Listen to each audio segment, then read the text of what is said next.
Welcome to another video. This time I want to revisit the syntax of Plum because I found some inconsistencies there, especially regarding enums.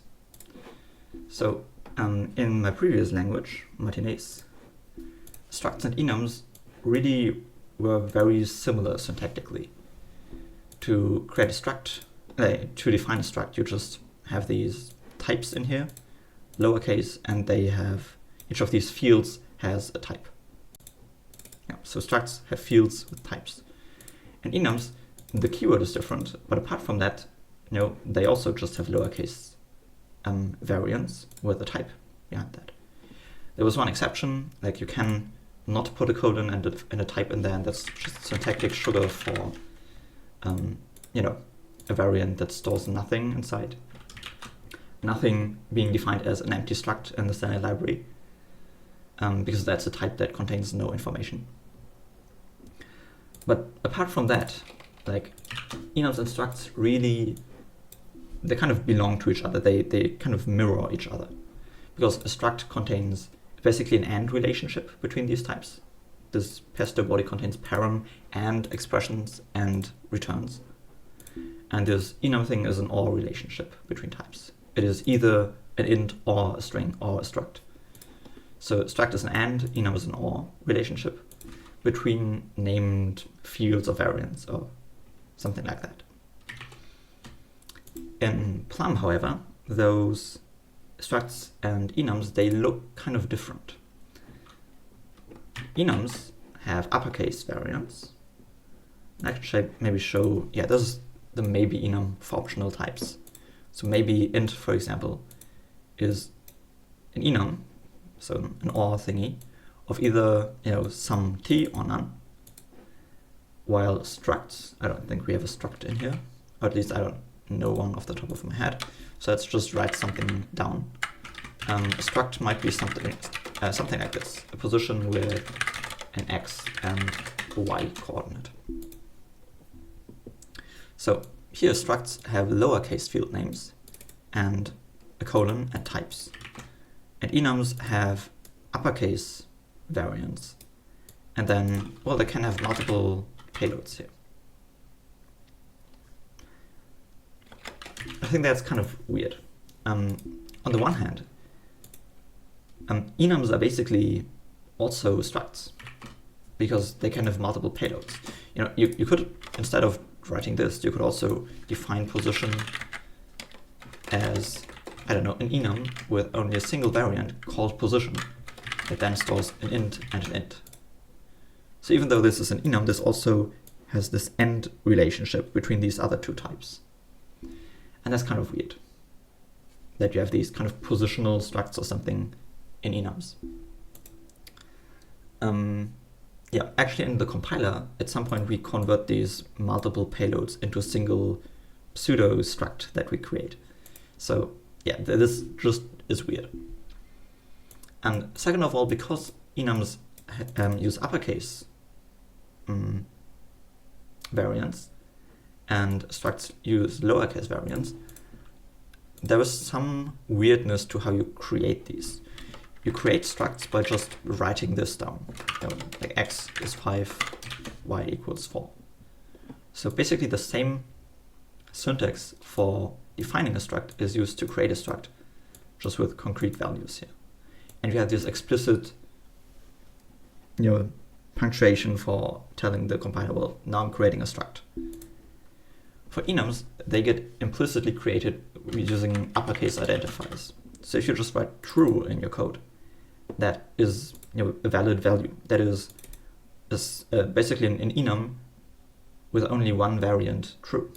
And if you write foo in your code, or bar or something, like these are valid values. And of course the type of bar is or bar. And this is the type.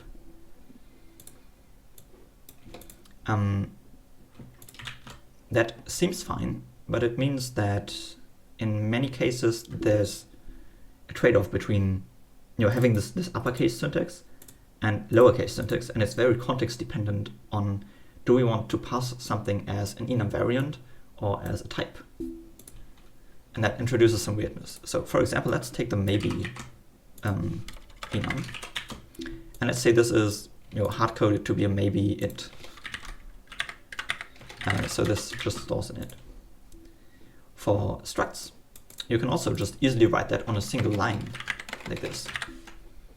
Because we know, we have an ampersand here, so we define a struct, and then we have field names, colon, and then the types of these. But for this, that doesn't work. Because if you write something like this, we now know that int is supposed to be the type, or like the associated type of sum.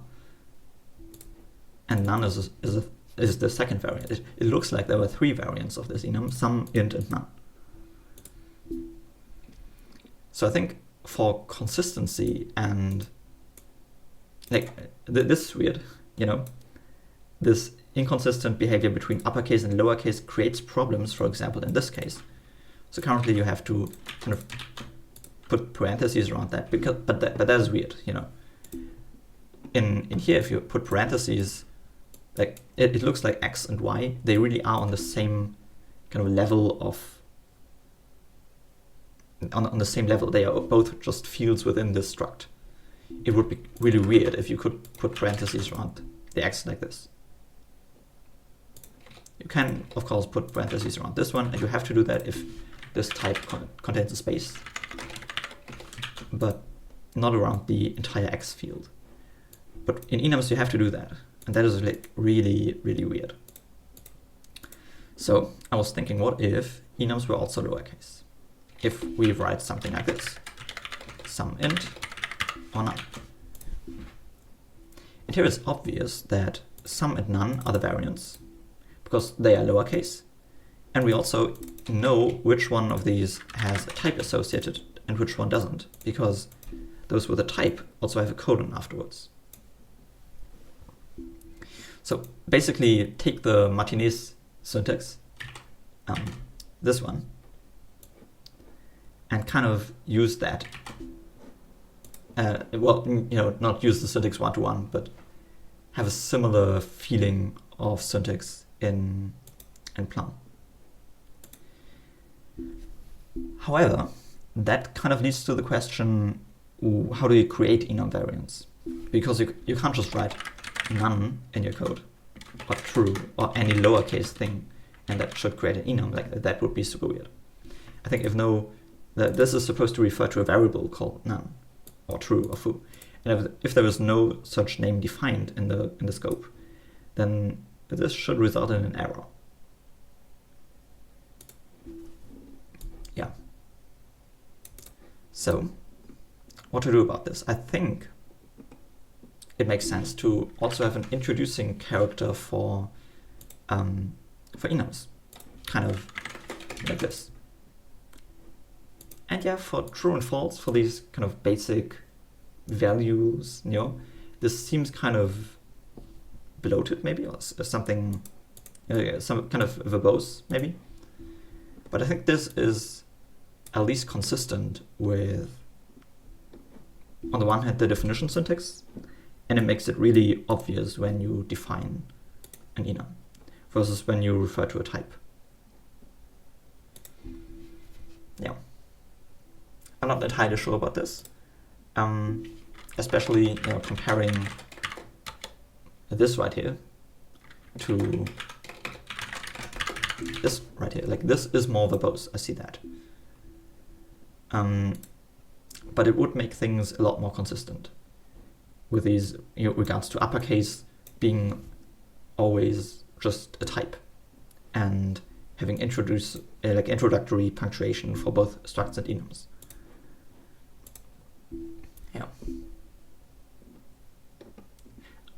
Yeah, I'll just try this out, I guess, and see if that is something that is like fundamentally feels kind of bloated and wrong, or whether that's just kind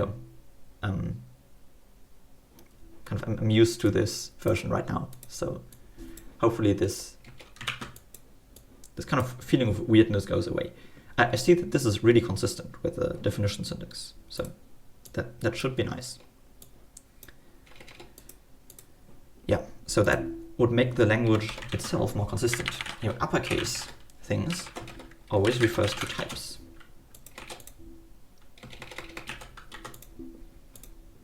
It's not like some uppercase things that they just create an enum. You know, in the context of a type, somewhere where we expect a type, for example, for a parameter, an uppercase name refers to another type definition. But within the body of a function, in a value context, an uppercase identifier creates an enum variant. That is inconsistent. And also this pipe thing, in the case of a type context, this creates an enum. But in the case of a function body, the pipe means, you know, like method chaining, like taking this and pass that as an argument into the plus function. So the pipe and in uppercase things, like the usage of that differed between the type level and the value level. And the parsing of that was different. That was not difficult to do, but I think it's kind of inconsistent and makes the language a bit more, seem more ad hoc and weird than it has to be. So the idea is that a pipe character just refers to enum, whether that's on the type level or on the value level for creating an enum. That does mean we need a different character for these kind of, you know, function, flow, chaining stuff. And I was thinking maybe we'll just put a dot in there. So that just like you access fields on structs using a dot, you can also use a dot on anything, and that tries to call something. It tries to call a function. Yeah. I mean, something like, let's see. Yeah. Here, for example, it would be pretty cool to just say res.getMaybe. That's nice.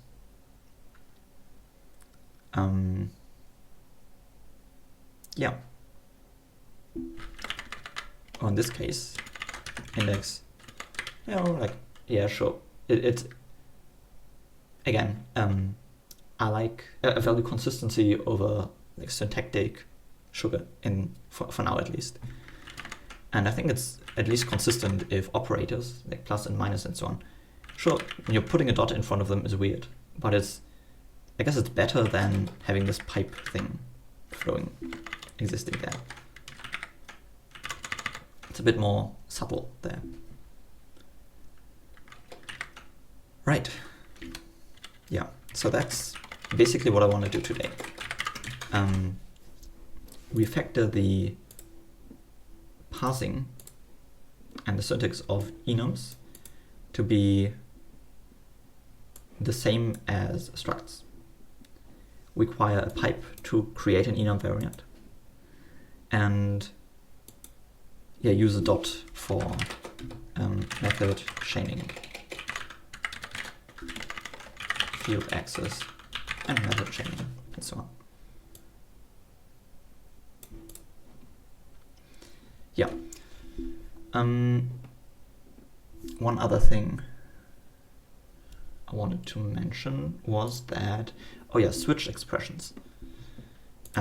If we switch on an enum like this, how would that look with the new syntax? Well, of course we have lowercase variants, but I think we'd also need to kind of distinguish between, do you want a binding of that thing or not? For example, in Martinez, we just use this. Param is always nothing, right? Yeah, param is nothing, so this would always just print param space nothing. Yeah, should be like this. Yeah, but basically, when you switch on something, you just write case and then the variant name, and then optionally in parentheses, to get the payload, you write some sort of variable name that you can then use in the case. in this case, it's obvious whether you want to extract this binding or not. And you can choose that. It's not like you have to do that for enum variants that define a type, an associated type. And you can also just choose to do that if you don't define a type, and then you get a nothing instance, which doesn't tell you anything, but yeah. So I think in this case, it would make sense, in maybe the maybe is a better example. We switch on this maybe thing. Oh, this is a list. Hang on, do we have a maybe? Here's a maybe. Yeah, in here.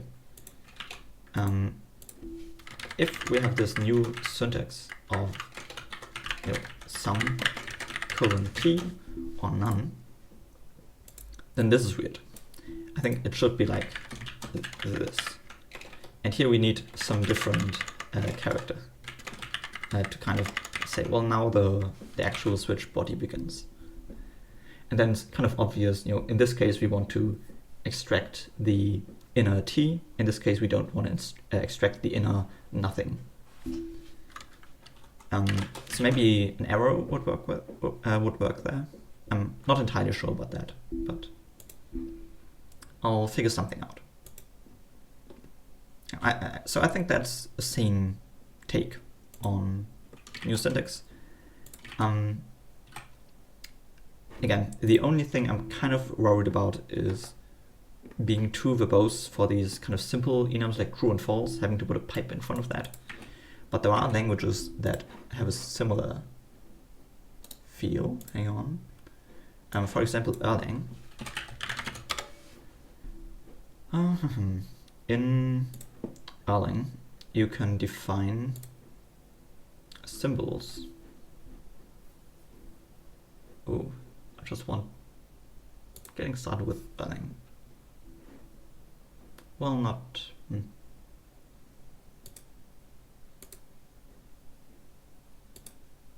Nope, that's. Okay, introduction. I think that. Maybe this.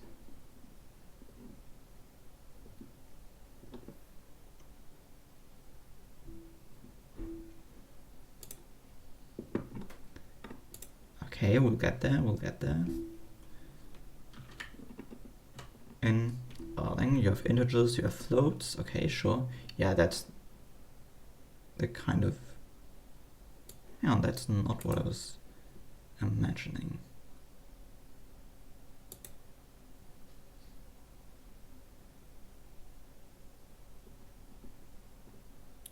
I thought they had like a colon thing in front.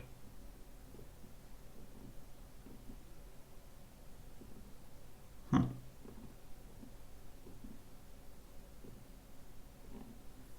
That's weird.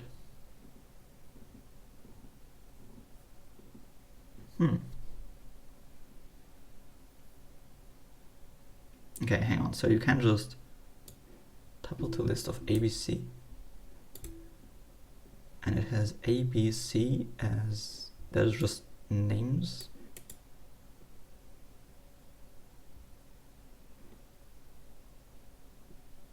Interesting. Interesting.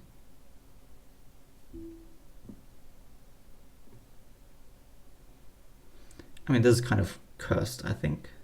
Because if A or B or C are variables defined before, this would have a different meaning. I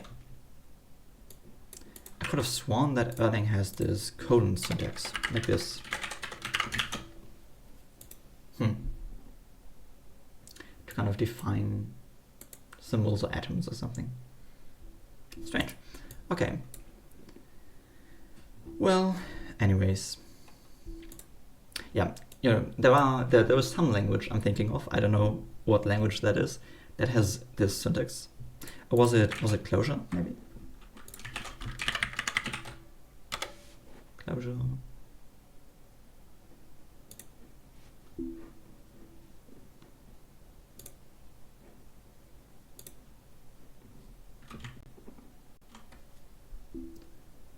No, not really. Oh yes.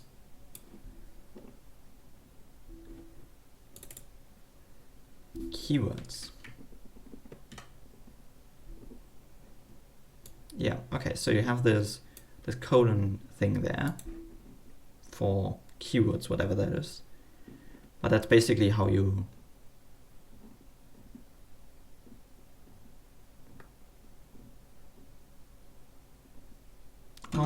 interesting. Yeah. Again, not the point of this. I just want to know that there are languages that have some sort of introductory keyword for symbols. So this is not some outlandish thing. And also, compared to enums in like Rust or Martinez or something, having a pipe there is actually reasonably concise, I think. For example, in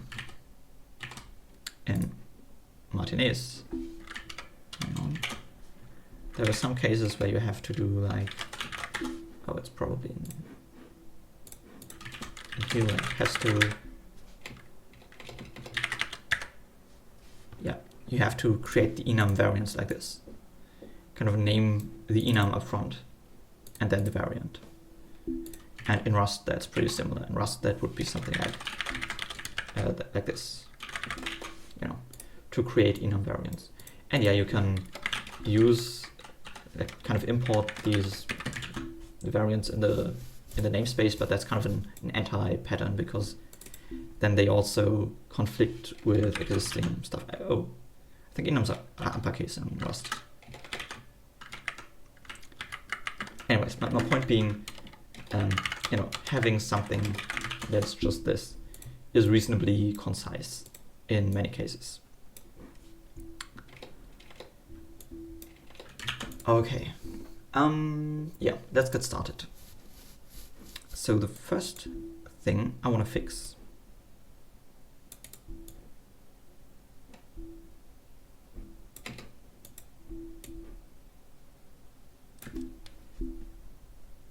is use a different enum syntax when defining enums.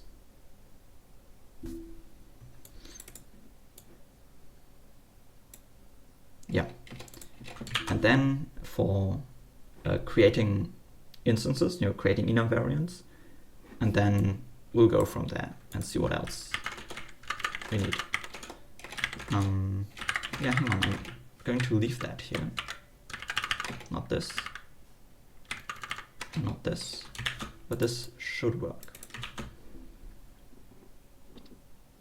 Okay, so let's just go through the standard library. That kind of, let's do this here. Define bool as true or false. Yes, and sure, multi-line, because why not? And see where that fails.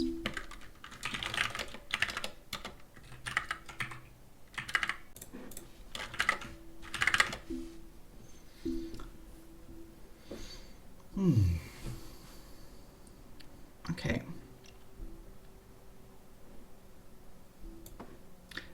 Okay, so currently you can't define structs on the same line, which is already something that we should change, but let's do it like this, I guess. Let me drink some tea.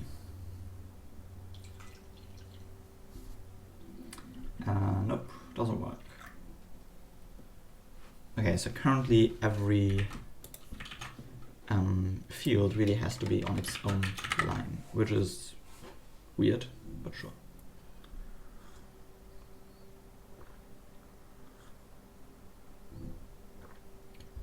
Yeah, okay. Yeah, I don't know if there is too much we can like incrementally do. I think I'll just have to change the parser, aka bacon to toast up here, and yeah, then update the code. Okay, so parsing, that is what we want to do. Yeah. So we have parsing types. Parsing a type name is an uppercase identifier. Parsing type variable is a lowercase identifier. That makes sense. Parsing parenthesized types parses a type expression within parentheses. Parsing a type atom, that is a type expression that doesn't contain white space. That parses a name, or it parses a lowercase thingy. Parse parenthesized type, parse name.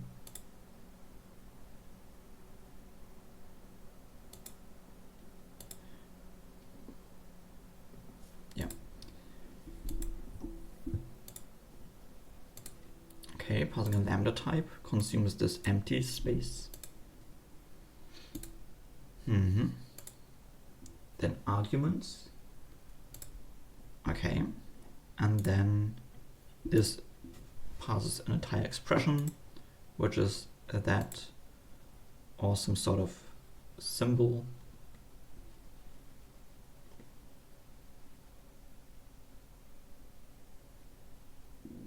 This is weird, right? Parse symbol. What is symbol? Now there should be a type name, I think. I think parse symbol, yeah, it's defined down here, and it consumes an uppercase identifier. And yeah, that kind of does the same thing as parsing a type name, you know, that also parses an uppercase identifier. But these functions do the same thing, but they have different semantics. So I think it's important that we use the correct one here. Okay, and then we parse a type atom and stuff like that. Okay. Parse a struct type. This is the interesting one.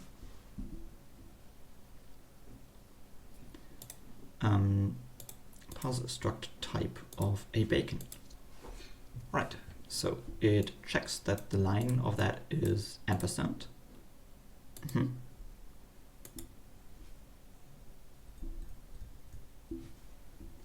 then for every child in that,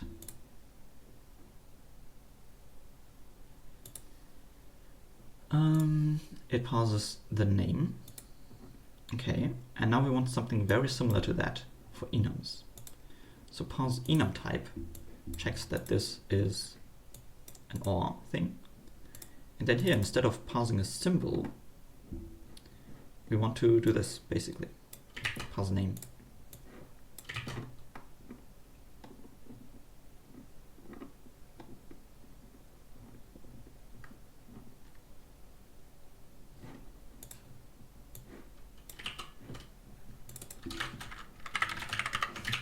Yeah, really just that changes. Well.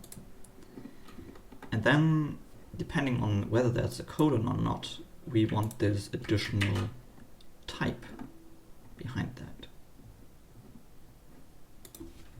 Yeah. So if this has, if this doesn't have any children, no, has type, has explicit type, because every enum variant has a type. If the enum has a type, then we want to parse that type. So type is, if has explicit type, then something, this right here. Else the type is just going to be a toast type.struct.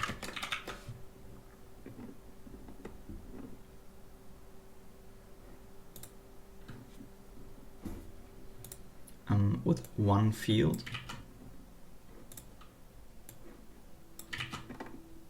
No, with a struct with no fields. So basically the nothing type. Empty slice of toast struct field or something.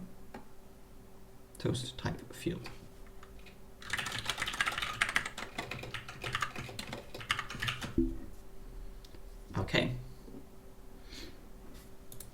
very nice. So, yeah, this is a maybe thing, I think. Don't consume that. Should be.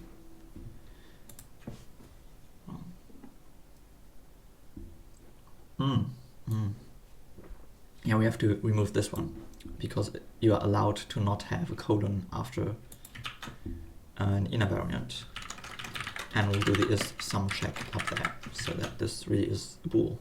I think that makes sense. Yeah, okay, so if there's a colon afterwards, then if there are no child nodes of this line, then the type should come afterwards.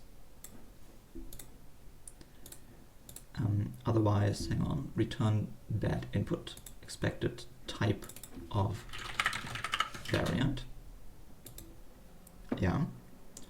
Otherwise, we should, like, there should be nothing coming after this, and there should only come one child after this, which then has the type. Yeah. I mean, this is pretty much exactly how structs work, so this should work for enums as well. And the toast type variant then just has a type. Oh, hang on, push toast type variant. Variants to push. What is that even? Toast type dot enum. Let's see how toast type is defined. Oh, it's not. It's in the toast. That makes sense. Okay, so we have a struct which has a slice of toast type fields, and it has an enum, which is a slice of toast type variants. Fields have a name and a type. And enums now similarly have a name and a type. Could even unify those at some point, maybe. Yeah, okay. So then the next thing to do would be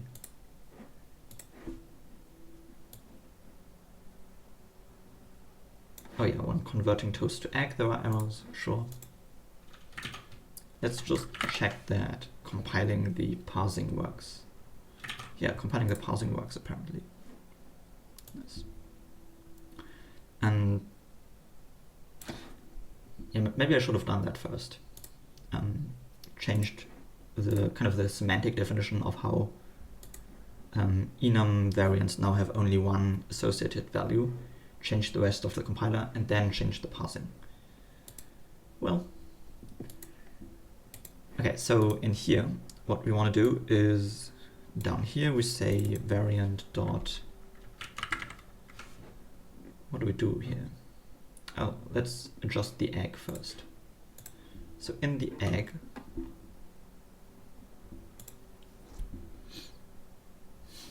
I'm all over the place, sorry. I do realize that in the expression for creating an enum variant, which doesn't exist here. I think this should just be enum, toast enum, yeah. And a toast enum has a pipe, and then a variant. Well, a name, actually, because it only has one variant thing, and a value, which is a toast expression. Oh, okay. Oh yeah, this should be pointer to that. Okay. Yeah. Then in the egg, which is over here, it uses plum types, which are defined here, where enums just have a single value now. Simpler. That is super nice. And in here, rather than having an empty slice, we just have type nothing. So let's also add that. Type nothing is just an empty struct.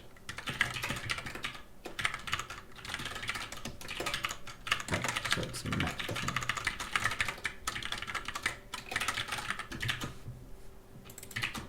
And then in here, these just map to that. Nice. And yeah, type info returns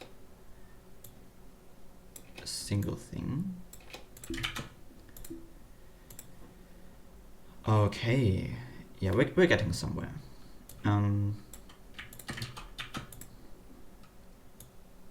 Yeah, this is kind of, how do we model lists in this case? You know, a list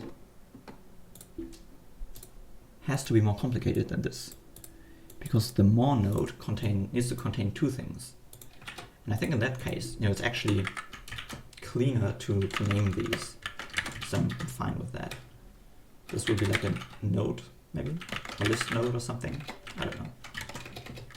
Node of t, and that is going to contain an item and the rest of the list.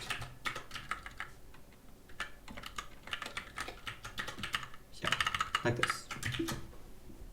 Oh, yeah, we can even, yeah, I think having a separate name for that is kind of superfluous. You can just put that directly in there.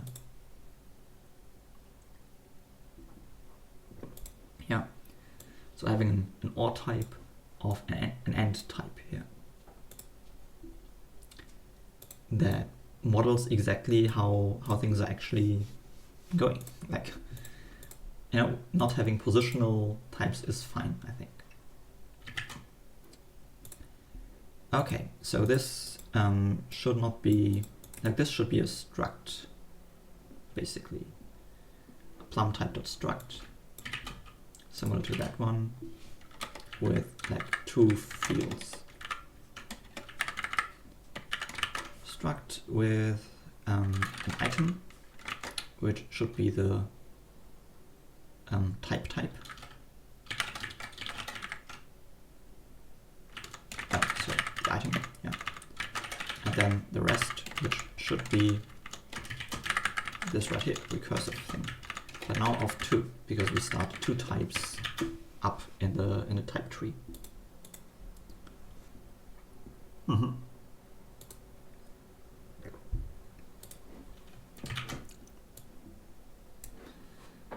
Okay, for enums, this is like specializing types. Okay. Yeah, we have variants, and each of these just has a single plum type in there. So what we do is for every variant, we take the variant value, which is a type, and we take that and specialize that. And then just put that into this map. Boom. Nice.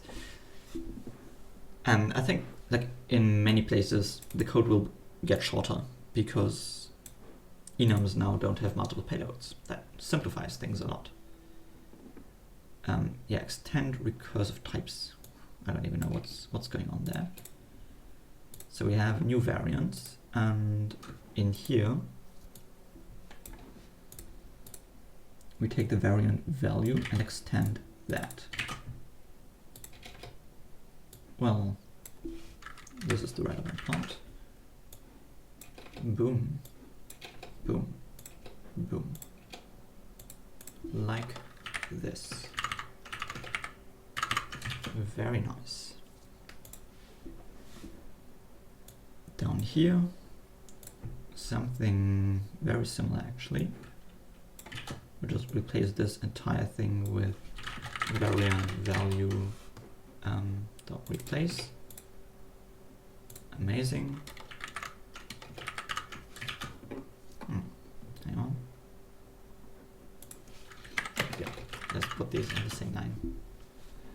beautiful. Yeah, this doesn't work because... Oh, this is a map of slice thingies. Nope.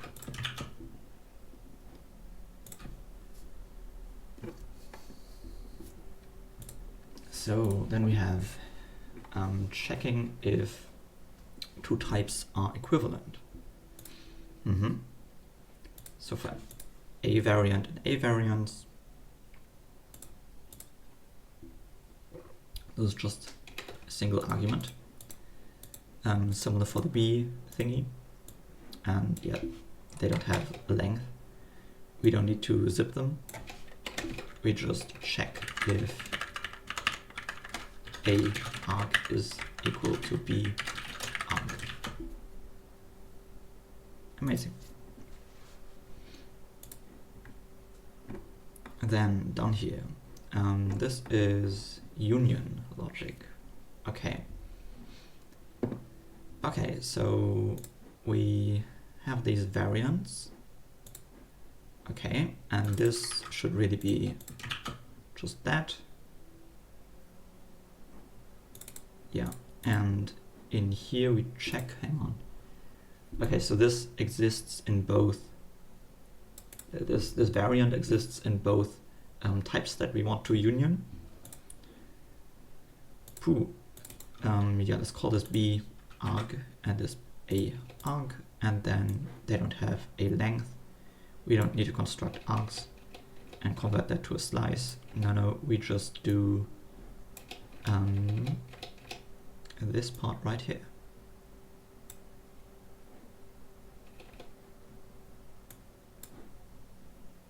Yeah, we just union both A arg and B arg.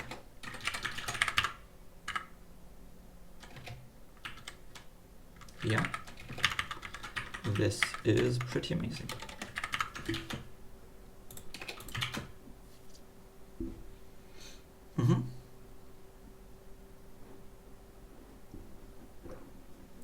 Okay, so things get simpler all around. Here we do something, extend one level. Yeah, we don't need to construct args, we don't need to iterate and push things to the arguments.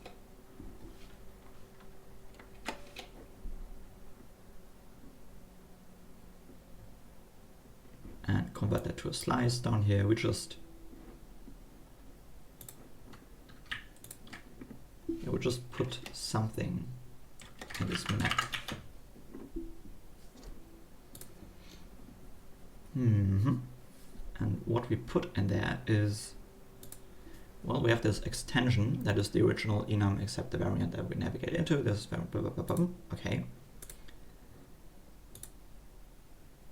Oh, hang on. So we do arg.item.extend.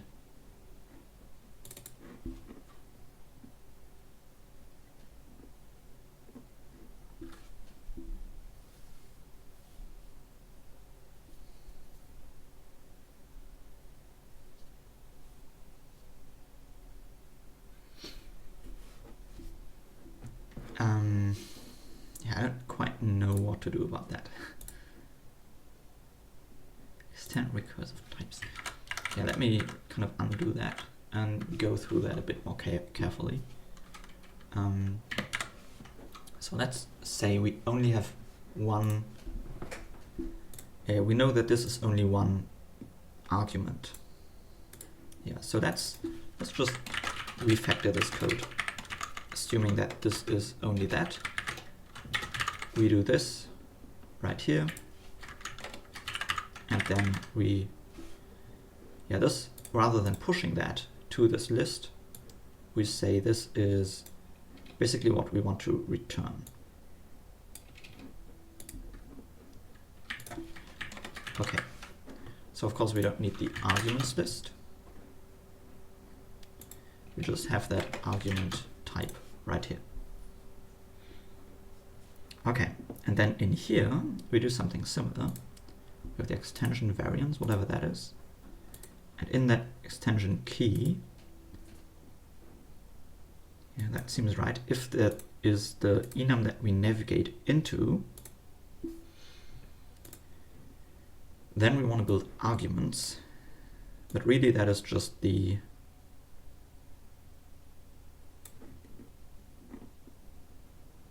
attention arg index. What even? Like I know this for certain is the most complicated type code I've written. I felt that way when I wrote this. This just is really complicated, which kind of sucks. Yeah, but at least this code gets simpler now, a little bit simpler. So, okay, so let's say we do the same thing here. So variant of value will be extension arg, and then rather than pushing something, we do this.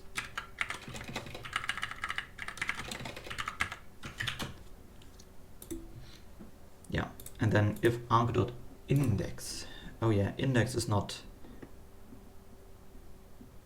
we only have a single,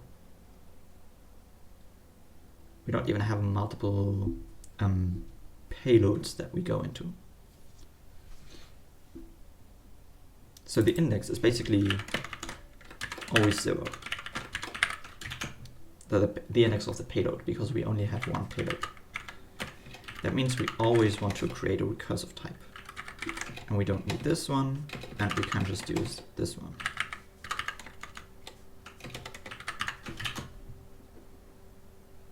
Okay, yeah, and this should have just that.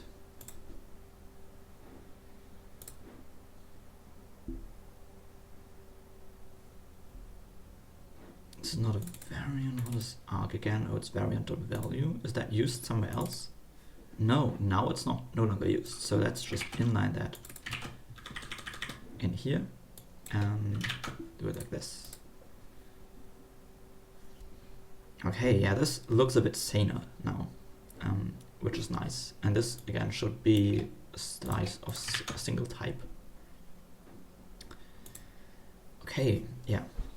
And it makes sense that this gets simpler, because now we just build a map of new variants, and for all the existing variants, we basically push something in here that kind of wraps around the original enum except the variant that we navigate into.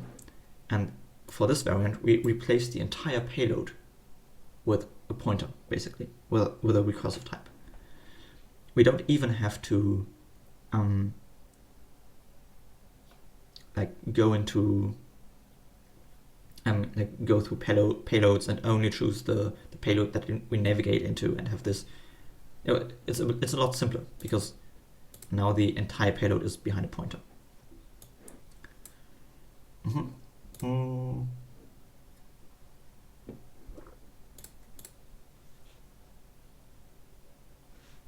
Yeah. Okay. Refactor types. That was the most complicated thing ever. Yeah, now I can refactor the yogurt that uses these types. So here we have types that just use the Plum type. As values, we may have struct values and we may have variant values. Variant has a symbol and it has a payload, which is just a yogurt value. Yeah.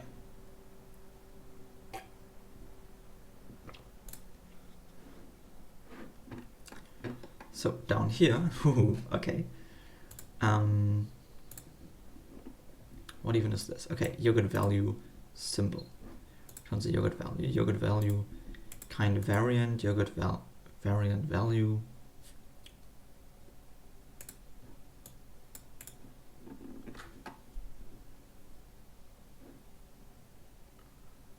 Oh yeah, that's basically a variant without a payload, right? Okay, well, it has a payload, but the payload is just the nothing type. So this is just a yogurt value.struct of nothing.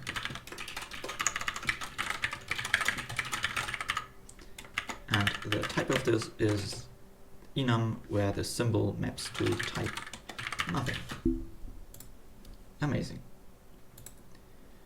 Okay, so yogurt value is not an enum type. Oh yeah, this is yeah, yogurt value. I think it makes sense to have a yogurt value nothing, which could just be a variable, I guess.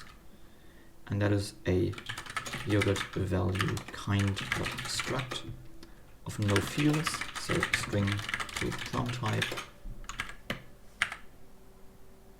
Yeah, with the type plum type dot. Oh, we have a type for that. Type nothing. An empty struct.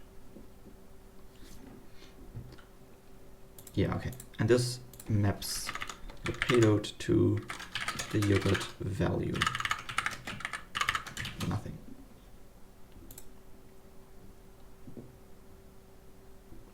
Try to create enum with this. Oh yeah, that's wrong.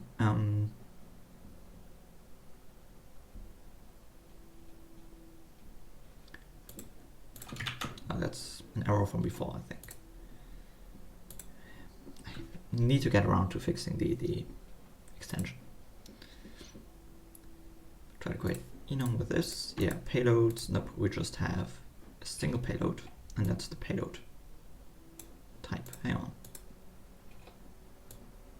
Yeah, let's do it like this.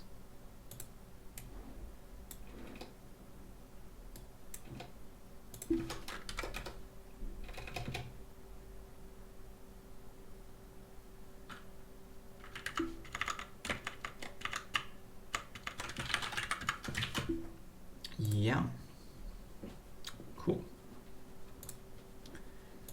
And then down here for creating a list, this gets more complicated actually. So we have, we create a variant.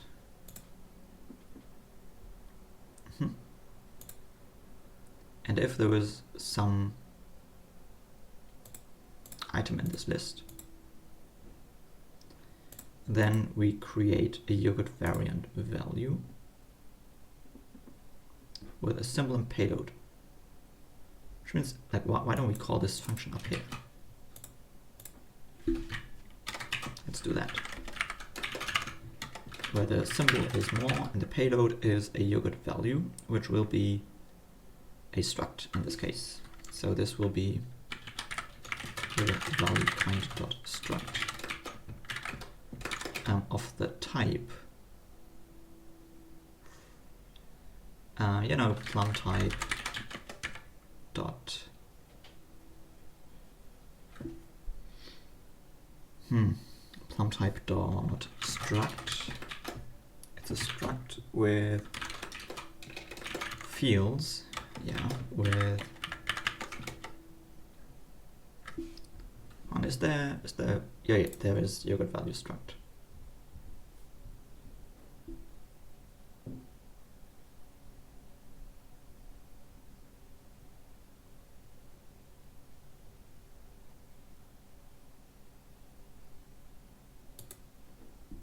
Why does that need the type? The type can be inferred from the fields, right? It even says here, like, field is the wrong type. Let's not do that. Yeah.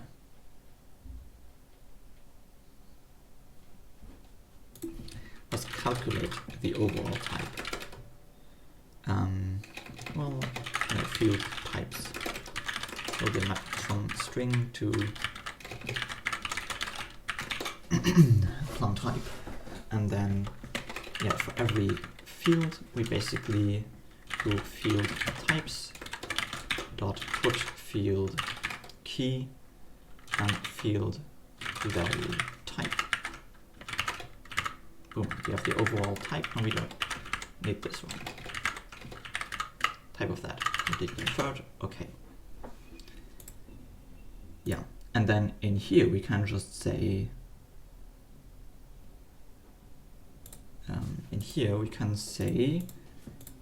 let's create a Gilbert value struct of this map here, where item is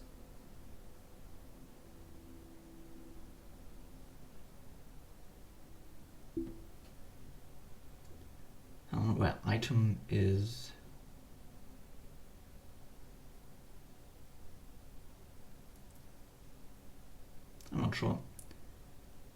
The item, oh yeah, makes sense. And the rest of the list, which is by the way lowercase, is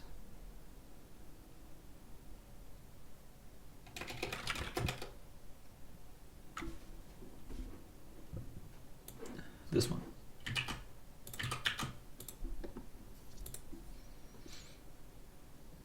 Oh man, yeah.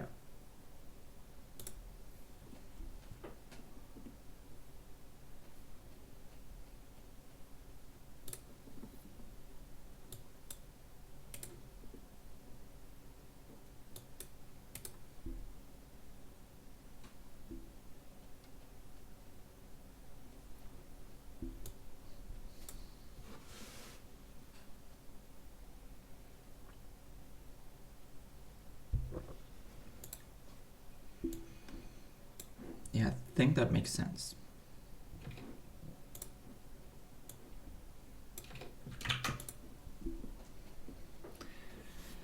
I'm not entirely sure, but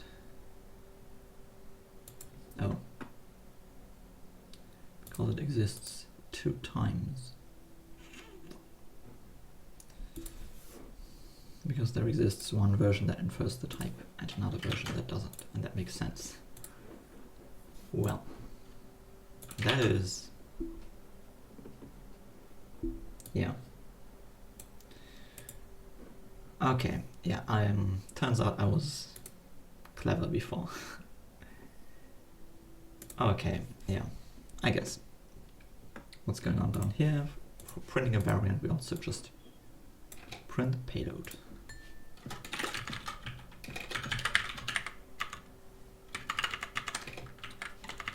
Let's put pipe in there. Okay. Yeah.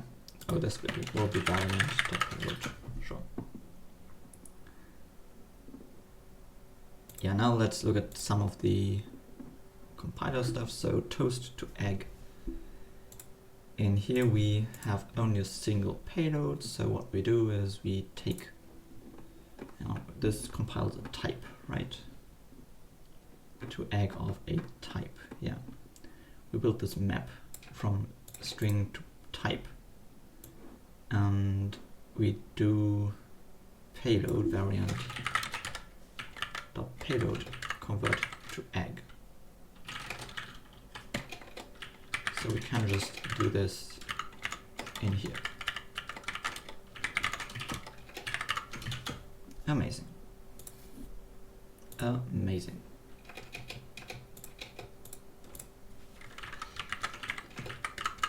Cool. Yeah, down here, when compiling an expression, we also need to do the same thing. We need to, oh, there's an enum expression. Really? There is.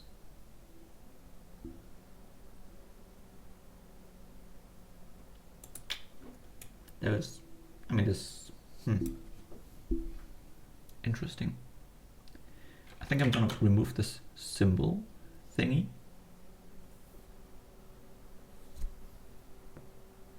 And I think it's fine to call this enum instead of variant because it's kind of, you know, analogous to the struct. Yeah. Oh, I see how these are ordered. Like we have struct and then the member, which you can use on the struct, and then we have enum, and then we have switch, which you can use on an enum. That makes sense. So this is just enum of this enum thingy. And what we do is we push expression kind enum. I hope that exists. Expression kind variant exists, yeah. Let's not have symbol. And for the variant, let's call this enum maybe.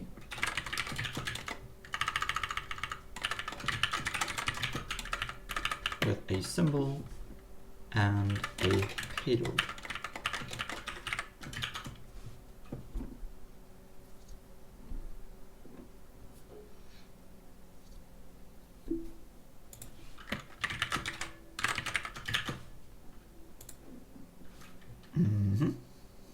Nice. And then in here this creates an enum, which will be the egg enum with a symbol and a payload. Enum.payload.toEgg then with something. Yeah, this is not working out perfectly, I guess. Like this needs some other stuff. Oh yeah, and this is enum.symbol.string, enum.payload.toEgg. When it contains these fields, pipe name value. Sure, let's call this name and this. I need to get my naming straight at some point. Well. Okay. Yeah, toEgg doesn't work, true, because that is toEgg of toast, of a toast expression, which we have, but then also body invisible.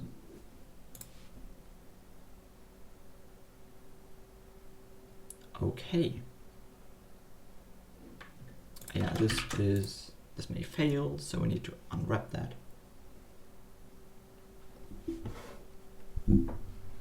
Bubble up the error if there is one. And if that doesn't work, I think we can actually use the enum pipe. Enum.pipe.source. It's of the name. I think that's a bit more clean, maybe.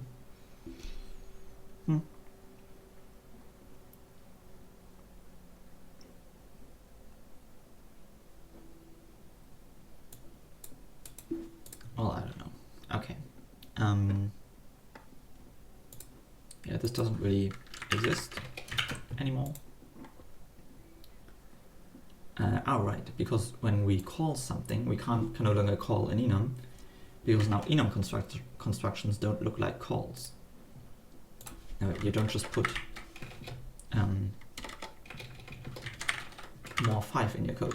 It looks like a call, but it's really an enum construction. Now we really have a separate thing for calls and for creating enums, which should look like this. Which means we no longer need to disambiguate between them here. Yeah, we have the arguments, and then the call.function should always be a name. It can no longer be a symbol. Well, okay, it can be a lambda. Well,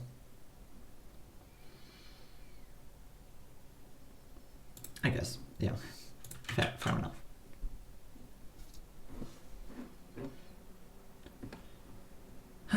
Okay.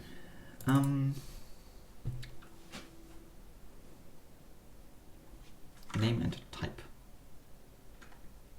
Toast type variant. Name and type. Hang on, are we in? Oh yeah, we're lowering types. Let's see. Yeah. Bacon to toast.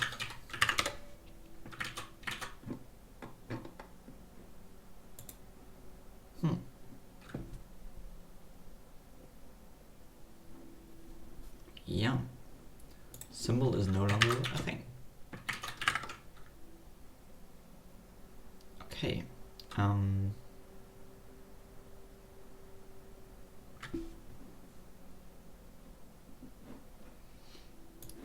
writing a plum type.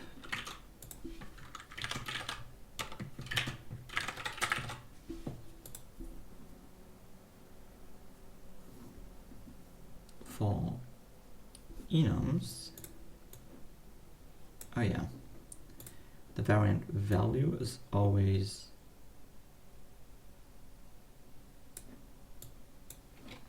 variant key colon variant value. This is what we want to do. Yeah. No longer having weird parentheses around some enum variants and not around others. Beautiful.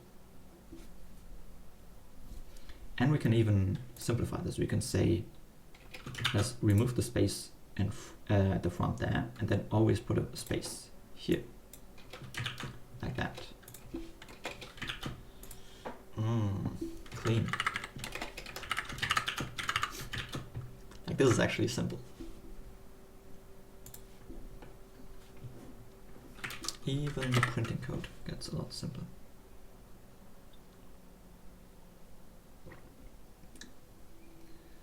Yeah, toast to egg, source of toast expression.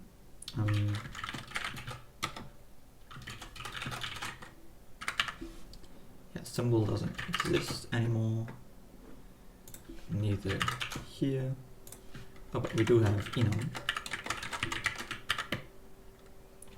In which case we take the enum dot type dot source up until the enum value source. Oh yeah, this being the enum.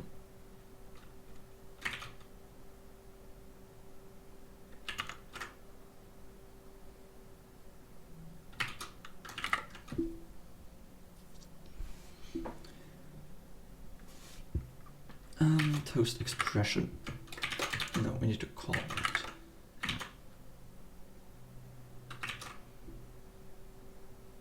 So egg expression kind only has these variants, param and something. Okay, egg-free yogurt.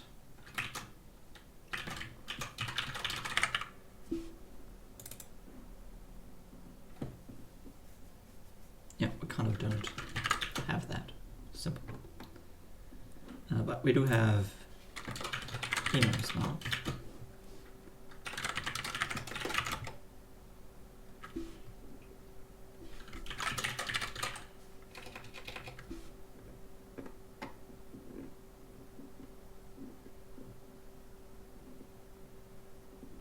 But we kind of need to do something similar to what we did with structs here.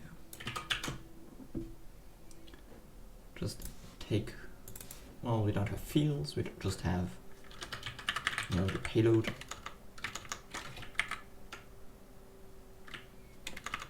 Well, yeah, which will be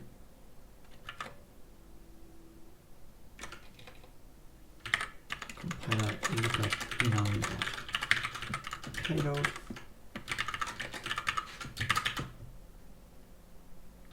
And then we take the payload type.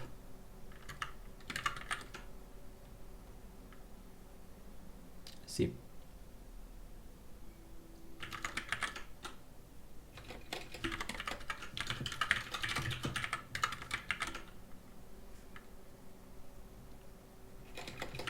Yeah, and then we create enum with what type?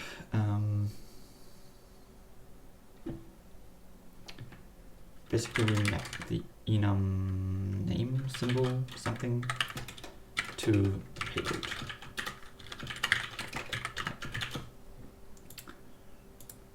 Yeah, is comp time is basically, you know, builder.get payload. Pop is comp time. And then if this is comp time, then we push a yogurt value enum,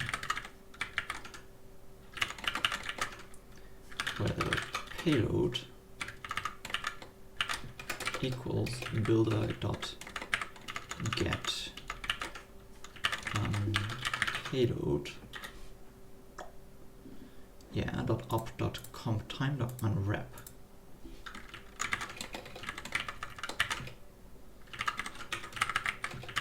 Yeah.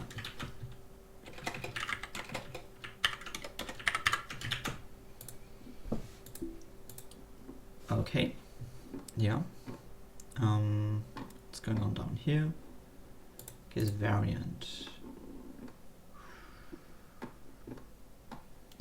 Then I'll just create that from nothing.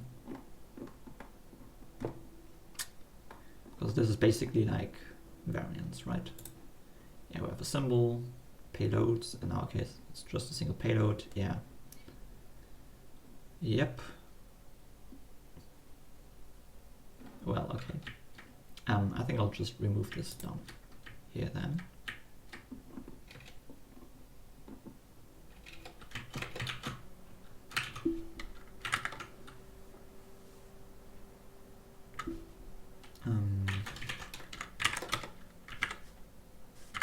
This variant no longer exists. Instead, we have, oops,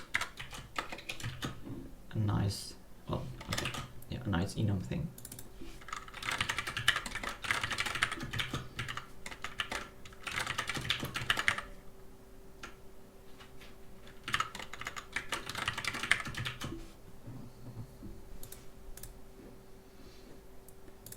Yeah. Okay. So the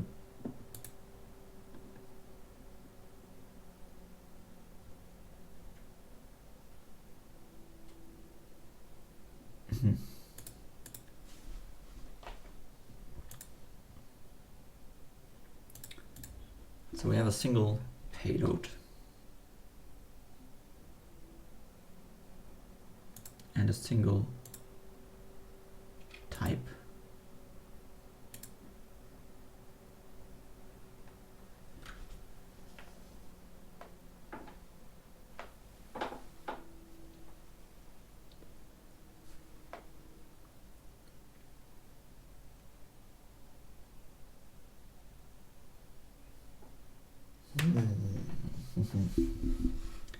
You got variant value.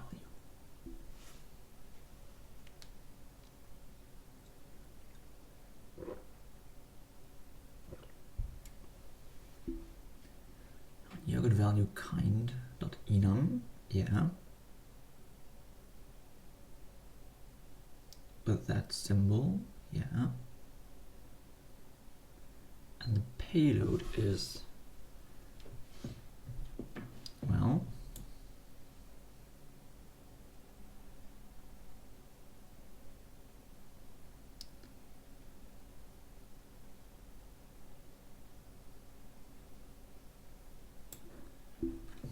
and we have the target type. We extend that one level. We know that's an enum. We get our variant. Like, this is the type we want the payload to have.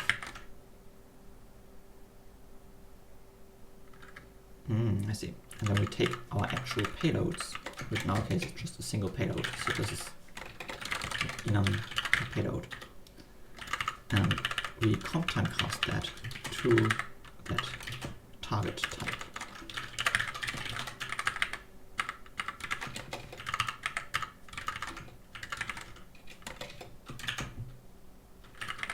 And let's also inline that.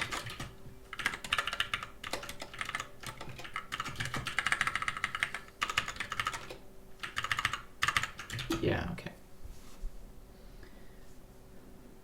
Okay. Okay. Yogurt value kind only has these. Sorry, variant, okay. In the yogurt, let's change that. Let's say we have variant. We have enums. Instead of variants, you know, just have enum values.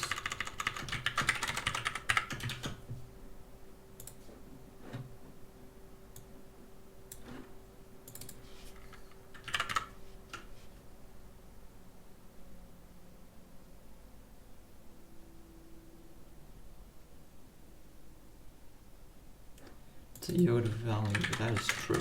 Yogurt value. yogurt variant value. What's going on here doesn't exist. True. So that is called enum value.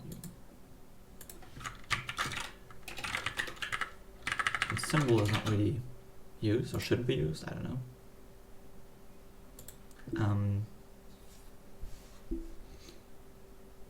Try to send yogurt value to field thingy of type and yogurt value. Well, that is true.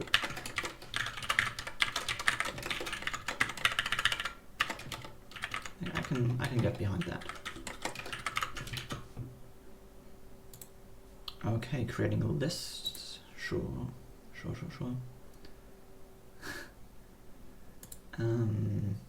Using something of type and comp time value. Okay, I see. So probably this right here needs, first of all, this should be yogurt value nothing. And this up here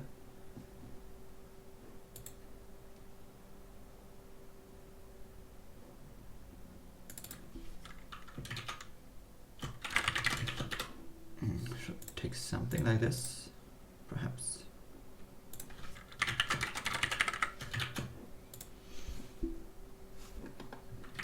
I don't know. Let's just go after the actual error. See what it says. Yogurt variant value doesn't exist for 15 in actual yogurt. Okay. That is something actually.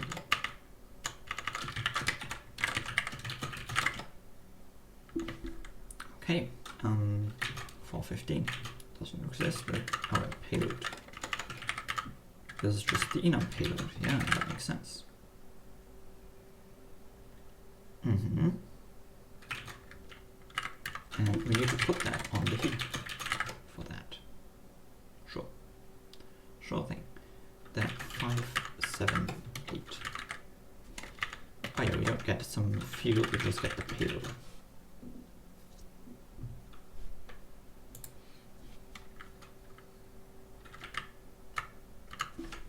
Okay, this doesn't work because it needs a symbol as well.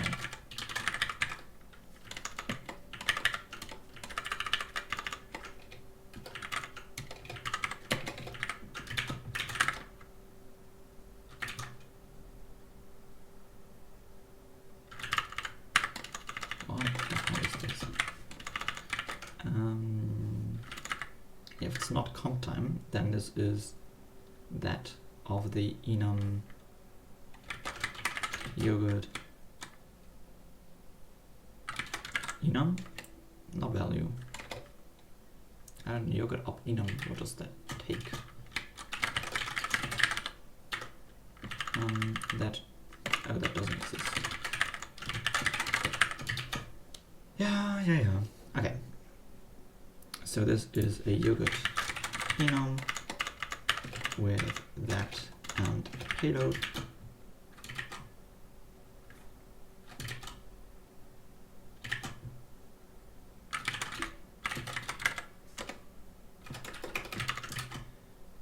With a symbol.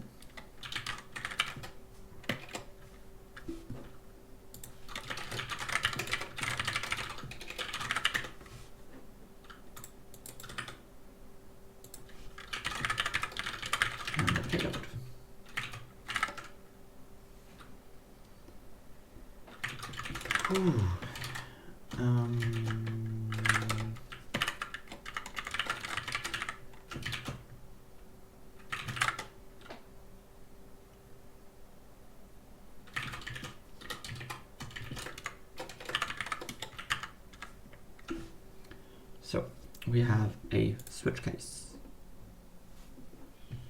Yeah, we don't need to check that they have the same length because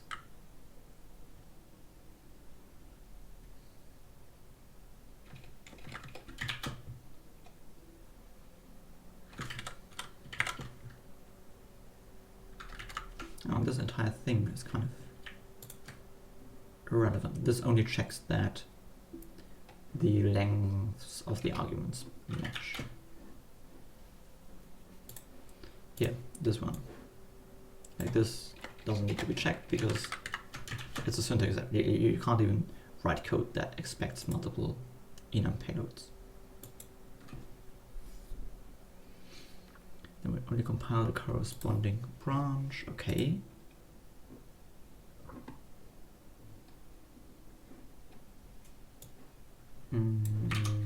Let's see what actually fails. Yeah, okay. So the actual variant is condition value. Oh yeah, this is definitely an enum.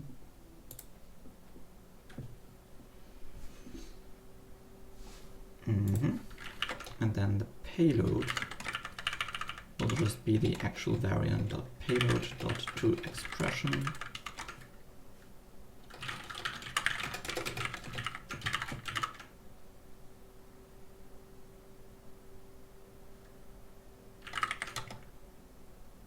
We add a mapping from the case params, case.param to param.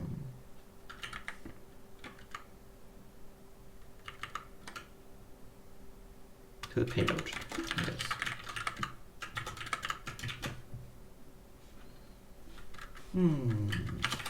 So in the egg, in the switch, we also need to adjust stuff.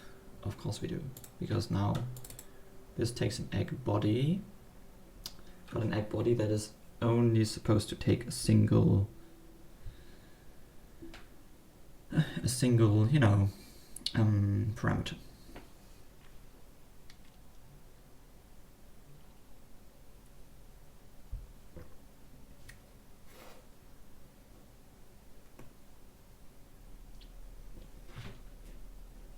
Okay, fair enough. So params dot single or something like that. Oh yeah, if case dot params dot is not empty, only if we specify binding, then we want to turn that into, then we want to add a mapping for that. Okay.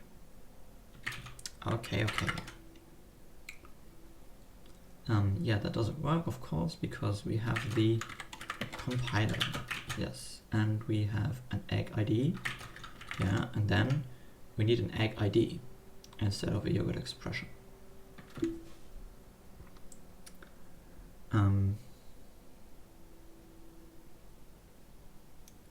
True, I guess.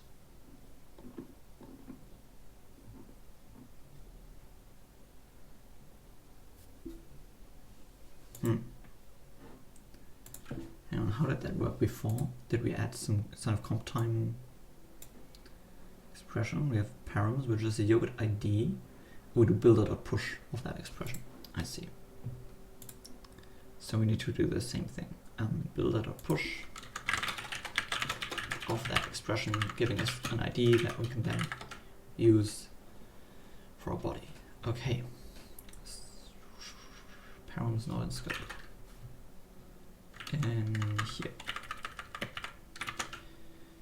Yeah, because that is just the payload. I think it takes like a slice of params or something. Yeah, there's not a 644. Yeah, this is an enum.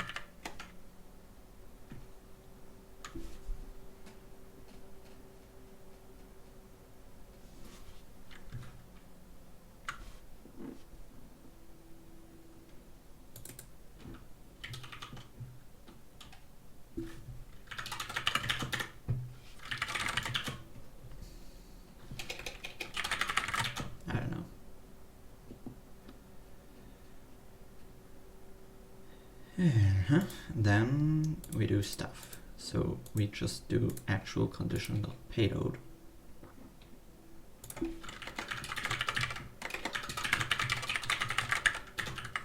Write that to an expression, and that ID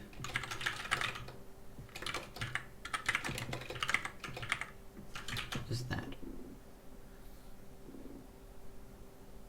So for every variant, we just create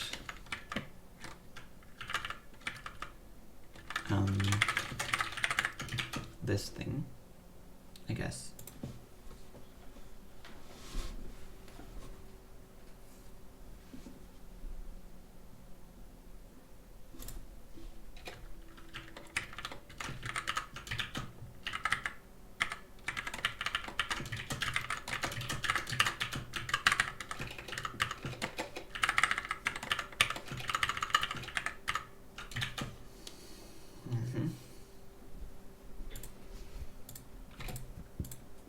Yeah, if there is none, then we just do we do this.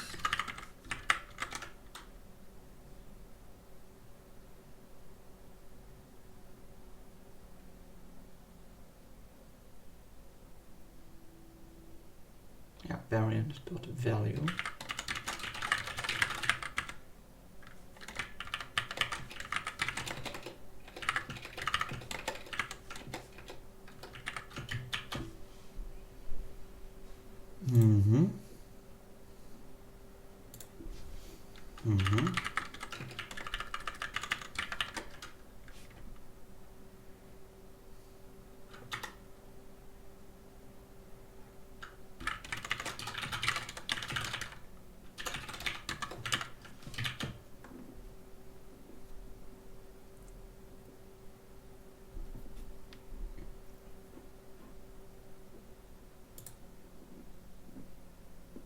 So if this is comp time, then we do some stuff, otherwise we do this.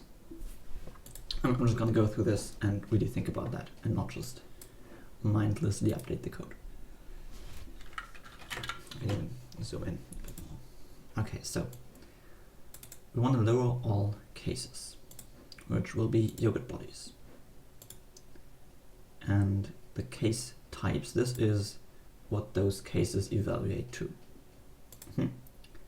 So we know that the condition variance, which is something, it is an enum. Okay, an enum with variance. And for each of these variants that we need to handle, we get the corresponding thing from the switch, the corresponding case. And we get a parameter. We know that the condition is not comp time known because that is checked up here. And that's also what this means, this to do. So we know that it's not comp time known, which means that, well, the parameter will create a parameter which will just be builder.push a parameter with that variant value being the type of this enum variant. Okay, and we add a mapping to that. Yeah, here we need to check if case params dot is not empty.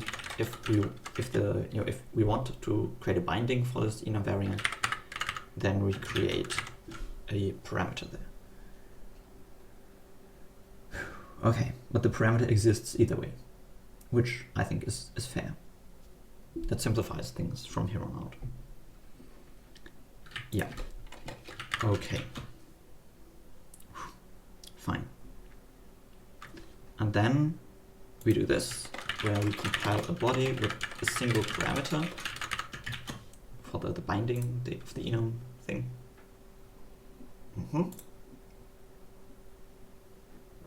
Yeah, we find the common type of all the branches, add cast expressions where necessary. So for each of the cases, we get the expression of the thing that it returns. Case type is that type, and if that's not the common type, then we do stuff. I would argue to always add casts. And then later on we can still remove casts when they do evaluate to the same thing. There you go. removing casts from some value to that same value is like that's an optimization that we should definitely do either way. So I think we can just do this every time.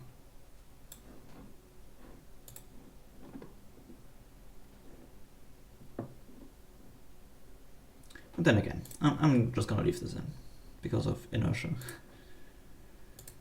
So we get the body, and for every expression in the old body, we push that expression to this new expressions thingy, and then we add this return value that maps this to the common type.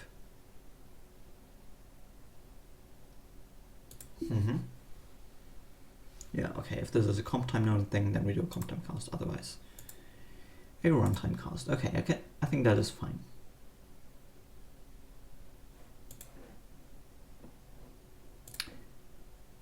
Although, like, this can be, like, this is just an optimization, right? Let's not do this. Let's just say, boom, we just push that. Simple. Simple and predictable.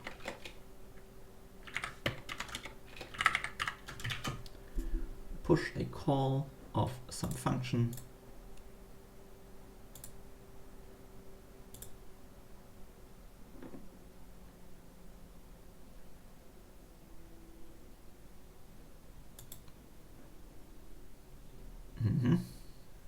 Okay. Nice.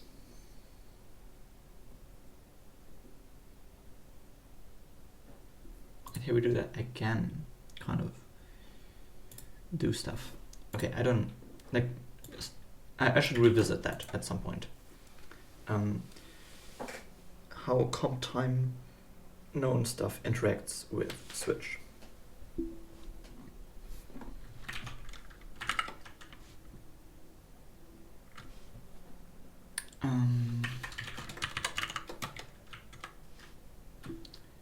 Okay, so mapping compile cast fun body from an enum to another enum. Okay. Casting an enum, hang on, this is like a cast fun body. Okay, yeah, we want to map some enum to another enum. Yeah, so what we do is we basically put in this giant switch, switching on the parameter, and then having these cases that map the payloads to the new payload types. Okay, so we have the variant, we have the from payload type and the to payload type. We create a case builder.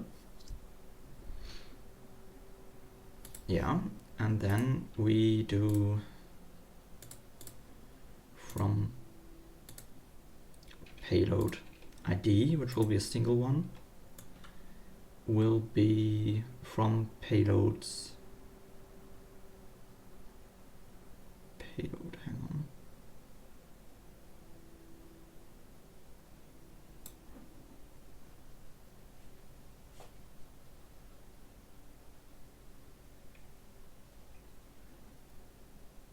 What is going on here?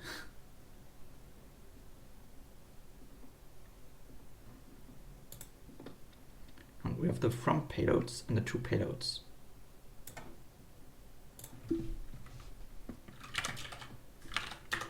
I think these are actually types, so let's make that explicit.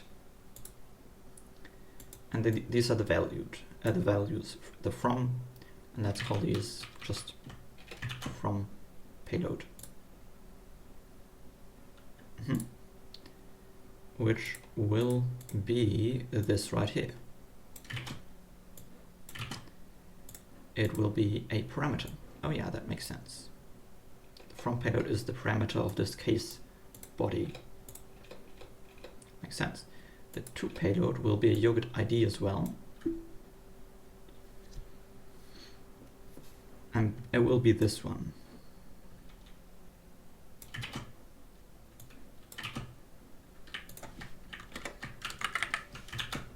The to payload will just be a call of the cast function from the from payload type to the to payload type, and the argument will be the from payload.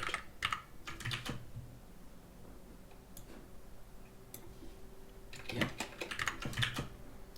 Okay, that makes sense. And then here we have a cast thing, the cast value, which is case builder.push. Yeah.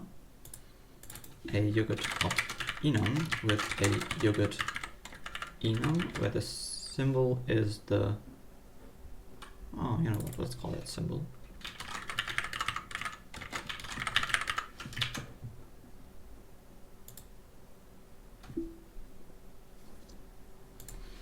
Oh yeah, there's the from payload type initially.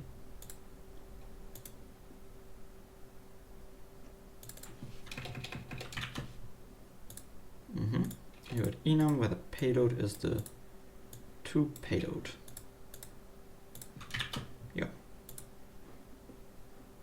Doesn't exist. Yeah, it does. Oh yeah, param is just the from payload.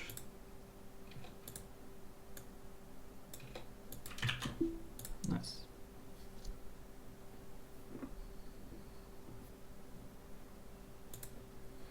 And then cases.put under that symbol the body. Amazing.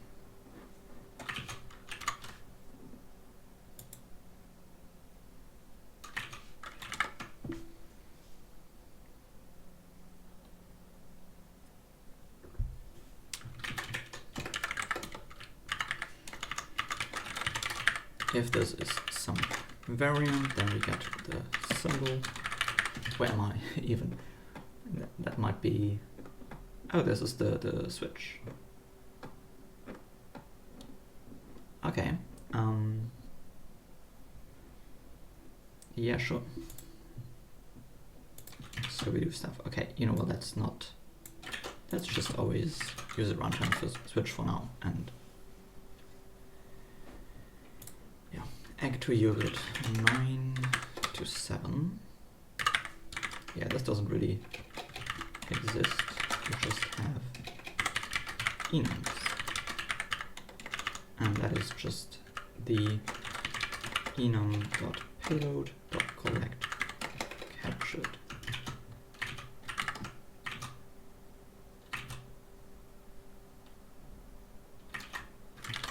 Then in yogurt, oh yeah, if we have an enum, we print that enum expression like this. Clean. Yeah, that is true. Add to yogurt. So this will be yogurt value enum that maps symbol to nothing. Nothing, that is fine. Oh, hang on, not a map, but like this. Yeah, this is the signature, needs, oh, it needs, yeah, yogurt value, nothing. Okay. If we have a primitive of some name, type info, hang on. Oh yeah, then we just create a symbol, basically, of that name.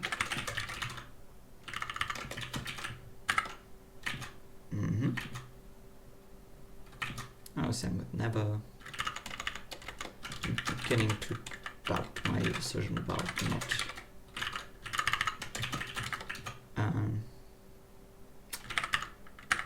removing the yogurt value symbol constructor thingy.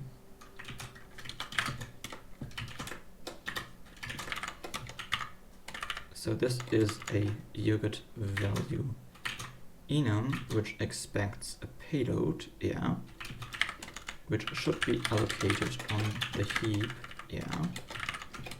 So we need to do that. Yogurt. Oh. What's going on now? Enum. Oh, I see. This evaluates to an enum directly. Oh, yeah. Yeah, I guess. So this should be yogurt enum value of, with the symbol being more and the payload being that. Yeah, I can get behind that.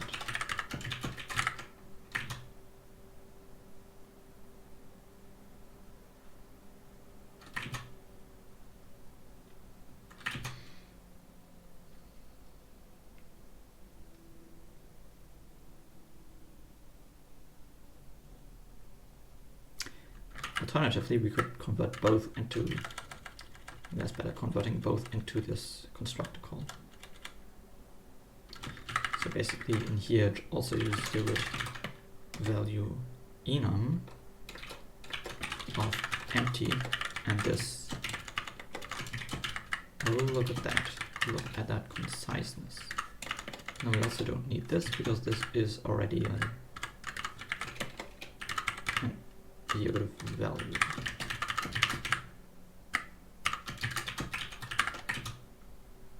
Nice.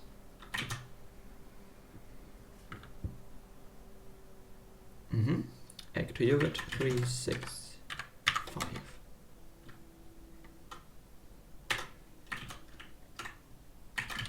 Oh, I see.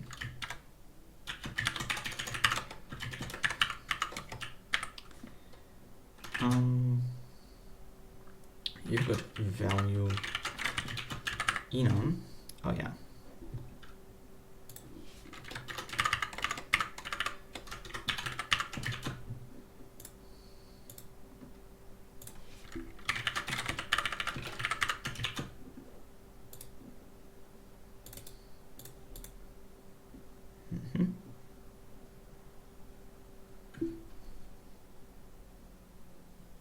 Yeah.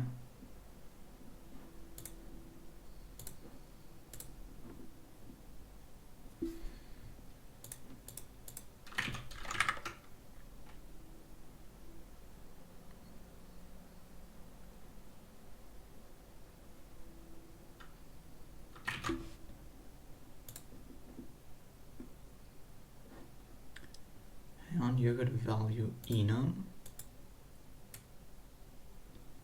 and this surrounding list goes until somewhere down here, converted to a slice. Yeah, no, let's remove that. Amazing. Yeah, this is the signature yogurt value enum of that. Oh, even before that, in here. Yeah, if it's a struct, then we know this has some fields. Boom, no need for the list. Yeah, egg to yogurt 3, 8, 3.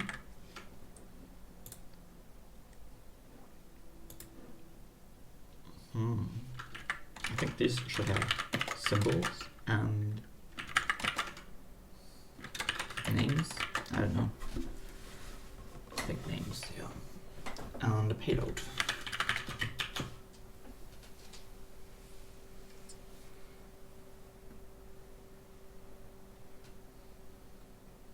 Then again, I mean, struct fields just have name and a type. I'll use the same for these, name and type. And this will just be the, variant type.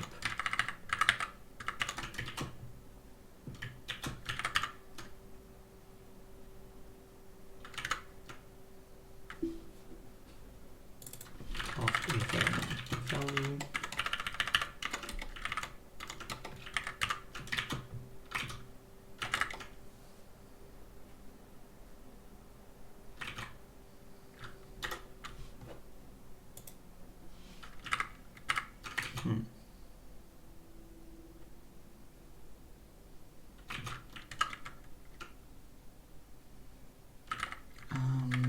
right, we don't even need to put these in a list. We can just have the type directly in here.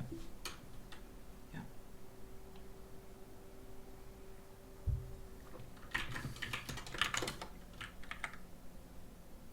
Oh, nice compiler stage. You're good to pudding.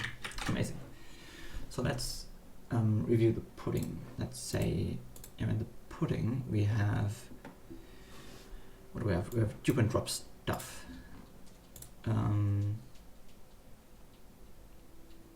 Yeah, and let's kind of go through this. We have this pudding, the bodies contains params, then these variants right here is, let's call them enums as well. So this would be an enum with a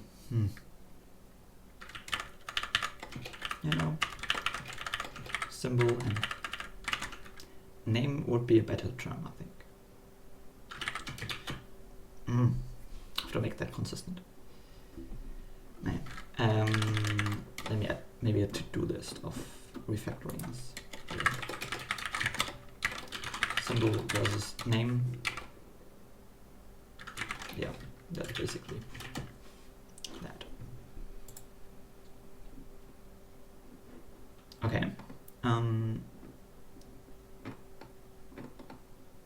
So when writing the pudding, that should probably be adjusted as well, so that this handles enums, and also that this takes the enum symbol and just writes the payload afterwards.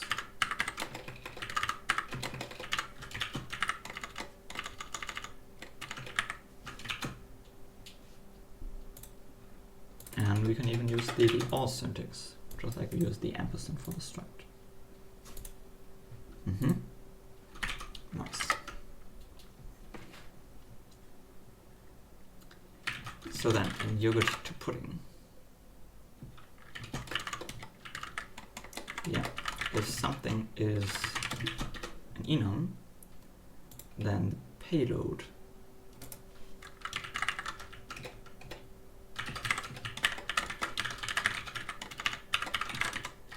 we get the ID of the payload, we publish, or we push a dupe instruction of that payload, and then we create an enum with that symbol and our payload.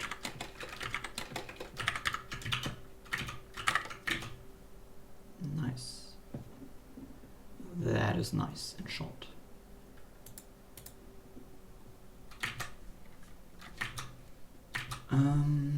Yeah, so line 16. Yeah, converting an enum value to pudding. We kind of have to, well, convert the payload to pudding, and then create a pudding enum. Think of that payload. Makes sense.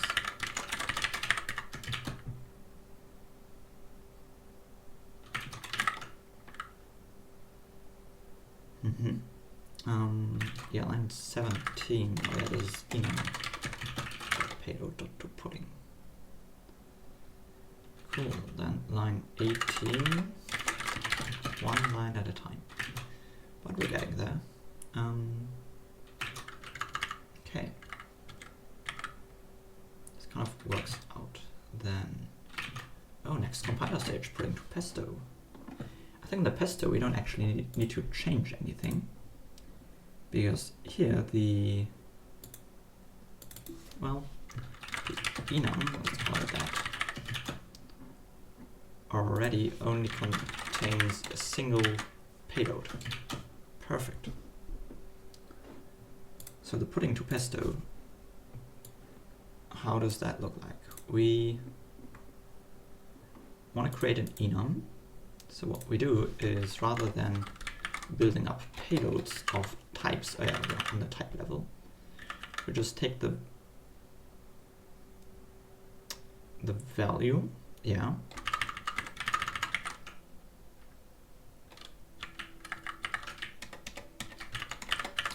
And we basically check, is that recursive?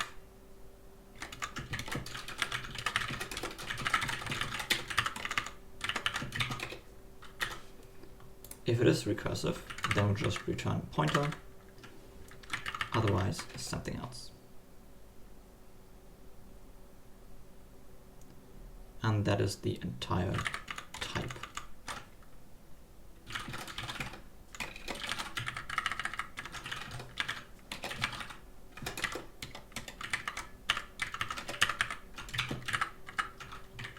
Yeah, let's maybe put that on a single line, because why not?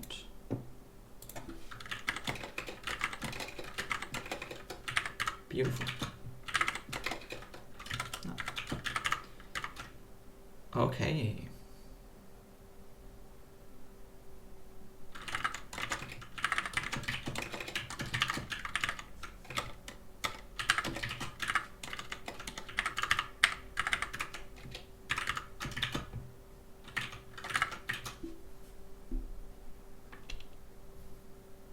Mm-hmm.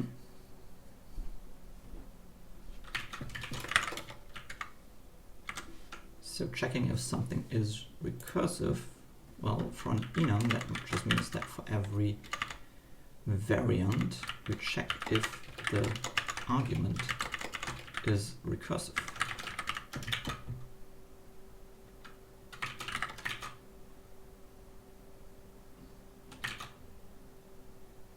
Mm-hmm.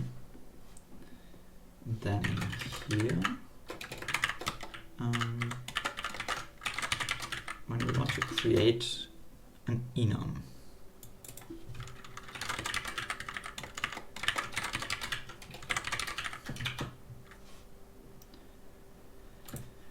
we create a payload type. That is type. Our type, we know that we want to be an enum, and we know the symbol that we want to be, so we have the type. Okay, and then the payload will just be a pesto ID, because we'll just take enum.payload. No key, no something needed here. We'll just say that is that.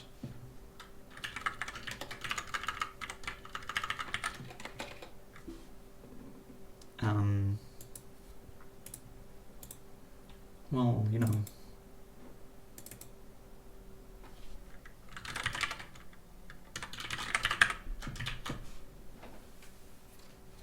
oh yeah, the payload doesn't have to be a struct.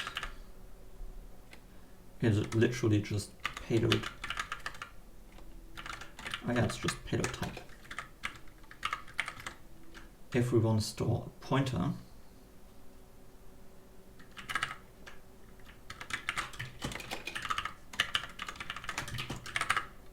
then we allocate memory for our actual payload. Otherwise, we get our payload. Yeah, let's do this first, and then say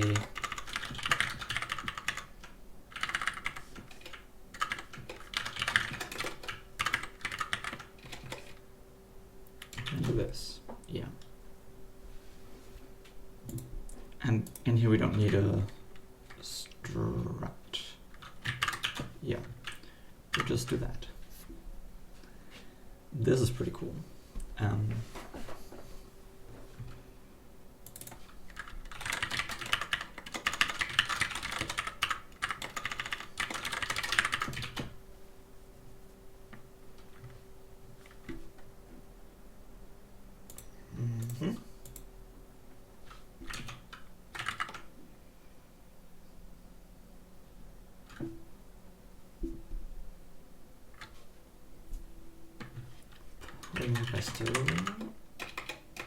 In here, compile drop fun. Okay, so in case we want to drop an enum,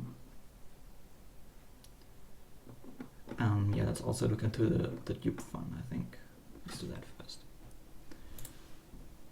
So duping an enum means that for every variant,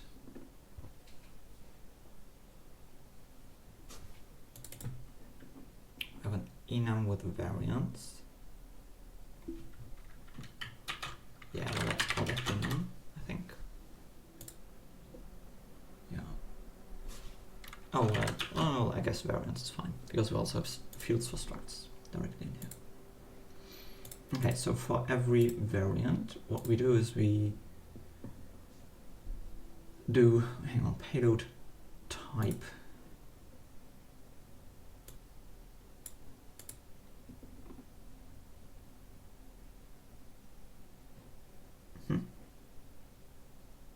Take the builder parameter. Parameters type, getting the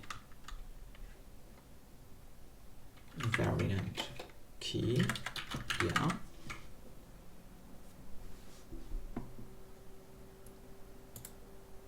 And then for the single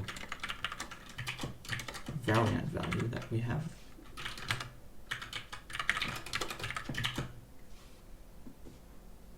what we do is we take this, its type,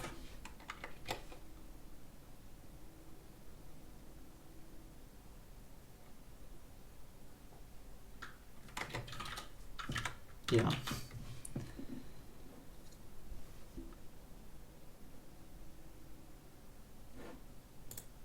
and yeah, no, this is just the payload type. Okay.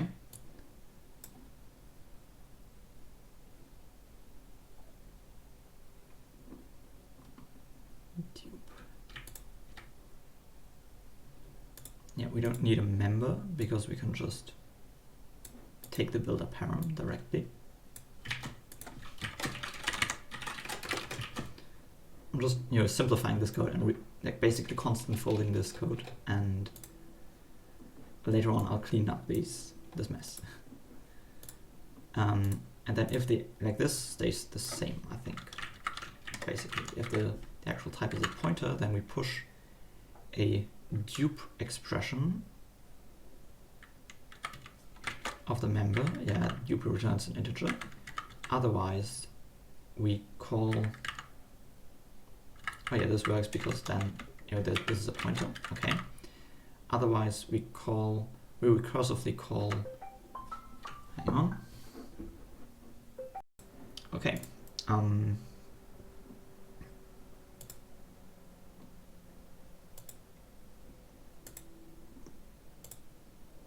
A friend just called. We'll go on a walk. So I'm not gonna continue programming for too long.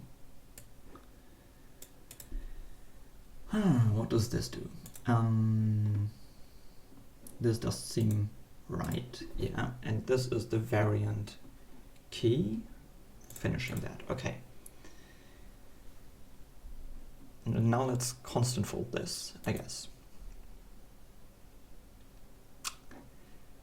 So member being builder param, like that is useless. That is honestly useless. Just do that directly.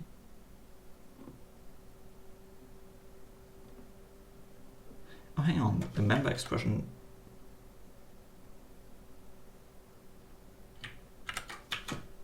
Oh no, yeah, we built these cases. So for every case we have this builder, and the parameter of that builder is immediately the enum payload. Yeah, so we don't need that. The payload type is only used in here for the actual type, because that is the actual type that we want the enum to have. Basically the target type, I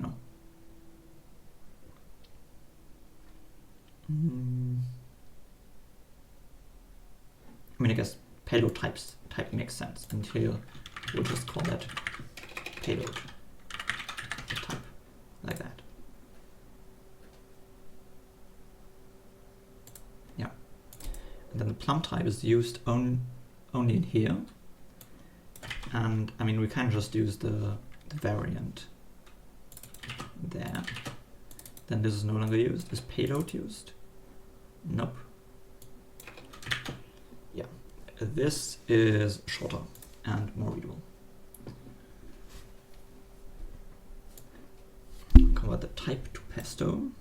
We build cases by going over the variants, saying like, oh yeah, we want, like this has this type. And then we create this builder. Well, and if the payload type is a pointer, then we just push a dupe instruction.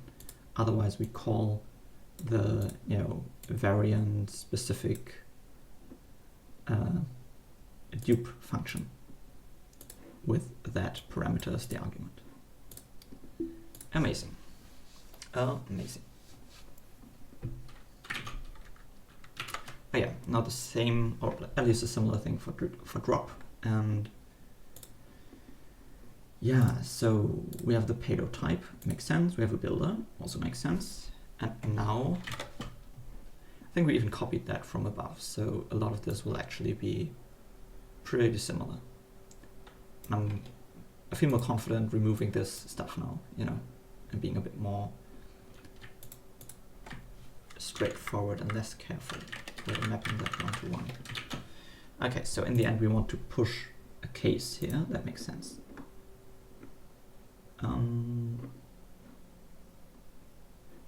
Yeah, so this if goes on until here, okay. Yeah, we have the actual type, which will just be the payload type actually. So if the payload type is a pointer, then we'll create this drop expression of the payload, which is the builder parameter. And that returns an integer. We compare it to 0. We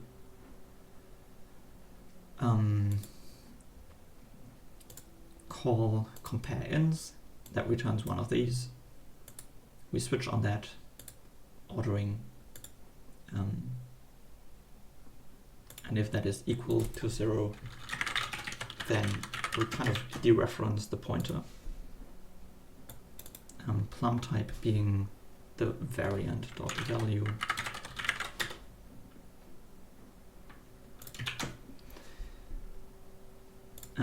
Yeah, and we call the drop function on that. Then we free the original thing. And we finish. Okay. Amazing.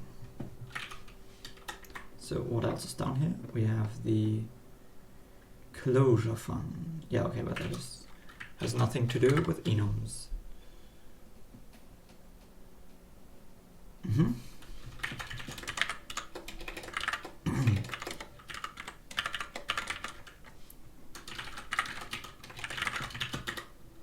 Yeah, otherwise we call the drop fun directly. Makes sense.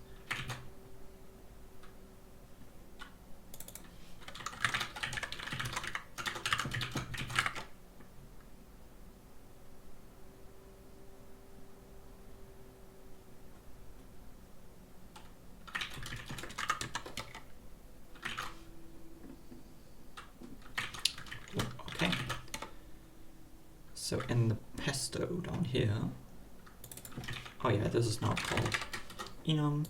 We'll just use a pipe for that. And we'll use that. Amazing. Yeah, pesto to waffle.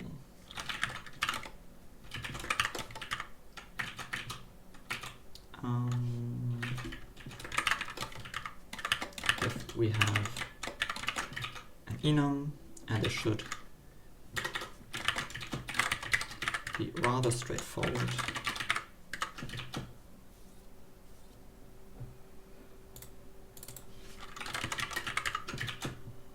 Then we do that. Nice. This is not a variant. Oh, but it is. Whoa, okay. So the code won't compile now because, well, we haven't adjusted the parsing, you know. Yeah, exactly. But apart from that, the entire rest of the compiler pipeline, apart from the parsing, now expects enums to only have a single payload, which is nice progress. All right, let's fix the parsing. So let's see, we have parsing types with type names, which have to be uppercase, and type variables, which have to be lowercase. Fair enough. Okay. And then for values, we have names, which are lowercase. No, hang on, they are non-uppercase. They can also be punctuation. And we have parse symbol. And this is probably what we're gonna remove or change or something, because symbols are the enum variant keys, and they should be names as well. I'm just thinking name kind of feels like, is this also a struct, for example, parse struct. Yeah, that also uses parse name. Interesting. So let's maybe put the parse name function. Let's remove the parse symbol function and move the parse name function to the top, because that doesn't belong to parsing types or parsing values. It's something a bit more fundamental. Amazing. Okay, yeah, and then struct.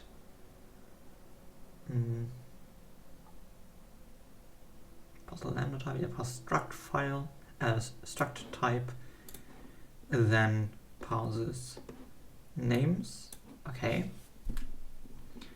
and parse enum also parses names, great. And then finally parsing values. Some point that parses structs right here, parse struct with an ampersand and, well, field names and stuff like that. Amazing. And now we'll also add enums there.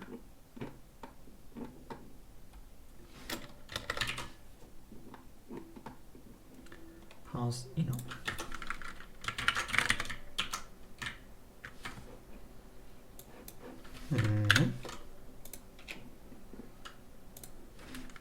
That just contains a pipe, and it only has one variant, one enum variant, which has name and payload. Name and value, I don't know, something like that. So for, yeah, there is no, like, this should only have one single child. Oh, or no child, that's also valid. Yeah, it's kind of like this part in here.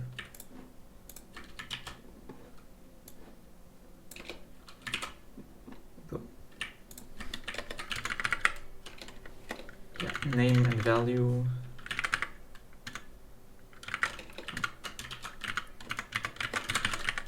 If there are no children, then we create a parser.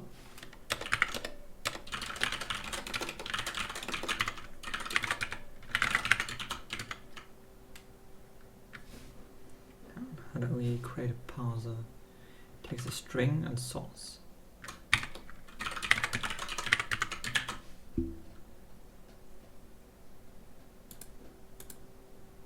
Yeah. And then if bacon doesn't have any children, then we just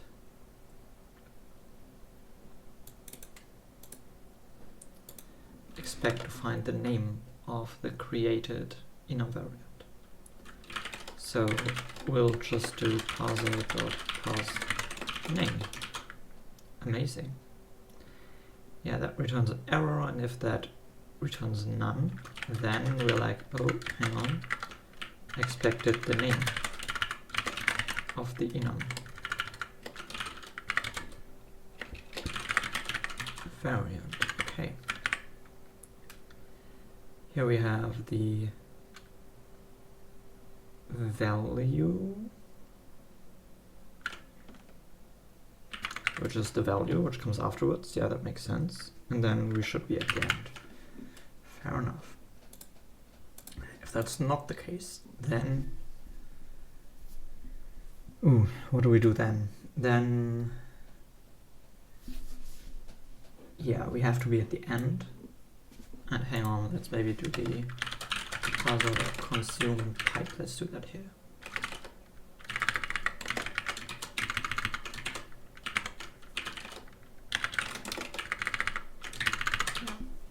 Like that. And then this is, oh yeah, that's, yeah, this needs to be mutable. Okay, so there should be a child, and then children.get1, that is the child that we want to pass, which means this child should have a name and stuff like that.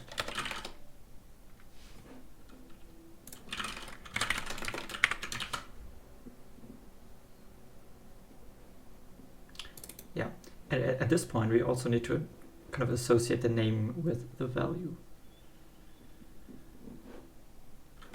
Yeah, let's look at the toast and see what we want to end up with. We want to end up with a toast enum that contains a pipe, a name, and a value.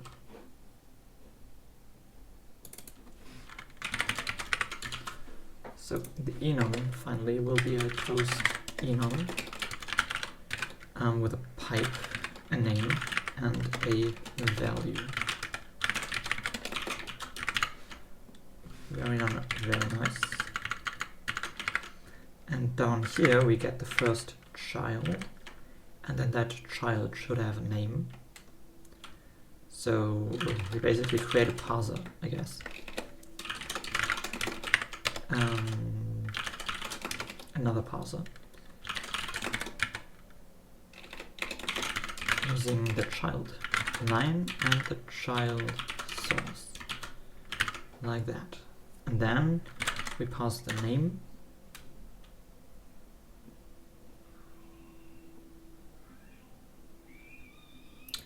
Oh, hang on, at this point. Oh.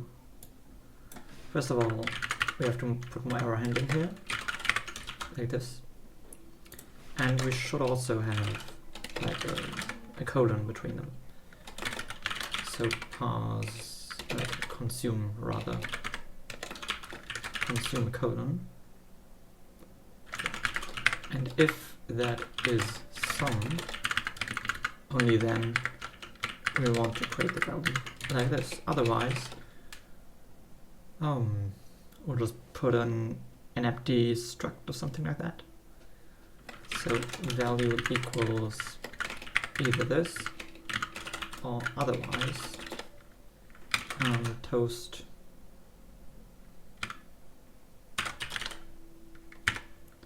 exp.struct of a toast struct, I think. Or just of an map or something like that. Yeah.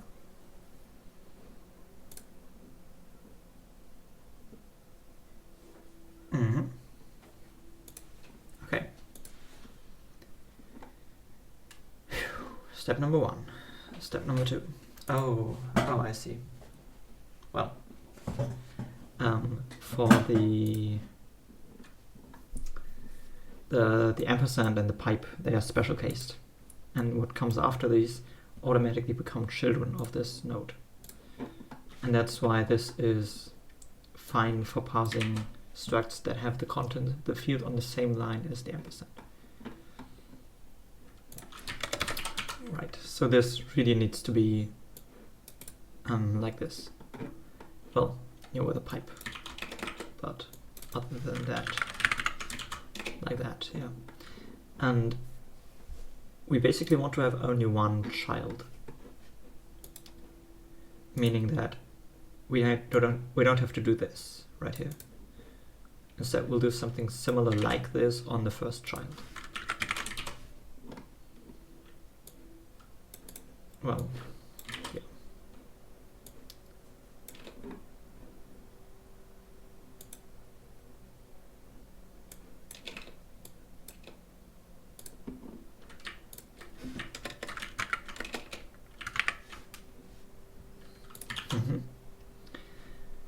Then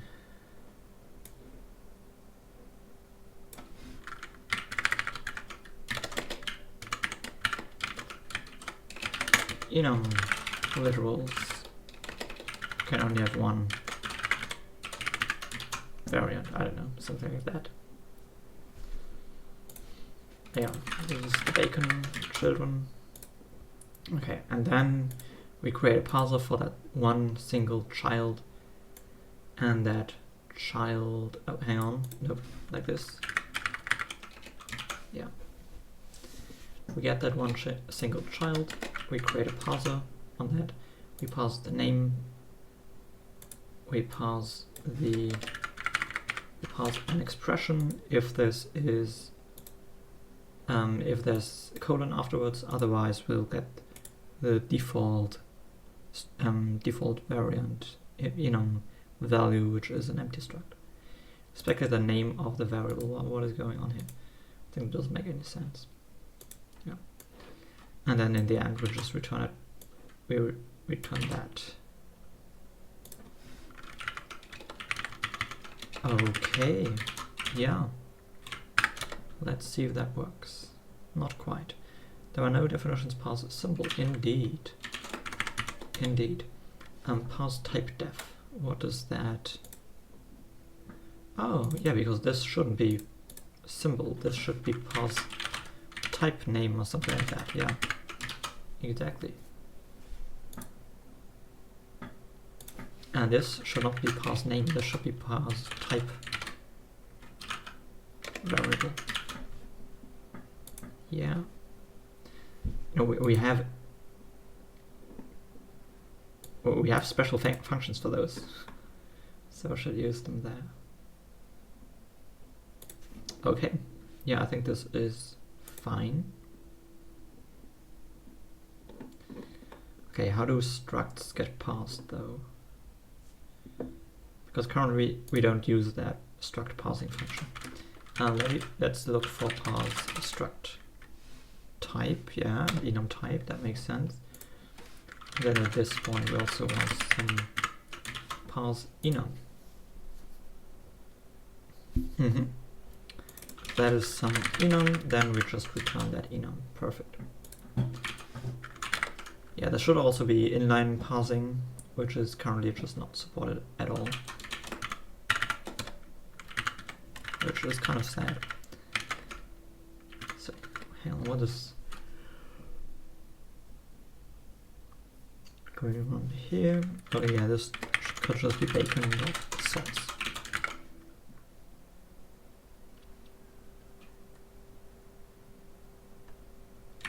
Child is a toast expression.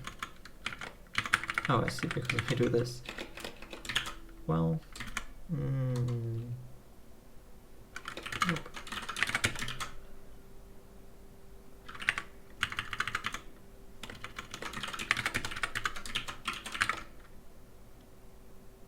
The question mark operator can only be used on results. Parse name. Okay, fair enough.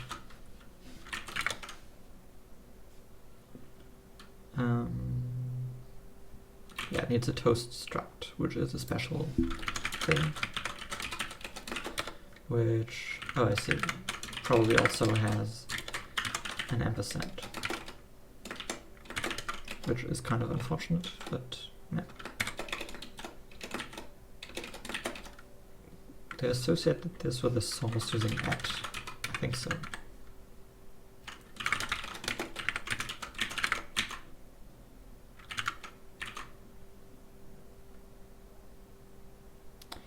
Oh yeah, that is a slice.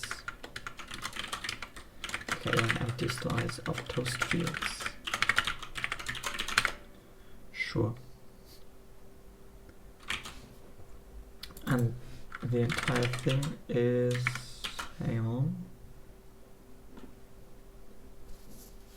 Oh yeah, down here. This is an enum.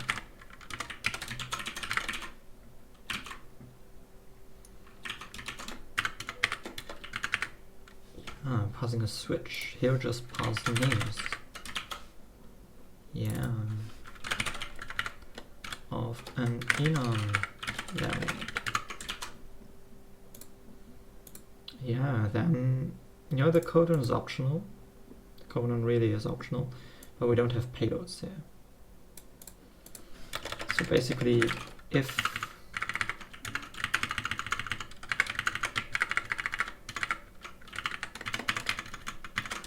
there is a codon, then we also pass payloads. And instead, we just have this arrow here.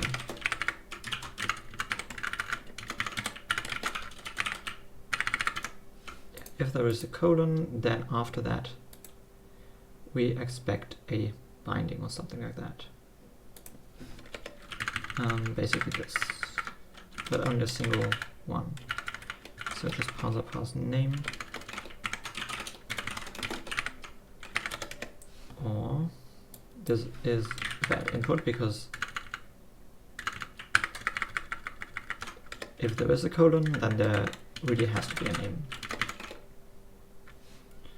Expected a name for the enum payload. I don't know. Yeah. Okay. Then there's an arrow. Or should I have should think about what happens if there is not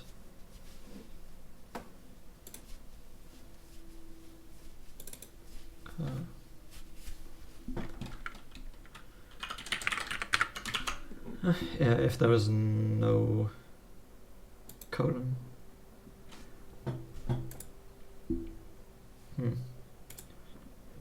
So parse expression. Yeah, expected a case expression. Okay, sure. And then this right here is the payload. Toast case. Let's look at that. Toast case as payloads. No, this should just be a maybe.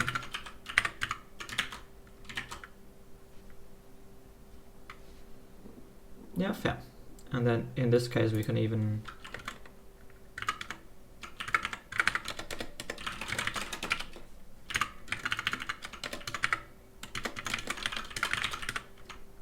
do this.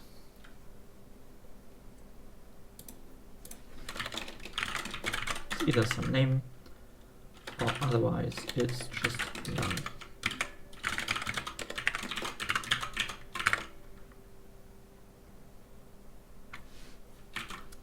Payloads plural. Oh no.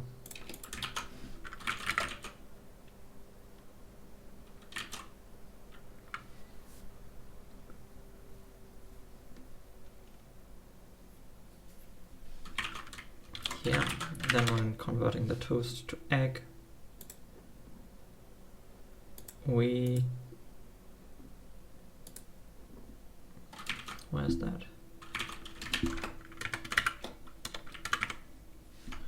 Oh yeah, we have a switch, and we kind of define. I see we push params on the case body. Sure. So what we do is we, if case.payload is some payload, then we define that.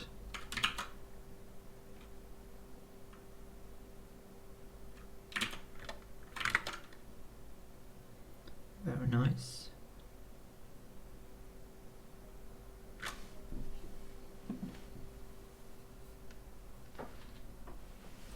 actually the name for the enum payload? Oh, that is true. Because it should be true and then an arrow. Very nice.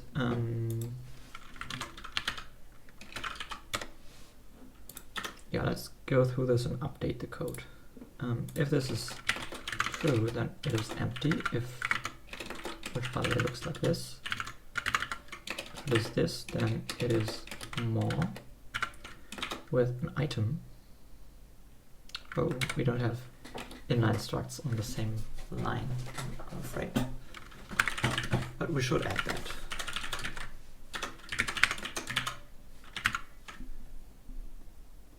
Yeah, if it's true, then this results in empty. If it's false, then it results in more.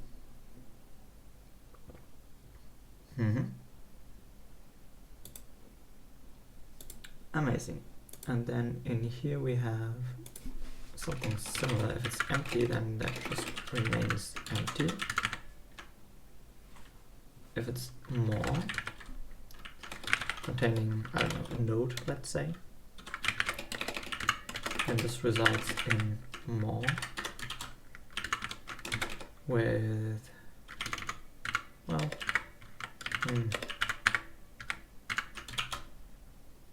weird, okay. Well, you know, with a struct that contains an item and the rest.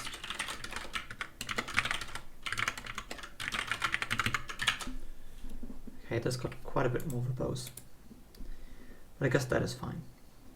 It is at least also more explicit with, you know, what is the item, what is the rest, instead of just having everything be positional in this enum.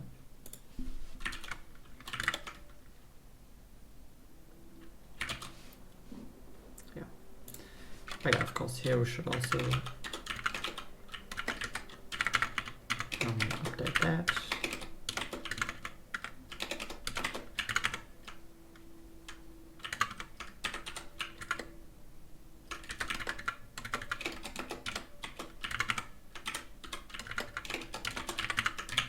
Nice. And similarly here.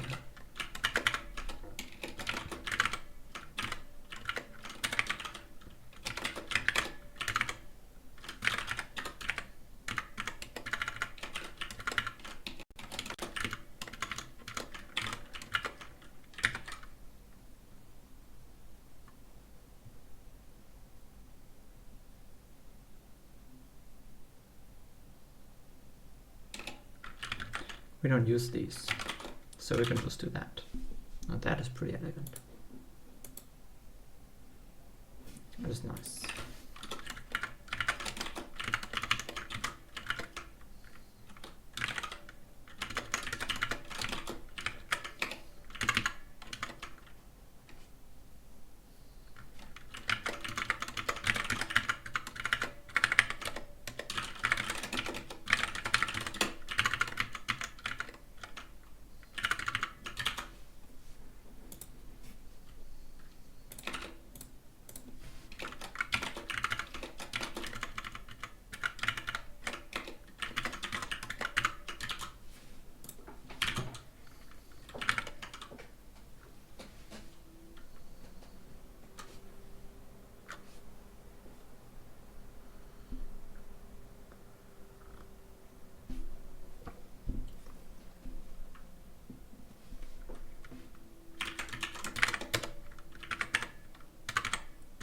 What's going on here? True is look at a case expression. Like this, maybe? Because enums have to be on their own line.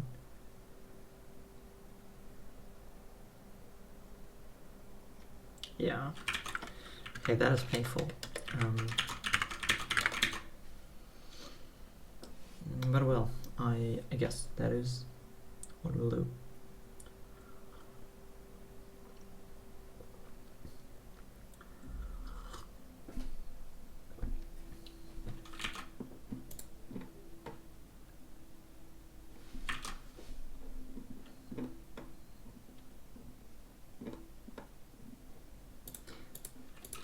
Let's add structs and enums as not just entire lines, but also allowing them within the same line. Yeah. That would be. And how is this organized? We do have the in the parsing.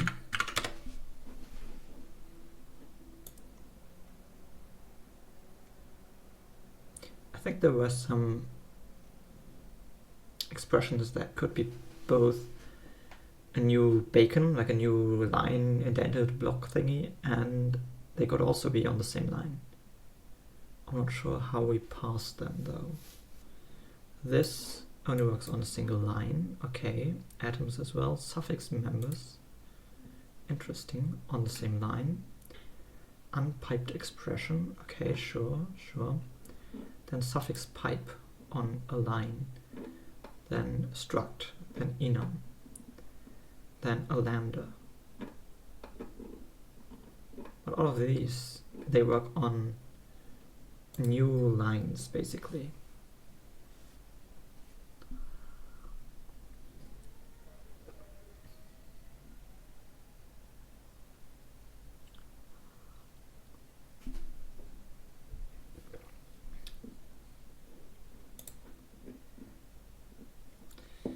Yeah. Parameters, switch.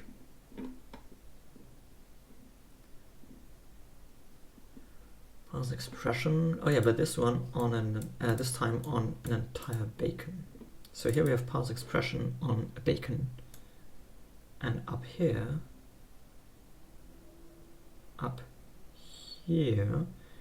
we also have parse expression on a line. So I guess let's after these suffix stuff. Yeah. And here let's also parse enums and structs.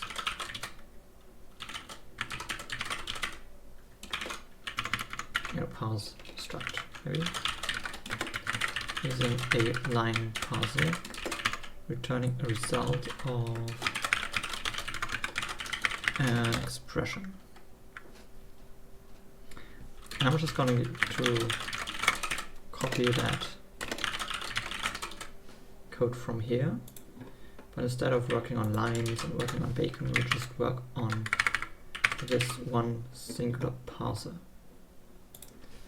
So we can just say ampersand is parser.consume ampersand, or if there is none, then we just return. Yeah, we also want to build toast fields, but instead of operating on the children, we already have a parser. So we just loop, I guess.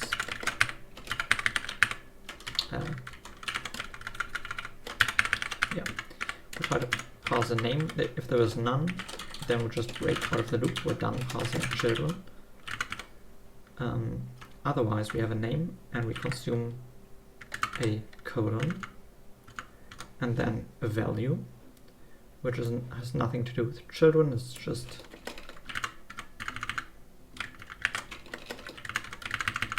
parsing the value right here like that. I do see that this kind of inline parsing style is way more compact than dealing with bacons and creating parsers for the individual nodes and so on. So maybe it makes sense to kind of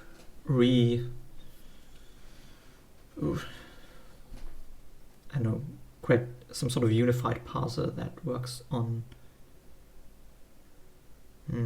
I don't know. I guess I'm asking myself whether I can kind of unify this parse struct function with the parse struct function down below,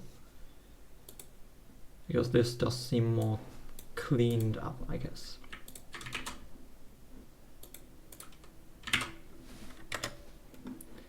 Yeah, we also have parse enum that returns maybe toast expression. Amazing. And what it does is it parses this one, then a name that has to come there. If there is none, then that's an error. Hang on. See, it's kind of weird that this is like completely in a completely separate place down here. Strange. Okay, let's just copy this part here and kind of replace this part with that. Amazing. We're passing a name, or we say, well, you know, expected name. Then we pass a value, and there has to be, oh no, there can be a colon, but there doesn't have to be. If there is one, then we also expect an expression afterwards. Perfect. And then in here we just say the value is that. Oh, I don't even know, source from parser cursor, something like that, I think. Parser source.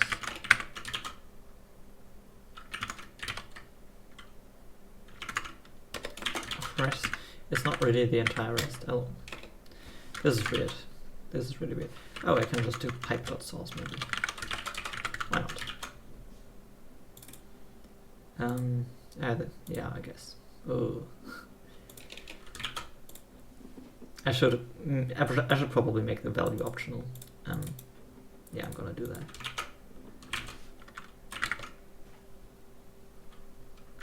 Oh, hang on, and then we should also pass these expressions in the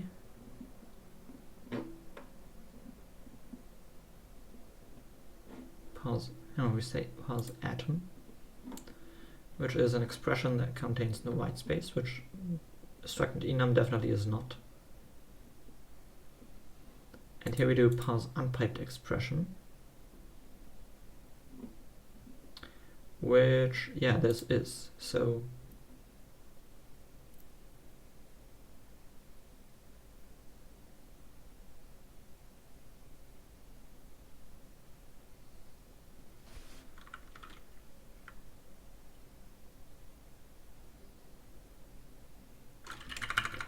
I think, or we do something else, or parser, yeah, parse struct, or parser parse enum, or we say we don't match. But basically one of these can be the basis for other stuff.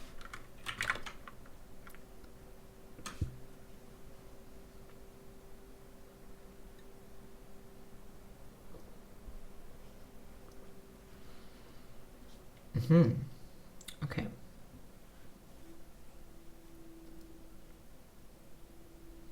Yeah, I'm gonna stop here and maybe continue later.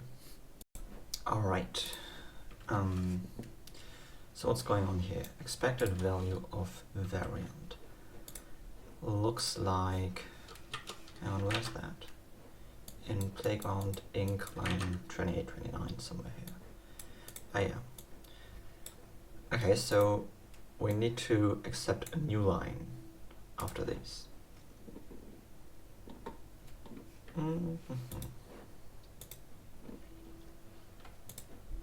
Oh, we have a line parser. Yeah, but this is not that. This is this one down here.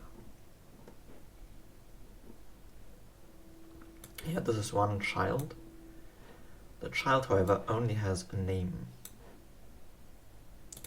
And if there's a colon, that is totally fine.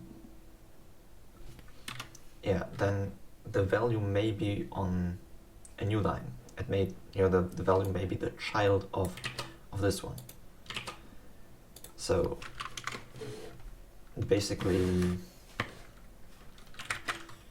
grandchild is child. Well, child.children is empty, if there are no children of this, then there needs to be an input. Otherwise, there needs to be exactly one grandchild.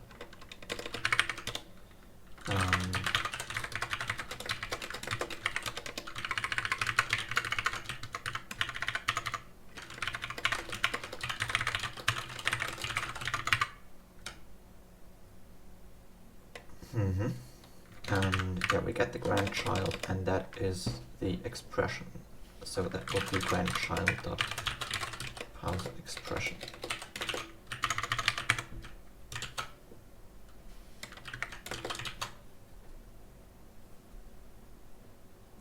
Okay. Result something. Oh yeah, this is the result is unwrapped, but it is a maybe toast. True. So if that doesn't work, if there is no expression, then expected value. Yeah, that makes sense. Let's see.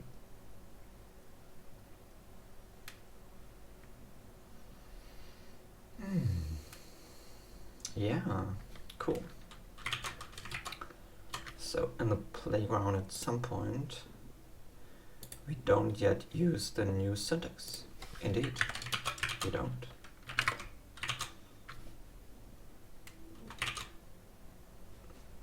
Hoping the playground gets parsed correctly now. Hell yeah. Now we're on to imported files. Hang on, that is the core bool thing. Oh yeah, I updated these files.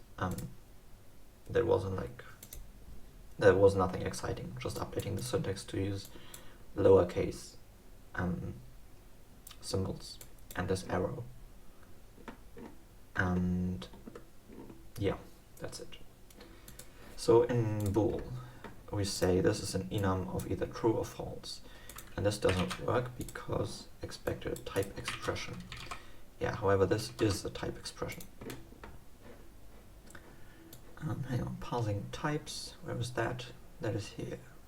Parsing types, type variable, parenthesized type with line parser, type atom, type atoms, type expression. Yeah, here we also want to support structs and lambdas, because they should not only be like top level nodes, they should also be able to be defined inline within a single line. So we'll also have struct type that returns a result of a maybe toast type or an error. Yeah, and it's going to be similar to this one, but not really. All the parsing stuff will be different, but the construction of the type fields and so on will be the same.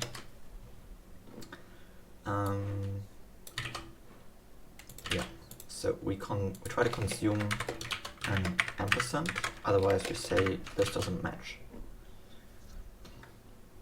And then we build the fields. We do have a parser already, so we just say, oh yeah, we don't do this, we just loop. And we say parse a name. If there is no name, then we just break the loop. After the name, there must come a colon, yeah. And then there must come a child, which has to be on the same line. So this has to be matched, meaning this can be removed. Parse type expression, yeah, like this. We push a field, then we create a struct. Amazing. Enums will be pretty similar, except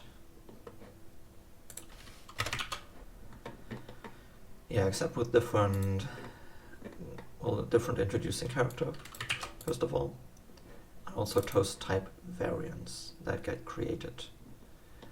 Oh yeah, plus it's optional to provide types.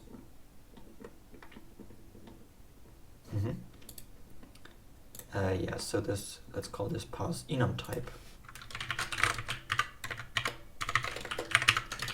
Consumes this one, and then creates variants, which will be a list of toast type variants which contain a name, then other stuff, and then down here we create toast type variants which also have a name and type, and that final thing is just an enum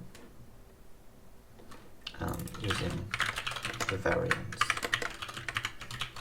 And then the body of that will be a bit different because we'll do this kind of thing. Yeah, lots of that is just thrown out, but let's see. We pass the name, that's the same, and then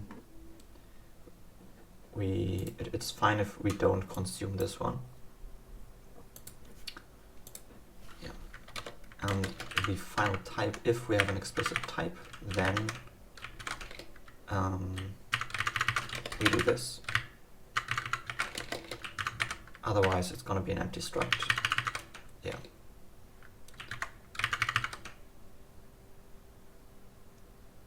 Yeah, and then we push the final variant here. Cool. Yeah, I think at some point I might want to change this slightly so that we don't, create a struct in here that contains nothing, but instead just have a maybe here and then do that struct creation at a later point in time, in the next compiler stage maybe. Oh yeah, we don't use these functions yet. So when we parse a type expression, we also want to check if parser.parse struct type is some type, then we just return that type. Yeah. Well, yeah, could have just copied that line. Same with enums.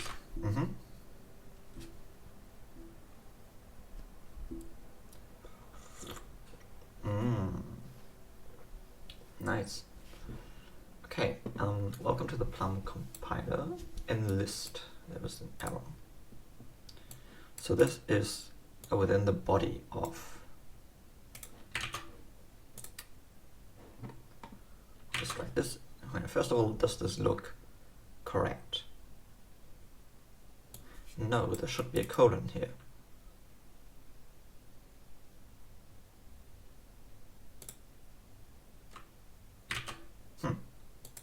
Interesting. Like weird error,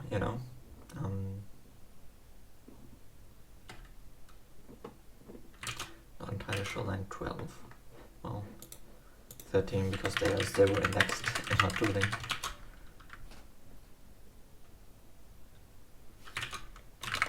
Okay.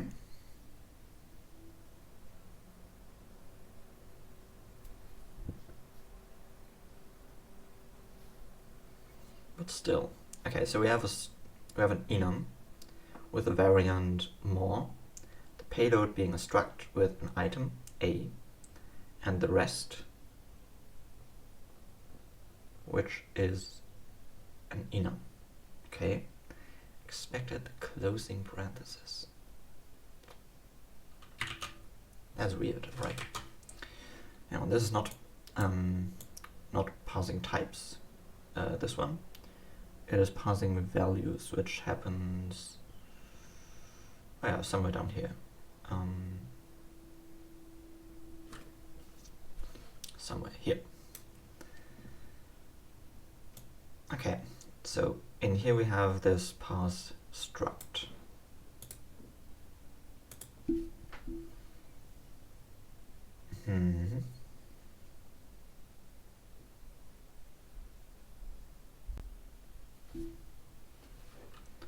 We have this ampersand. Amazing.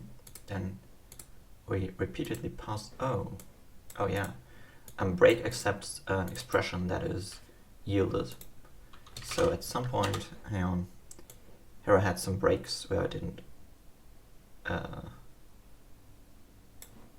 Yeah, this is gonna break with this expression, which is horrible.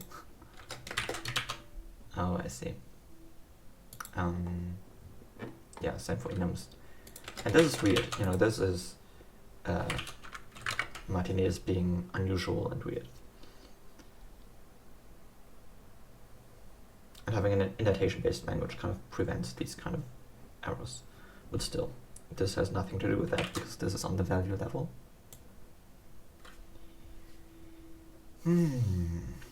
Here what we do is we parse a name, perfectly fine. We consume a colon, also nice, then a value.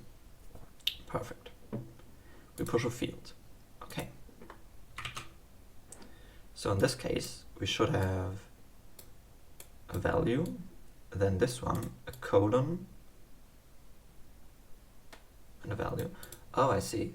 Oh, it probably parses this as a call. Item as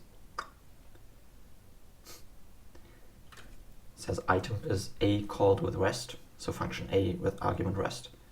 And then afterwards, it's like, okay, now let's parse the next item, and this is the rest that it has. And it's like, okay, there is no other name coming here, so the enum has to end. And then it says, I'm done parsing this inner expression. And then the surrounding parenthesized parser is like, okay, the expression was parsed. It's this enum with one item, with one field called item. The value of that is a rest.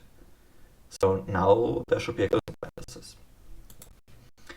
Okay, so for enum values, we shouldn't allow spaces, meaning that parse for struct field values, and also for enum values, meaning that down here somewhere, yeah, parse expression, it should really just be parse atom, yeah, which is an expression that doesn't include white space.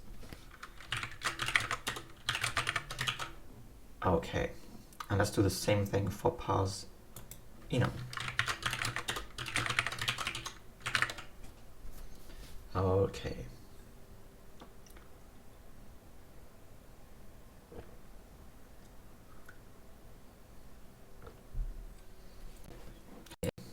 Enum literals can only have one variant, that is true.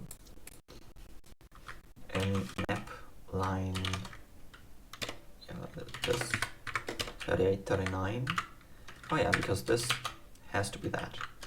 Oh yeah, and even more, like this has to be indented.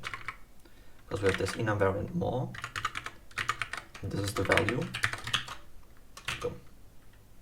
And does it throw an error for this? It should. This should not work. But it does work. At least this plays in the code. Okay, let's fix that as well. Parse enum on a bacon. Somewhere that is done. It's done here. Okay, we have the name of the variant, and now there is no colon. That means that there should be no children.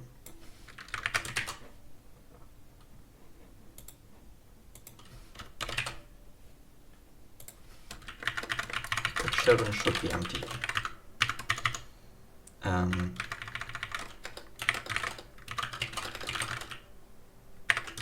I don't know, something there.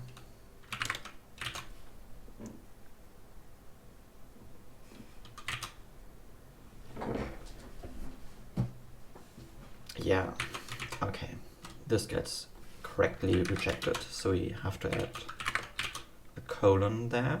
Makes sense. Assembling.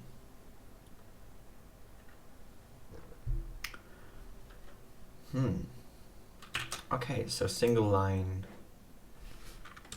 enums plus enum type on a single line. Perfect.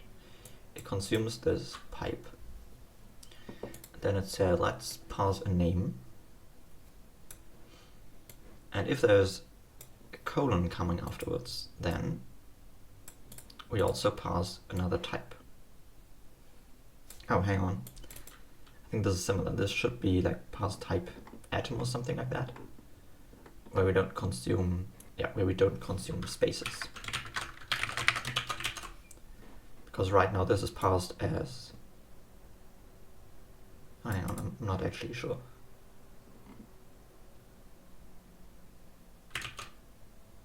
I don't know what that is being parsed as. Well, expected type of variant. I mean, this is correct regardless, so let's try that out and see what happens.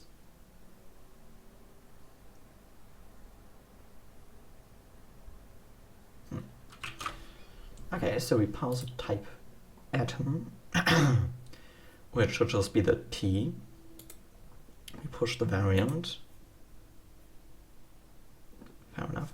Oh, this right here. This is not true. Like on a single line, we don't have to be at the end.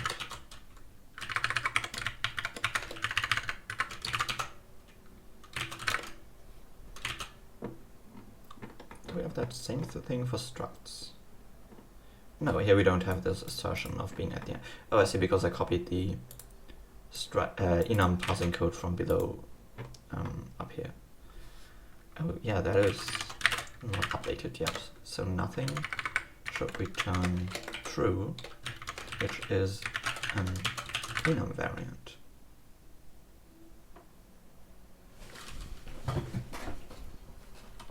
Assembling binary, nothing. Expected font body, ignore. Oh yeah, this is kind of actually the most significant change I made in the standard library. Nothing is no longer an enum with only one variant, because these enums implicitly have nothing as a type. But instead, nothing is just an empty struct now. And in this case, we just want to return an empty struct.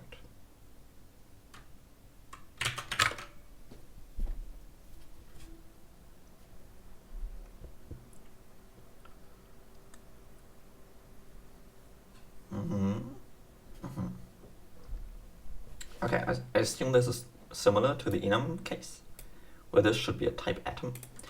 Although I thought we handled that. Oh, we handled that on the value level, not on the type level. Yeah, this is the enum code, and the struct code should also, right here, parse a type atom as the field type. Because the name of the type of the name field is not string of type, it's just string. It can't have any spaces inside. Okay. Same error, interesting. Let's see, name is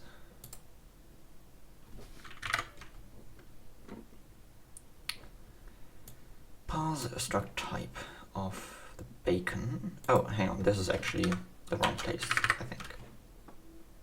Yeah. Really, I wanted to do that in the inline struct parsing case here. Yeah. If we have a struct defined inline on a single line, then we don't allow white space here, because we expect the next name, the next field to come right after that on the same line. Okay, yeah, that is true.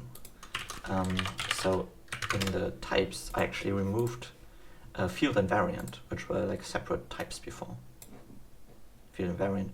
And field was just, a struct containing a name and a type.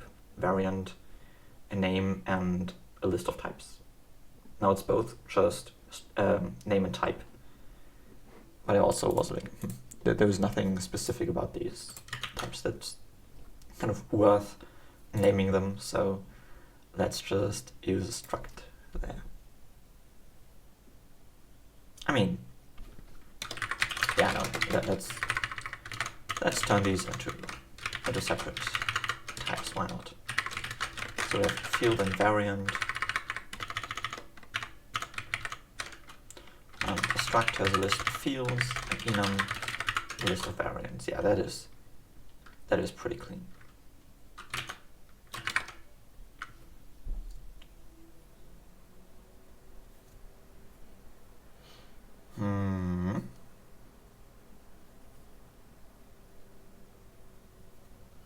Unknown reference name field.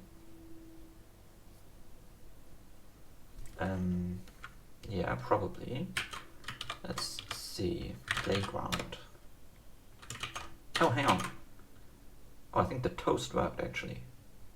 Yeah, and now we're going on to resolving names and so on. That's pretty cool. Yeah, this doesn't work because note.item is the field. We switch on the node rest, and the field is node item. Yeah.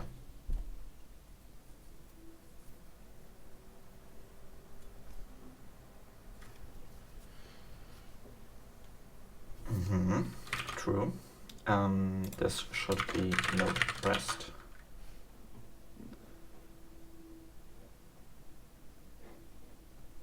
Same here, by the way.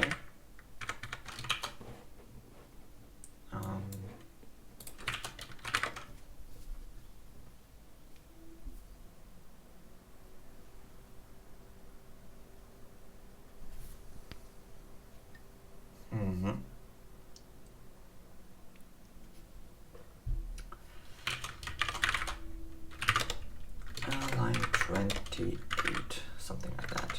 Oh, yeah, here we should have columns, define reference item. Oh yeah, that is node.item. And it's node.rest. Amazing. And I should also note, like, currently it is kind of confusing that both enum variants use pipes and also, like piping the result of one function call into another uses a pipe. Later on, these will be replaced with dots, something like this. Node.rest.get maybe. So pipe is really only used for enum variants, and then things will, like the code will get a lot cleaner, I think.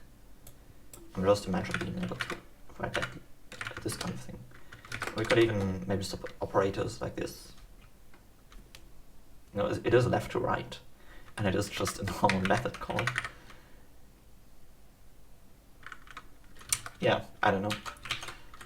Interesting for sure. Okay, it actually works and runs. Yeah, let's commit that and then tackle this other stuff of using not pipes but dots for chaining methods. Damn, okay, a lot of stuff changed here. Let's go through this a bit. Parse name got moved up here from down here somewhere. Yeah, from down here. Parse symbol got removed, and instead we now have that up here.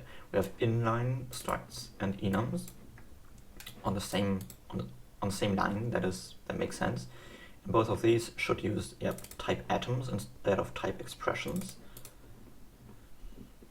Okay, and they get used here. That's basically that. And then this is the parse enum type. Yeah, that got simplified because now it doesn't have a list of payloads, it has a single payload. Yeah, this is one less expression that we have. Parse struct and parse enum expressions on a single line now exist. And I used down here, and parsing an enum on bacon got added because previously that was just a symbol call. And yeah, and a symbol is really just a name. Yeah, the naming convention, I'm not entirely sure about that. Symbol versus name versus variant versus payload versus value versus, stuff like that. Well, okay, yeah. And switches got adjusted as well, makes sense. Okay. In the egg, we now no longer have symbols and variants, but we have variants, but they're called enums now, which makes sense because we have struct literals and enum literals basically to create them. That is nice. It has a symbol or variant or whatever and a payload. Okay, and we have the toast to egg. Maybe let's look at the toast first. Yeah, toast has a single payload type. That's called enum. Yeah, it has a pipe, a name, and a value. Beautiful. Okay, we looked at the toast, add the bacon to toast, we looked at the egg, now the toast to egg. Oh, I know, this makes sense. For variant enum do, variants.push, add a put, name and type, yeah, that got simpler, that's nice. And then the next compiler stage is the yogurt, where we also renamed this to enum, makes sense. All over the place. We have a new value nothing, and use that in a couple of places. Lists got, I don't know if they got simpler, but they got different. And some of the type algorithms had to be adjusted. This is simpler, this is a lot simpler, this is simpler, this is, well, yeah, we have to create a struct for enum nodes. That's a bit more complicated, way simpler, way simpler, way simpler, simpler, simpler, simpler. It's really nice, you know, if you clean up the code and like if you clean up the language itself, make that more consistent in itself, and that also leads to giant code cleanups. And you know, this kind of confusing code that we had, it is still some of the more difficult type code, but it is so much simpler. Yeah, and then the, what is that, to yogurt.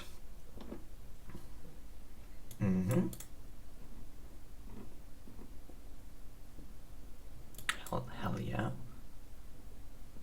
Yeah. That looks fine.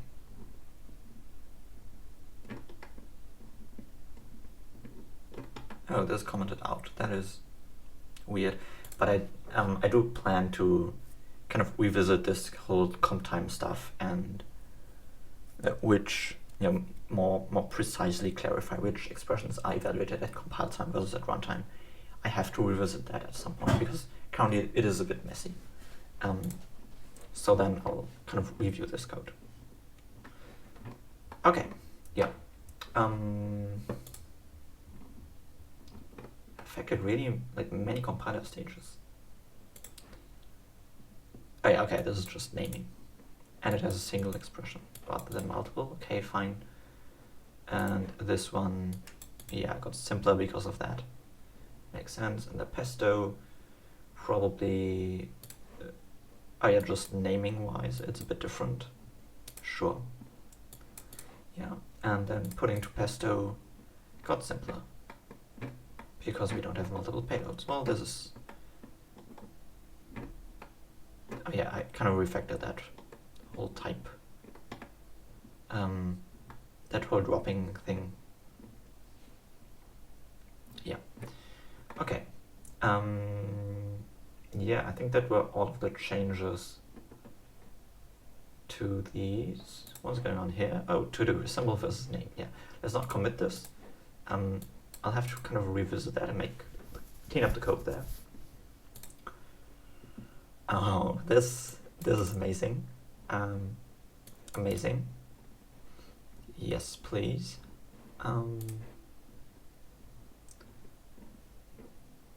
Simpler stuff, lowercase. Oh yeah, this was horrible code, but sure.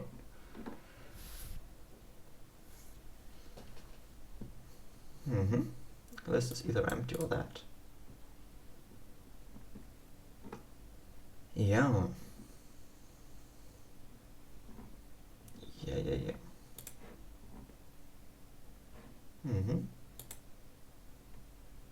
Nice. And just being able to define structs and enums on a single line really makes a difference with regards to readability.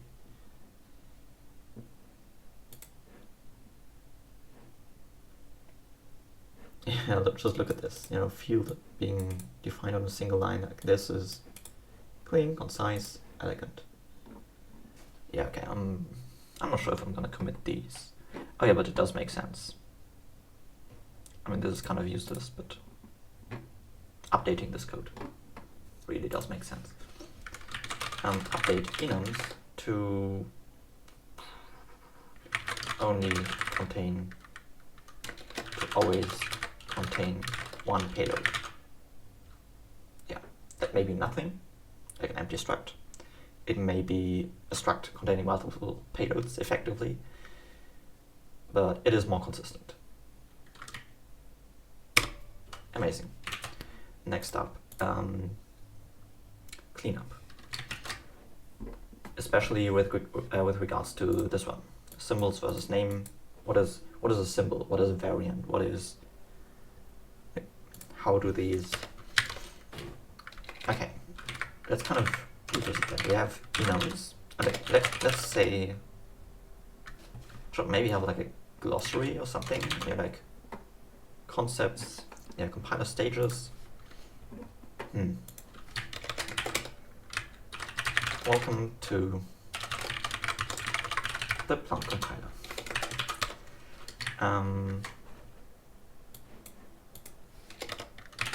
Terminology. And then this is just, for me, some documenting. Struct. Yeah. Structs have fields. Enums have variants. Yeah. Fields have a name and type. Variants have a symbol and payload. No.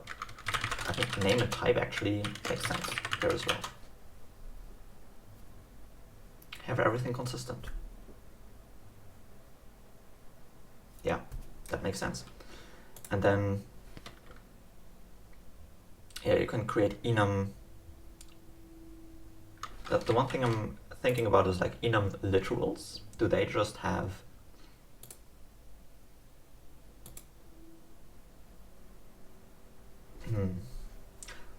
hang on, let's look at the toast. Here we have a toast struct, and that has an ampersand and it has fields, and each of these fields has, others are probably sorted, has a name and a value. Okay, let's look at that. Structs have fields.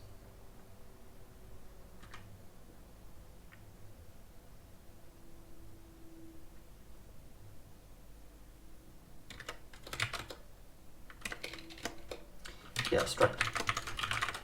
And this is a value or a type depending on whether you're at the value or the type level. Yeah. Okay, so naming wise, this makes sense. A struct has fields, and fields have a name and a value. An enum has a pipe, yeah, and it has, okay, so it basically has one variant, and it has that variant's name and value. Here it's just called name. I think that does make sense. Yeah.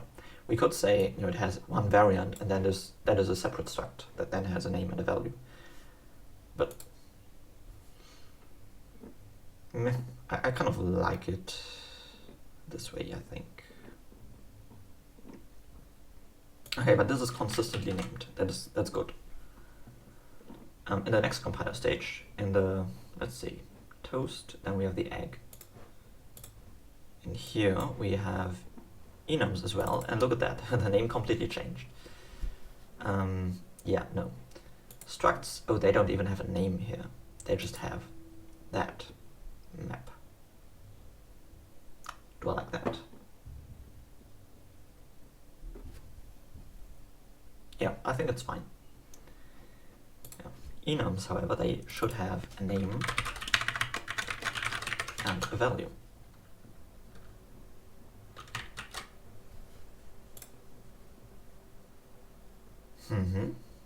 And then, of course, converting something to egg means we have to update that to take a name and a value, which is the name and value of the enum. Makes sense. And next is the yogurt. So let's look at that. In the yogurt, we create enums using a name and a value. And this is a yogurt enum value. which has a name and a value. Okay, now we're getting somewhere. Yeah, when printing them, we also just print the name and value. Cool. And when converting the egg to yogurt, we need to correctly map that. So this will be the enum name, this will be the value.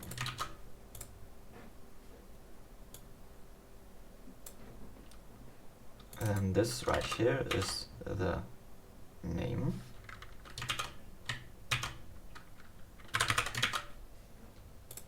And the value.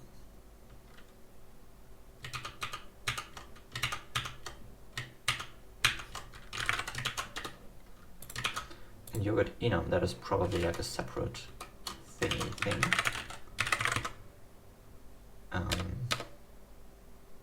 Indeed it is. I'm not sure. Oh, it's a yogurt value. Sure.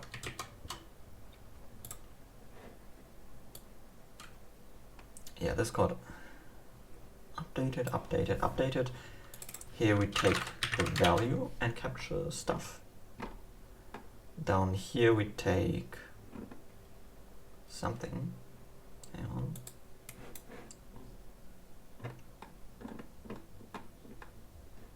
Here.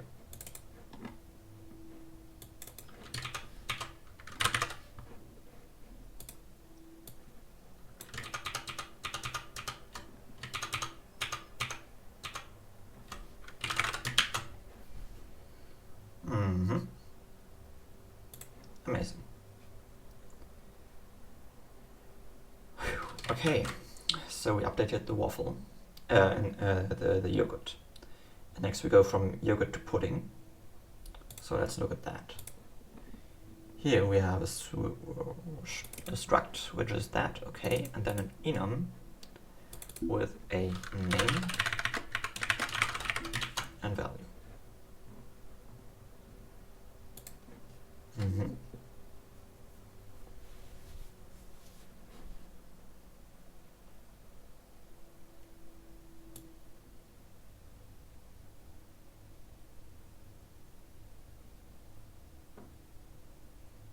Means we need to update this as well. We need to update the something to pudding, yogurt to pudding, where we say we take the enum value and the enum name.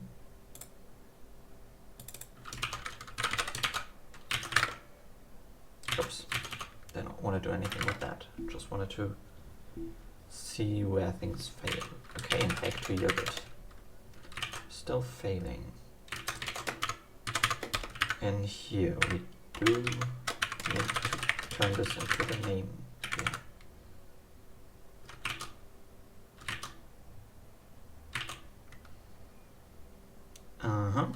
615 should be name.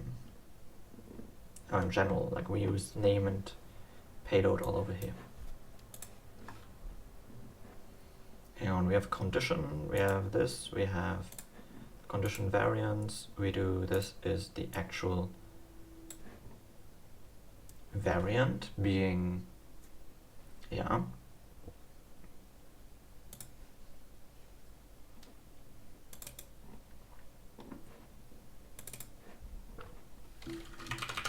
Let's call this value. Amazing. And then let's do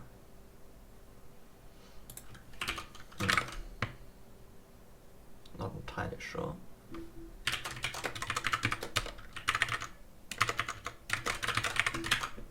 Oh yeah, I missed one. Name.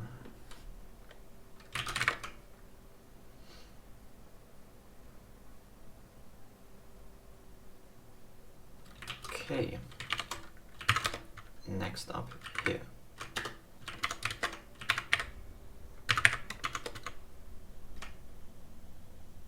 What is going on here? build a push enum.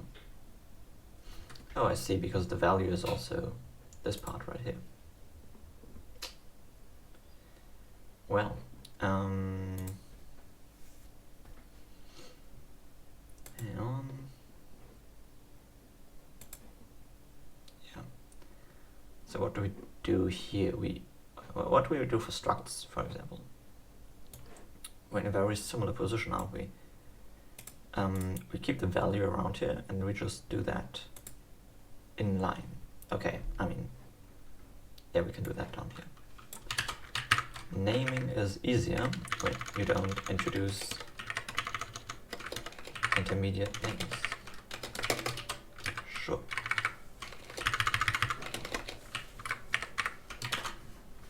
Yeah. Then in here, line 6t. This is just the value. And this is supposed to be the name.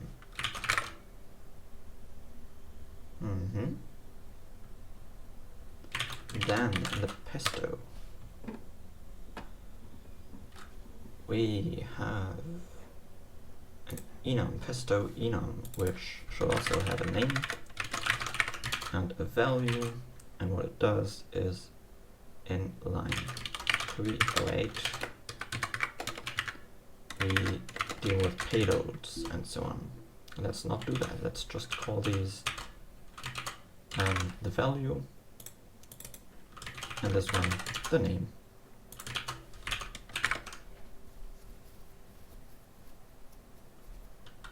That is nice.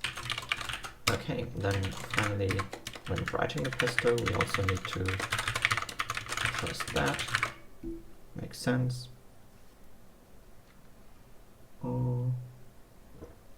Next compiler string. The waffle. In the waffle, we no longer have the concept of enums, so that's a lot simpler. We don't need to change anything here. And yeah, mapping this right here, pesto to waffle, means we need to get the enum name. Yeah. And the value. And let's also adjust these from the memory layouting, which, actually is now defined in line in this file. So up here, memory layout has a size and alignment. That makes sense. We have a struct layout. Yeah, that makes sense. And then we have an enum layout down here with variants. And the variant layout has either, put the value in here, put the tag in there. Yeah. Which means that down here we just create a variant part, store the value in here, and here we switch on that, putting the value down there. Okay. Yeah, that still works. So this is kind of refactoring. Symbol, name, payload becomes value. Okay. About the main file, I think I'm going to add a separate. I think it makes sense to have this kind of introduction stuff here.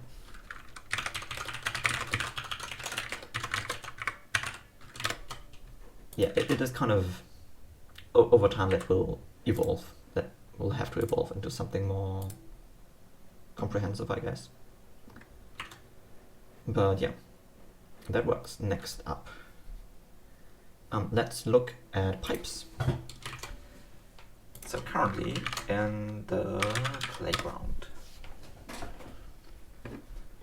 yeah, we now use pipes both for creating enum variants like this, but also for piping expressions, like piping functions like this.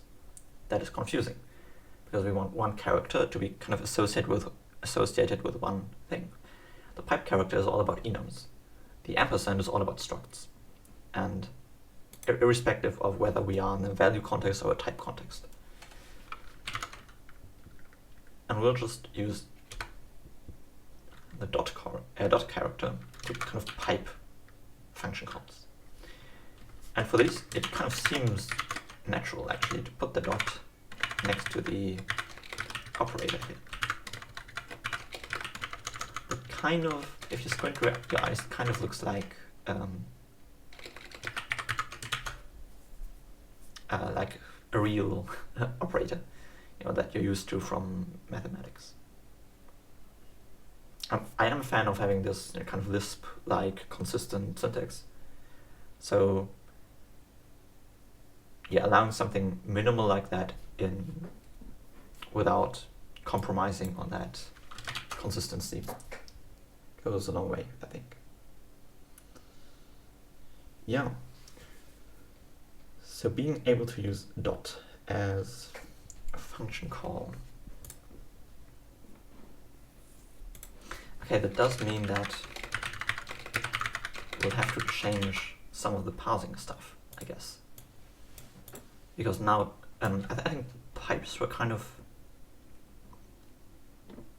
I don't know exactly how that worked, to be honest, but pipes were kind of, they became a child of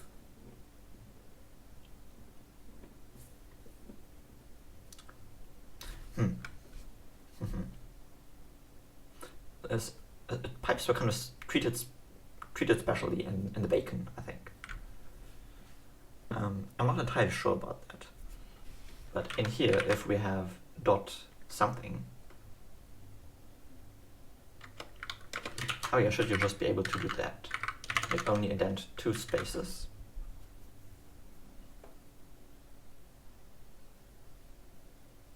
Actually, I think so. I think that makes sense.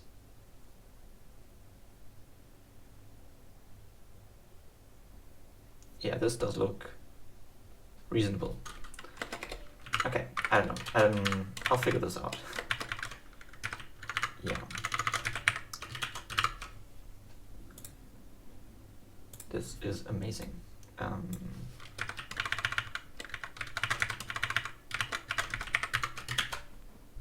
Cool.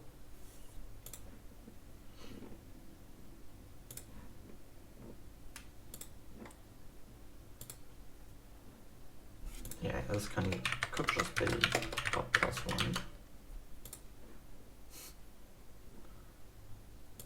It's nice because it's so, yeah, it is pretty readable, but also really consistent. I really like that design.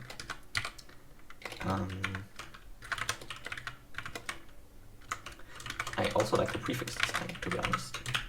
But for like mathematical stuff, I think this is pretty cool. Like, you know, make this, it makes sense that this is prefixed.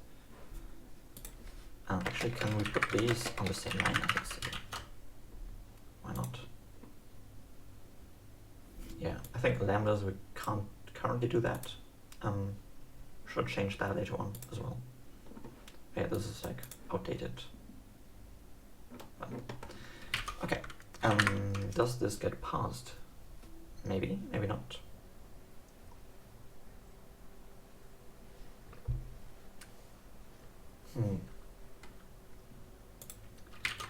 Yeah, okay, so let's see. And in the bacon already, we do some, I'm not entirely sure, to be honest. I think we do, wait, that's just the definition. Something to bacon, string to bacon. I think here we do special casing of pipes and ampersands. Yeah.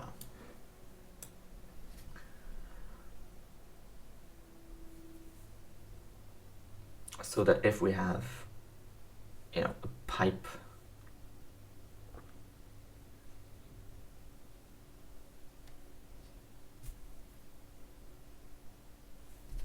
why did we need that? I think it was so that if you have on this kind of thing, we have a foo and a bar, and that foo thing actually has more annotation down here, that this becomes a child of this one. Because if you just go strictly by annotation, like VS Code does here, then this, like these lines, these 2 lines are just children of this line. And we don't have any information about the relative it is kind of like this begins a new node in this tree, and the like this should be similar to this one, you know, just being on the same line. And like the structural information here is different. You know, here we have this one node, and that has two nodes inside. Okay. Do we, like, why did we have that? Oh, I see. So if we have something like this, you know, foo is, and this, assume this is some complicated type, you know, that spans multiple lines or something, then it would be kind of weird to have this one node ampersand foo and then have three nodes that are on the same kind of level. Yeah, it makes sense to special case that. For dots, however, we don't have that, because when you use a dot, you only pipe that into a single function. So you can put the function name directly in here. And whatever comes after this should be basically a child of this one. I'm actually tending towards not using any additional additional indentation there, so that this is just a call to map with these arguments. Well, you know, that doesn't make any sense semantics wise, but yeah. So even though ampersand and pipe, they are treated as separate characters, like a separate, like introducing blocks, you know, the special casing, we don't do the same for dots. And then when converting, hang on, what is it, like bacon to toast? Yeah, we should, let's maybe look at the toast and see where, oh, we don't have any pipes yet.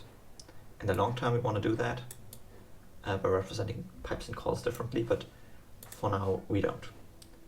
So in the conversion from bacon to toast, oh, I remember there was like a parse unpiped expression or something there. Yeah. Yeah.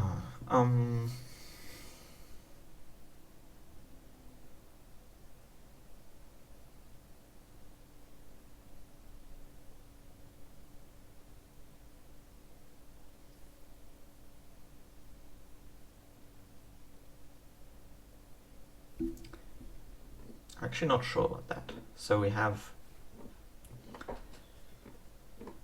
these kind of expressions, like fundamental ones, like int and string, parenthesized stuff, and these are basically all the atoms that we support. And then we try to parse suffix member. Oh yeah, this is interesting. Suffix member, which is defined down here. And this consumes a dot and then passes a name. Okay.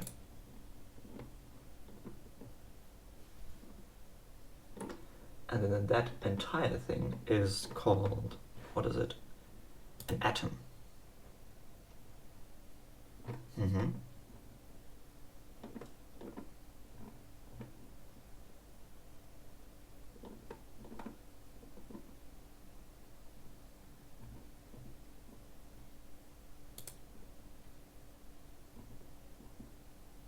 Okay, yeah. And then after parsing that atom, we check if there are other arguments, other expressions coming afterwards, other atoms. If so, these become, like this entire thing becomes some sort of call. Yeah.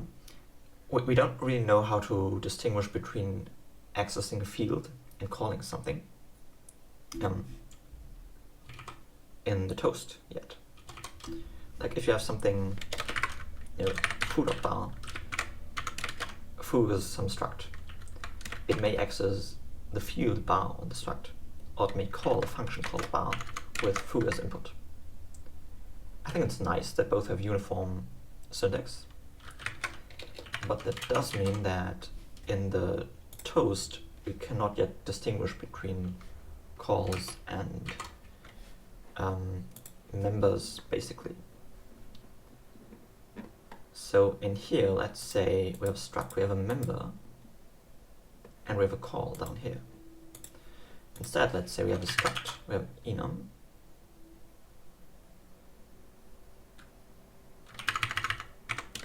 and we have some sort of dot, I guess, toast dot, which is not yet, we don't know yet, is that a call, is that a member? So we kind of need to merge both of these. Does it make sense to put the dot here, or should that come further up? It doesn't really matter, so I'm gonna keep it here. Toast member doesn't really exist, I guess.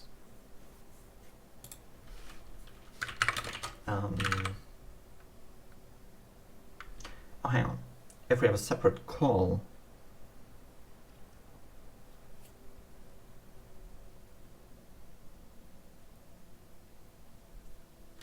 hang on. If we do something like, do we need to distinguish between this and this?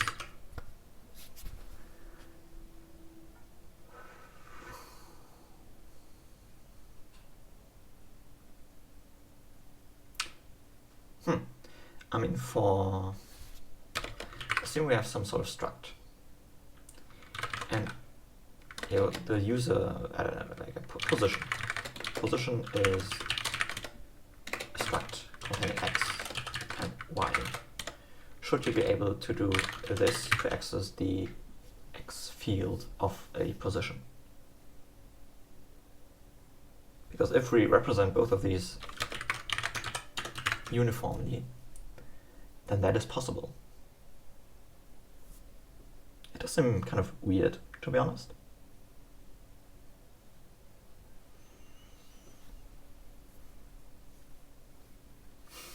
But it does make kind of sense, you know?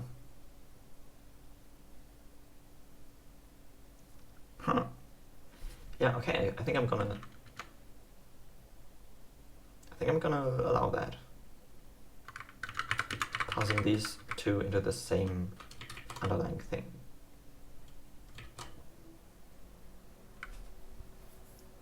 That is crazy.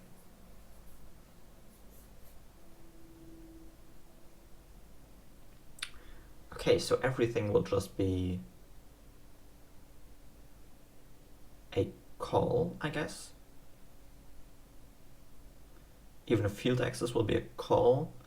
I mean, dot doesn't really make sense, you know. What is the name for that? It's not really a member, because calls are not members.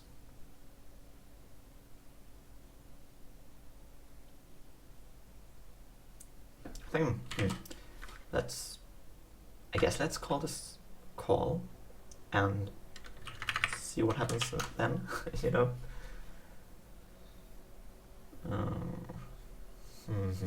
Okay, but that, again, that begs the question, what if we have some sort of, you know, if this is computed, like this is not, you know, this is some lambda, like we have some lambda that takes an x, which is an int, and it just returns x, and we call that with 2. This is a call, but it's not a call of a function. Oh, I mean, maybe it is. Yeah, okay. And this is kind of weird. Okay, so this is a call. I'm fine with that. But we don't really have members.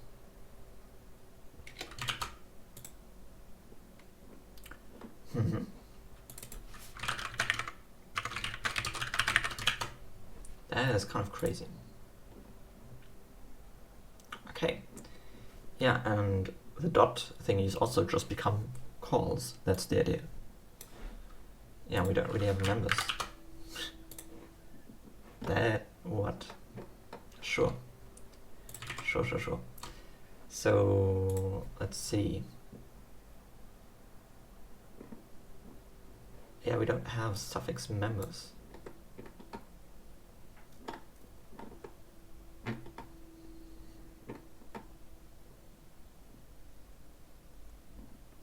Crazy.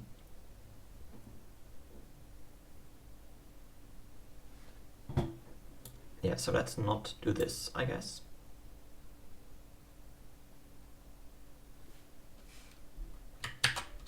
Boom. Let's just say, yeah, we only try to parse parenthesized ones in strings name. And then in here,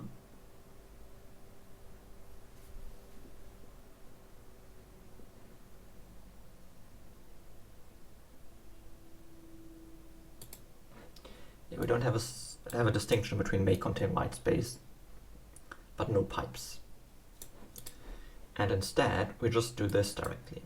Like, I think we can just comment out this one and this one, and instead do that work down here, where we first say parse an atom,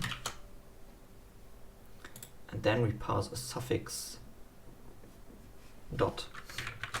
If that makes any sense.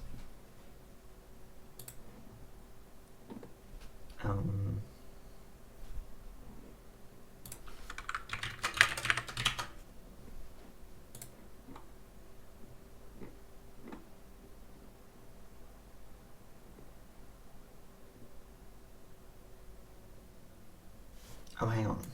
Yeah, okay, I think this does make sense. Let's call this undotted expression.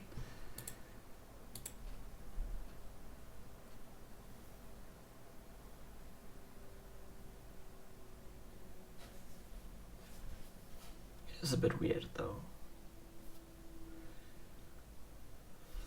Well, okay.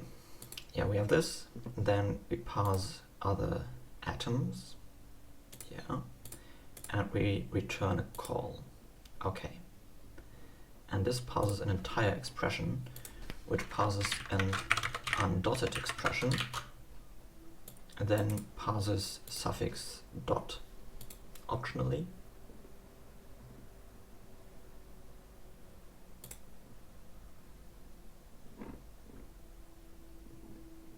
Yeah, this is kind of the off thingy. Dot of this other expression. What it does, it looks for a dot. And then it parses another undotted expression.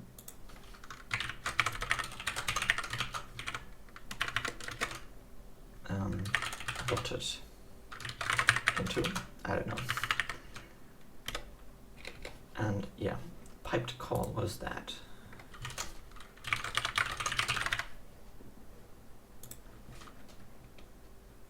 Oh yeah, that does look useful. Suffix dot, yeah, is called here. It's called here. Ah, okay. Yeah, we'll look into that. Okay, so piped call, let's maybe rename that to dot call. Left.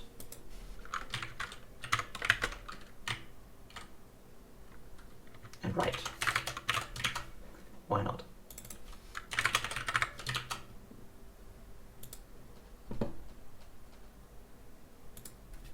Or just dot, maybe.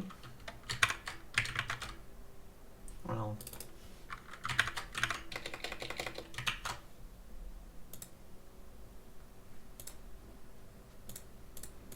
left dot right. If the right is a call, then the arguments are a list of the left and the right ones. I think we can even use this on lists. Oh, but it's a slice and stuff. Yeah, okay. Never mind.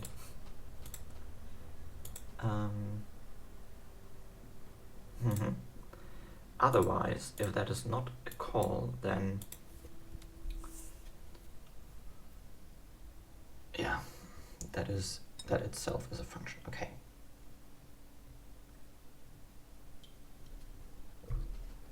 Nice. Really interesting. Really interesting.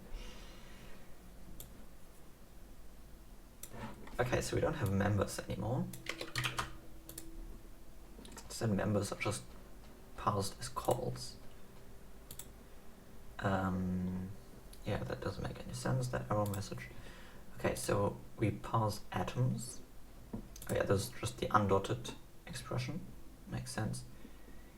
Here we parse a dot, which then parses another undotted expression.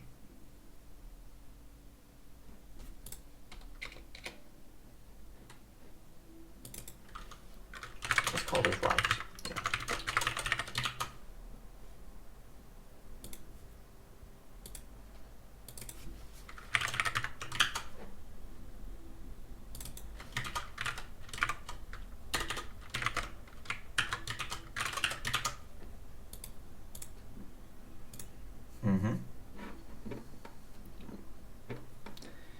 And in the case down here, we do parse pipe. Where's that called? I think it's within single bacon. This should be called when, yeah, when converting a slice of bacons. Basically list like source code nodes that are on the same indentation level. We pass an expression and then we look at the next node below that. If that's a switch, like %, we do stuff. If it's a dot, then we do that. Okay, so we have this parse dot of some bacon with a previous expression. And what it does is, oh yeah, no, this doesn't do this. Instead, it should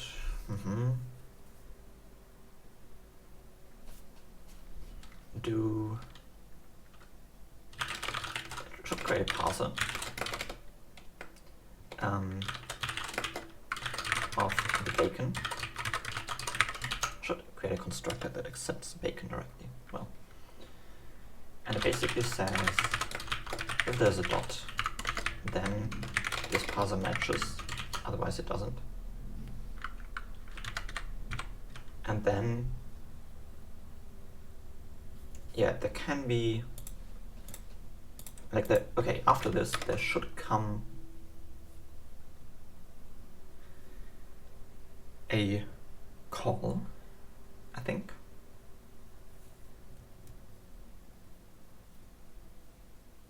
Oh, hang on, ignoring the first dot. We want to pass this kind of sub-bacon thing as its own expression, and then create a dot of that. Okay, so we basically want to create this bacon, well, yeah, bacon with line in bacon line substring 1 and source being bacon source. And we just want to pass a normal expression of that. Expression, if that's error, that's something that has to be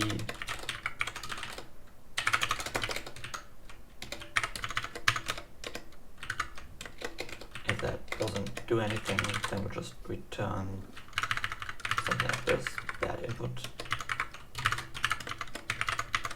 dot with nothing on the right. Yeah, and then, I mean, we can even say, you know, the error is dot source.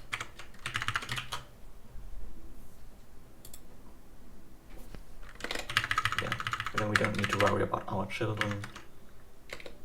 And instead we just do that. Okay, yeah, this has to be mutable, so like that, kind of. I mean, we could just do line dot starts with dot. Yeah.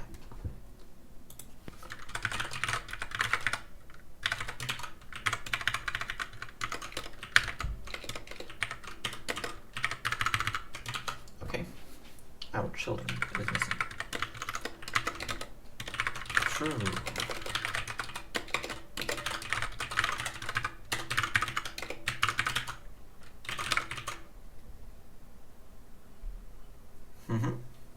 Yeah. Okay. No error here. Only in the next compiler stage, where we're basically like, hang on. Oh, what is a member expression? Right, that doesn't exist.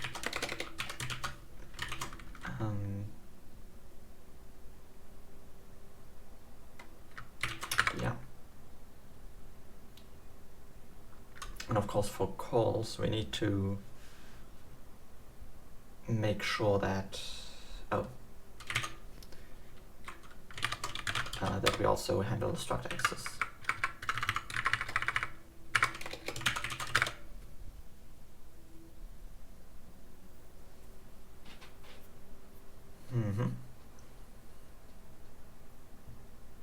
Oh yes. Oh yeah, this is additional garbage on the line. That is true.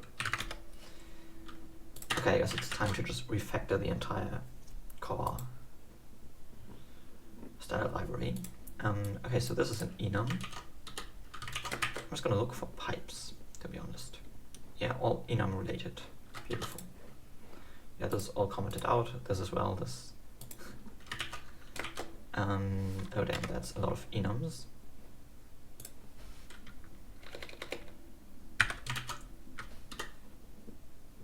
We have like this crazy shift left equal stuff and so on before the shift left and so on before the actual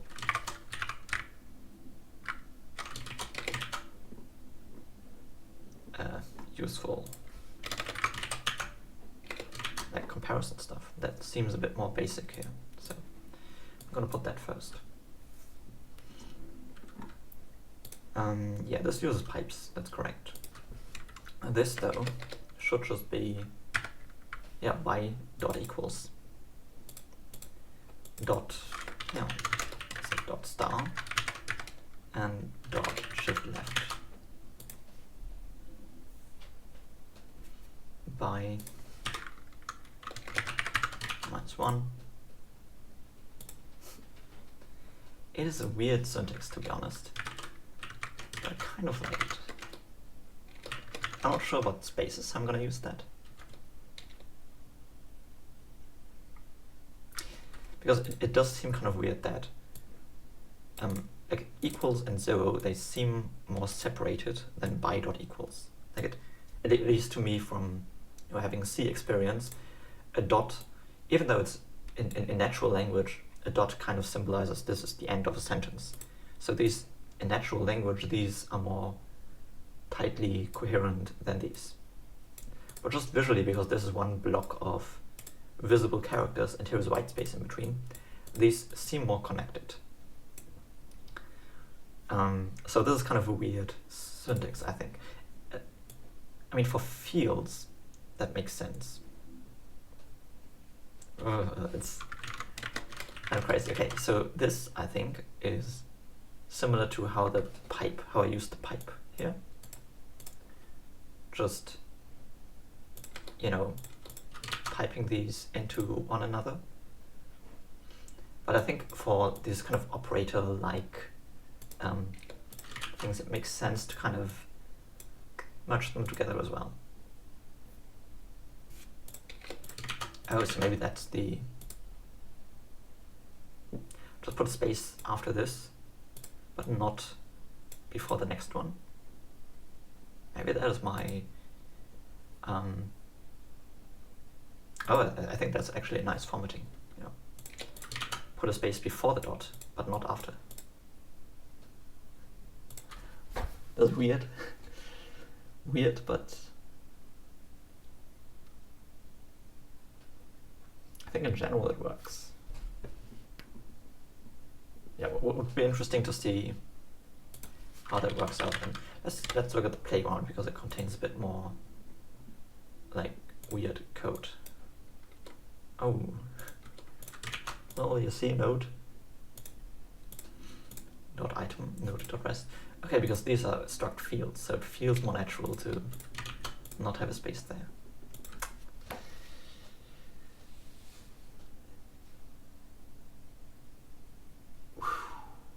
I mean, that would also be kind of cool.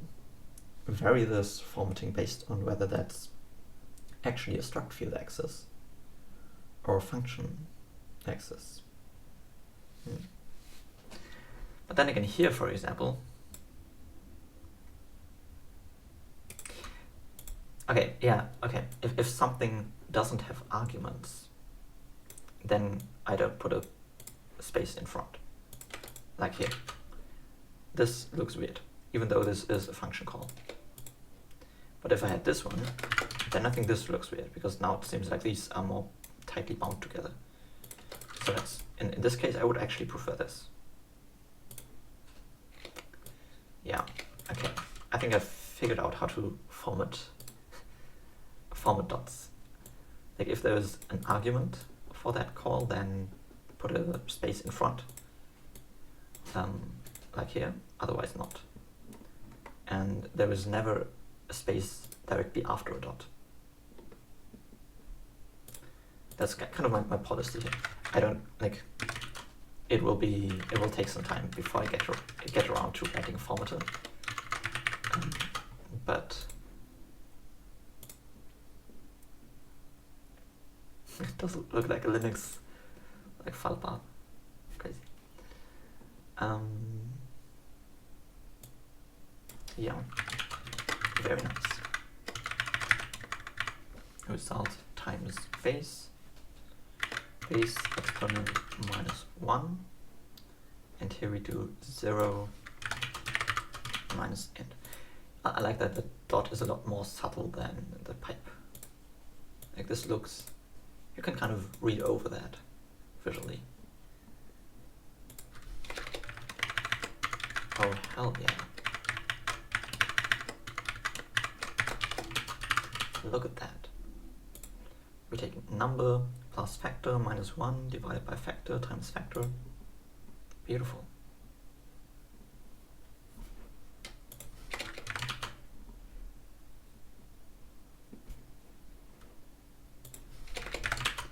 And pipes are consistently used for enums.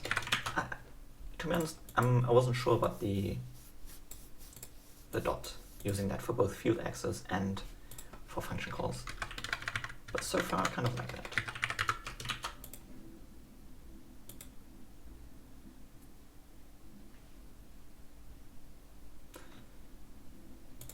I was thinking, if the thing in front is a function call, then you also definitely put a space in there.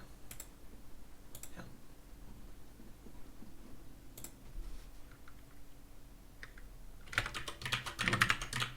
Negate int dot format. Yeah, like in here, for example. I wouldn't do this, because now it looks like this is more tightly bound.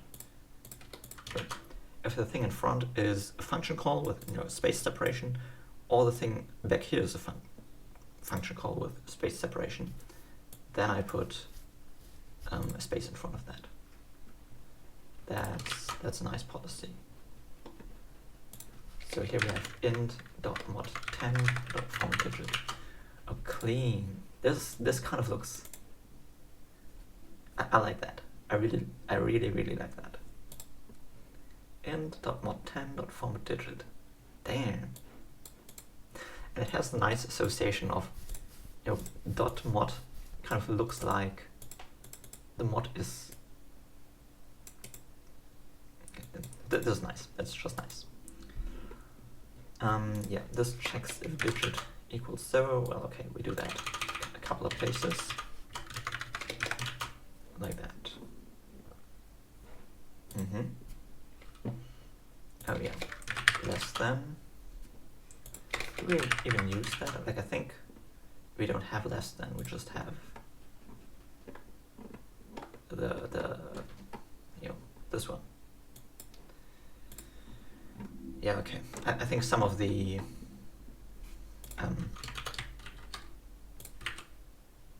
well, I'll just quit VS Code. I think some of the code here is not correct, and it will only blow up when we use that code, because only then it's type checked.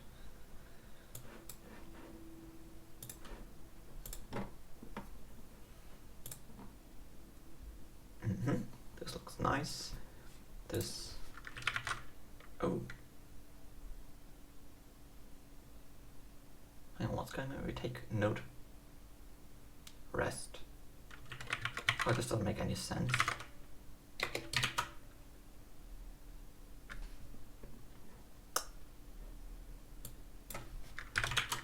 Okay, this is cool. So this one is a call with no arguments, and this one is, it doesn't have any arguments because it's a struct field access. So I tend to just put them right there. Oh, this is nice. And also this, like this dot len dot equals 0. Cool, cool.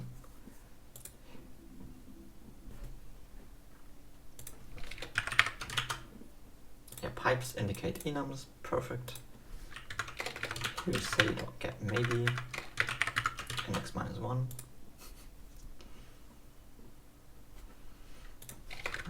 Get maybe this index dot unwrap out of bounds. Then in here we, ooh,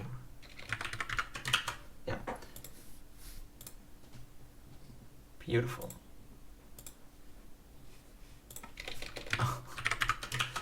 Cool. Oh, hang on, we can also just say node item dot plus that.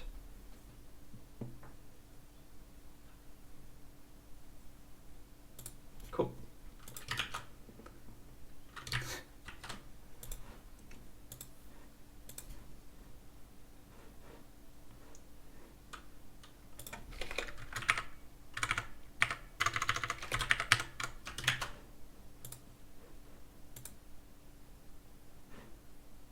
Yeah, this is an enum.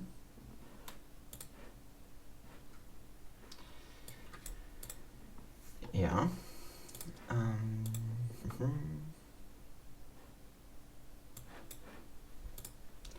Results. This should use a dot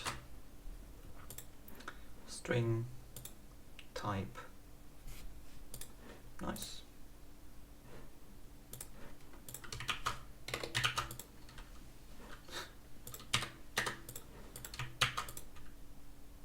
Okay, I think I've updated the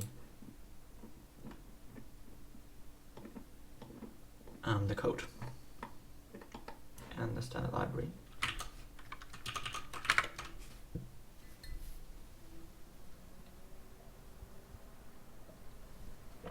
Yeah, struct field access doesn't work right now. Oh. Okay, so int, there's still some stuff missing. Int.square root.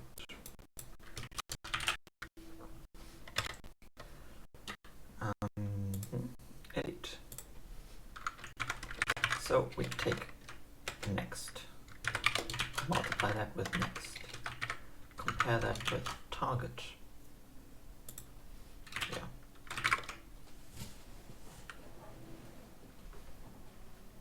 Assembling.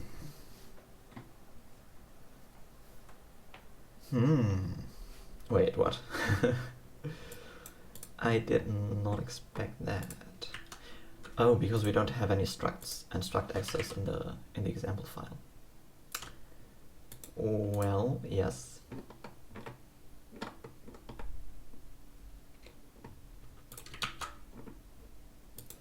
let's change that. Let's say do make list of length 2 or something, and then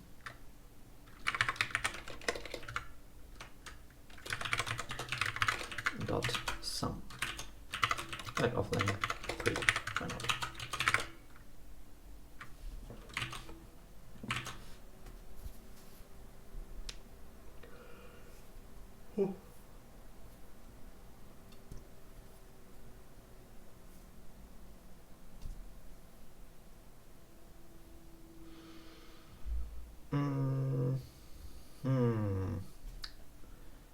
Yeah, no. No, that does not make any sense. Neither the, like, what is even going on here? I think this is some error within the make list function. So it should be kind of attributed somewhere else. That is weird. That is really, really weird. Okay. But also, first of all, there are spaces here, which are kind of unnecessary. And they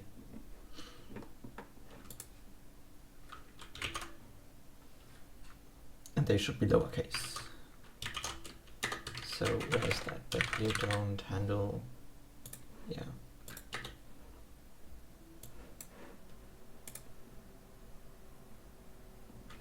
So it is a switch somewhere. Crazy. Is there like a type ordering?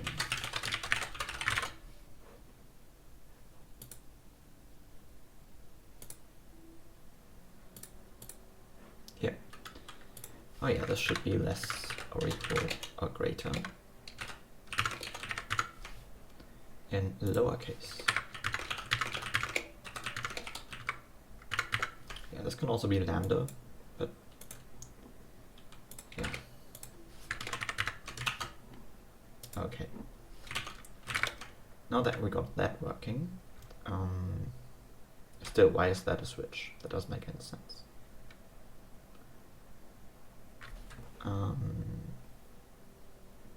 Yeah, key creator is not in the map. Get comp time cast. Oh, I see. The generated dupe and drop functions. They, first of all, they generate this.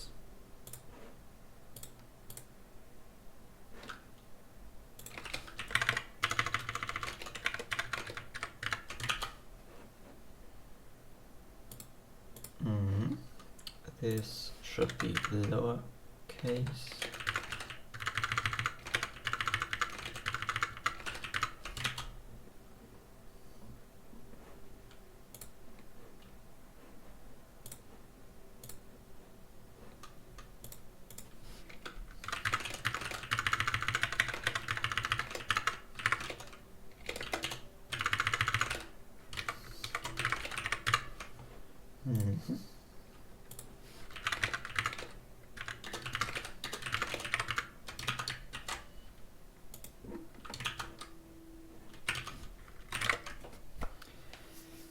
Okay.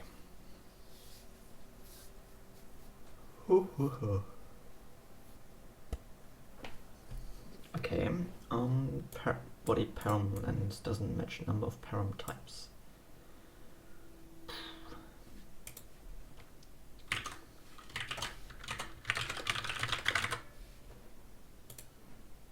In here, params.len. Well, what are they? I should print that. Body takes params, but yeah, that's a much more helpful error message.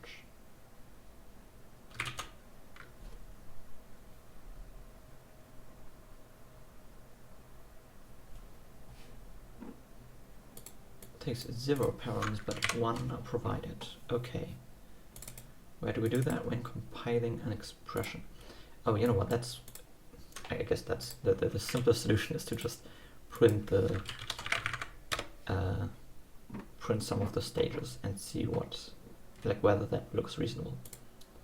And actually print the toast, I guess, or print the egg or something. Yeah, print the egg, why not? So this is when converting to yogurt, which means, oh, of course that was not updated in a while. Oh, how I love checking things on demand. Yeah, this is an enum with that name with only a single value.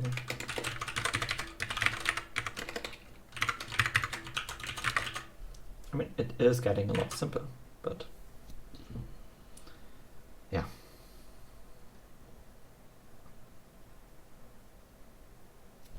Okay, so we have we have a lot of calls. That's cool, I guess.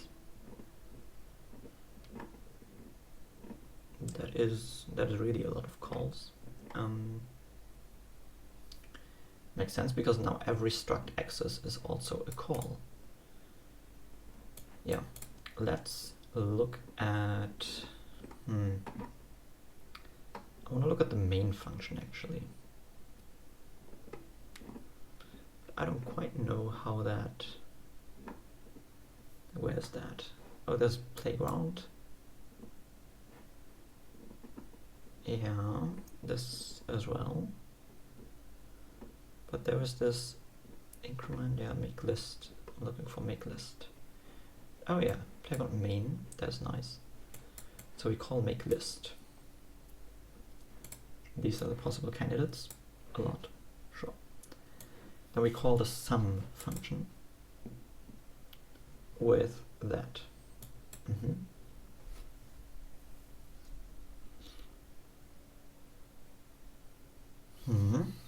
And we return that. Fair enough. That's simple. And then within the make list function, we call equals with 0 being this right here, the length. Oh yeah, and 0 makes sense. And we switch on that. But the sum function, this should access a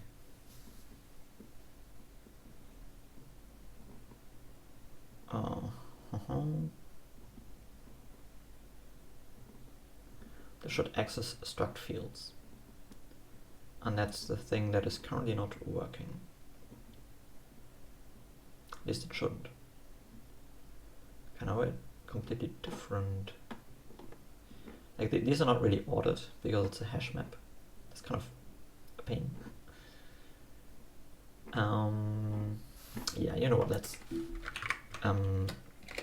pipe this into out.txt. Does that also do the standard error? I'm not sure about that. Nope, it does not. I think you have to do like 2 ampersand out or something.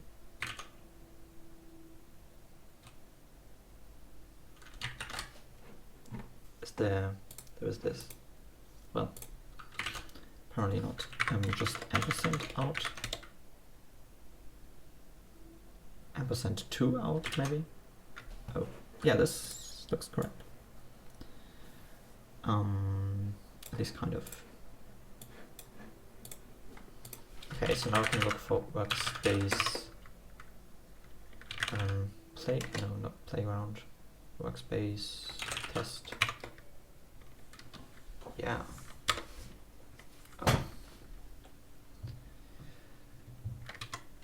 Sum playground colon sum.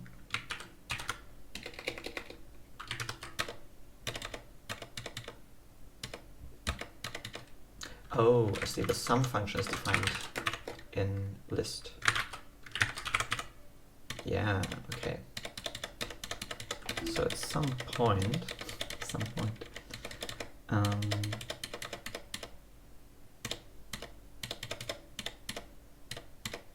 Should actually be defined. You know what?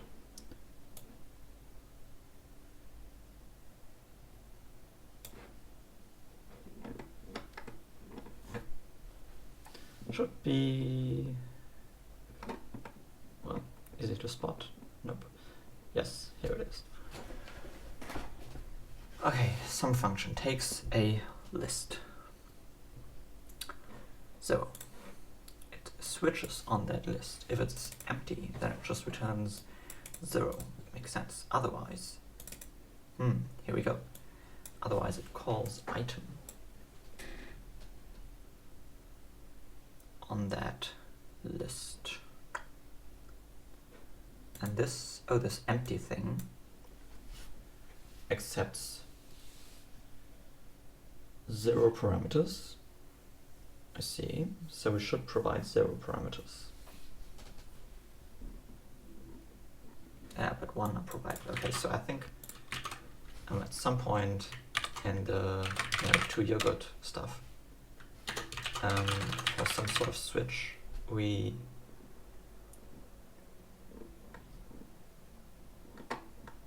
go through the variants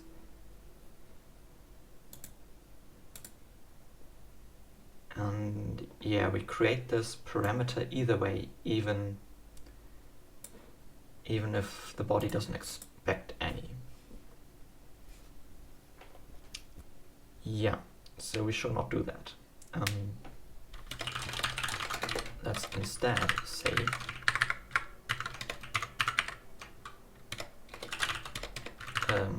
this kind of thing.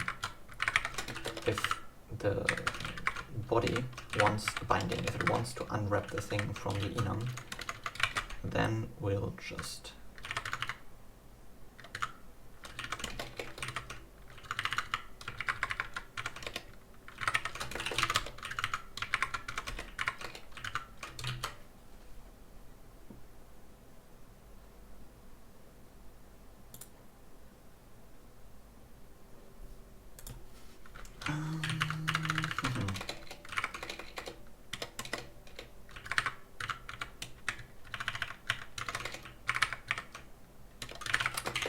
then we'll have this list with that parameter. Otherwise,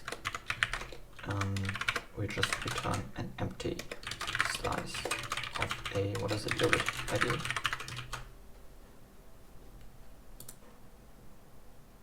And use that as the parameters that we call and pass to this when compiling that inner function.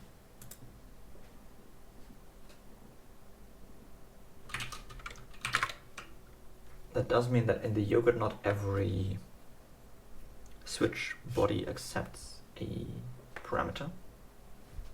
I hope that's fine. Yeah. Pipe the output.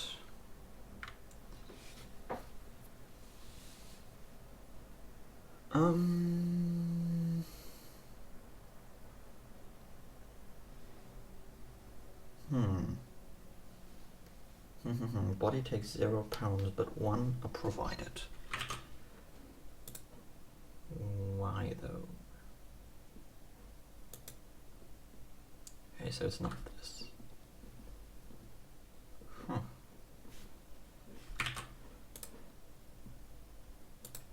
I could just print like compiling and then the switch. Because why not?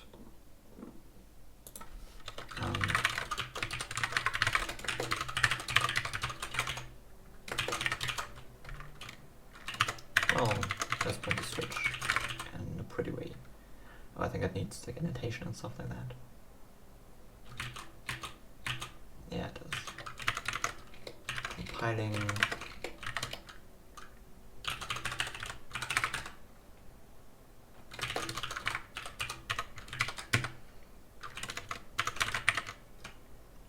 What is it? Switch dot, not debug, dot switch and 0 as annotation, maybe?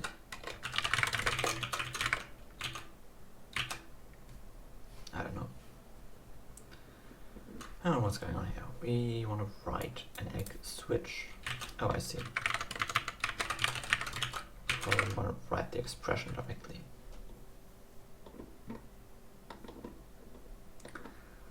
Nope, don't worry. Okay, we have an egg expression. can egg expressions be printed? Egg expression can be printed if we have an egg code and an int. So what is code? Do we have that here? Probably not. Nope.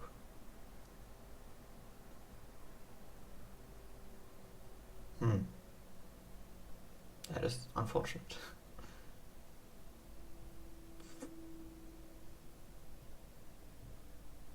Compiler, maybe? Compiler.code.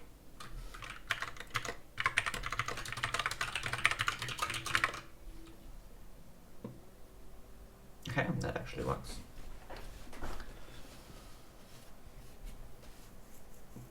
Okay, so we are compiling this switch. Oh yeah. Well, anyways. If it is less, then we do this. If it is equal, then we do this. Greater, we do this. Fair enough. Yeah. Now what happens? Now we say we have a condition, we have a variance, we go through the condition expression.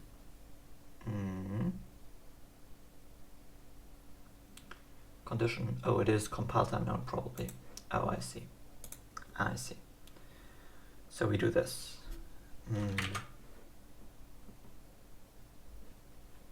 Yeah, I see. Okay.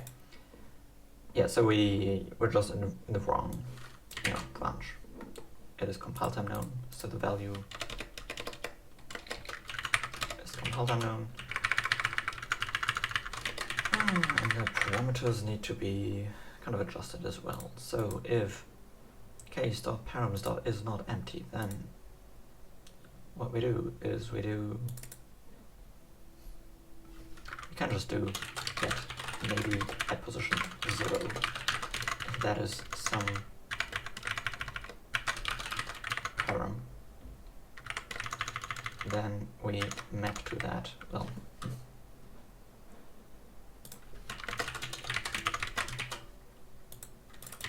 then we map that to this newly created parameter,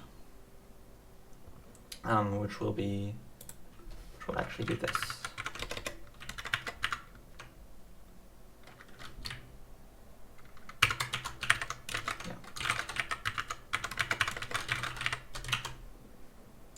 A list of value to slice.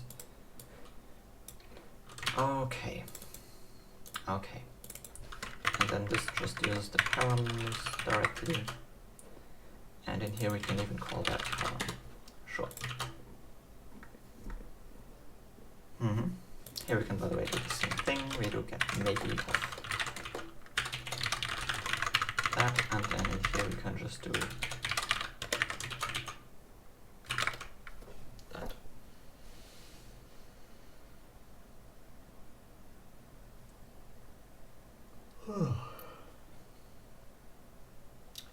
Yeah, nope.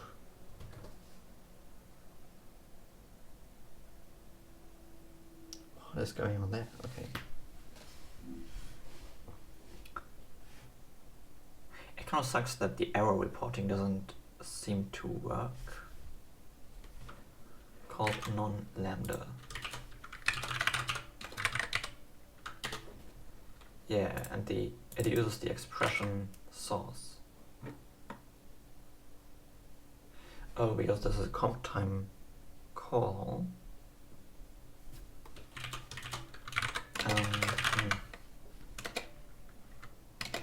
There's like a run thingy which returns it.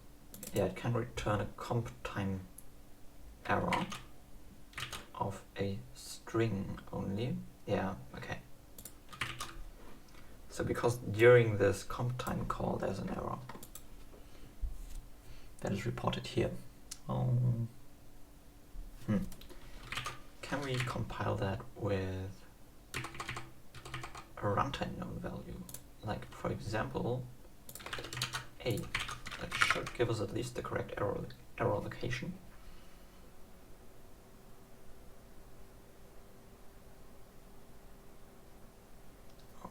A more useful one, in make list. We do this. Okay. called non-lambda. Oh, indeed. This creates an enum variant called more with no payload because there's not a colon coming afterwards, and then that is called with this as an argument. So this should use a colon here.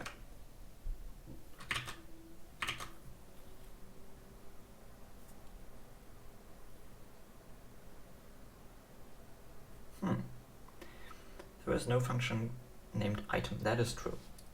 Here we get into what is it, converting egg to yogurt and compiling a call may be actually a field access. Yeah, I'm gonna take a break.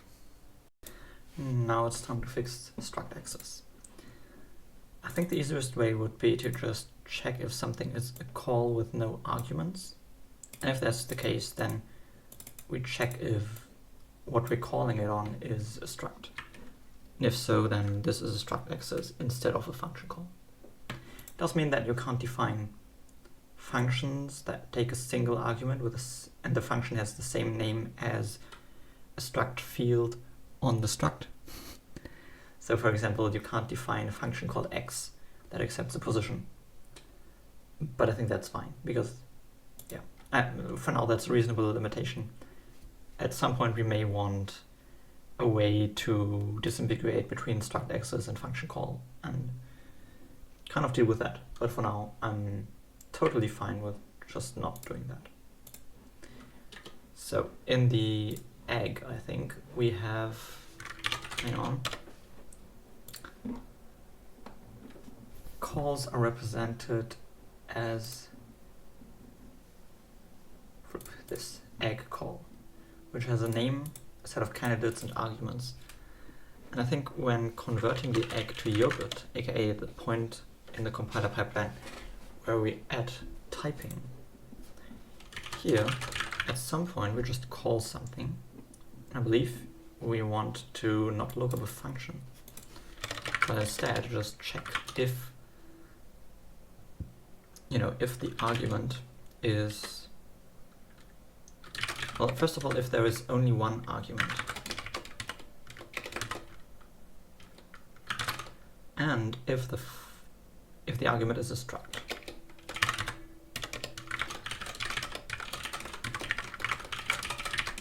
With some fields, then we check if the function call is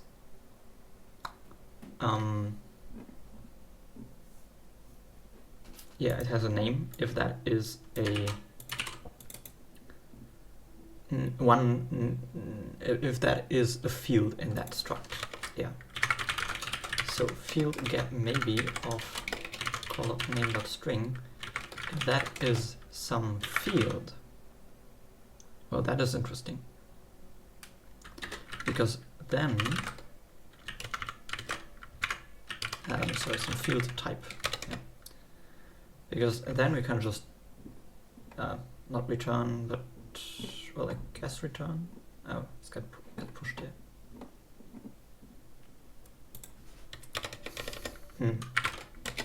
Let's say struct access.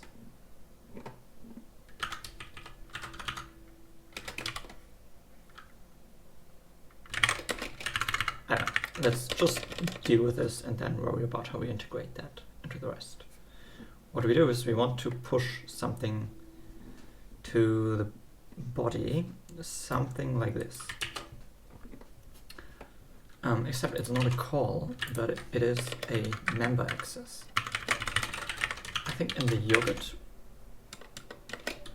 yogurt we should still have members. Yeah, struct members. So this would be a member of a yogurt member of that one argument. So of args dot get 0. And what else does it take? It takes a name. Yeah, and the name is call.name.string. that results in the field type. Yeah, because we're accessing that field. So another question is, how do I integrate that? How do I basically make an early return from that?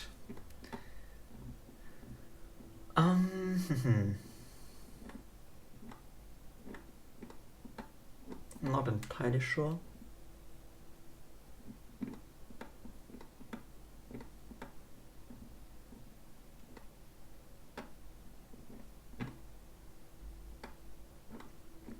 I might just turn this into, struct access equals something.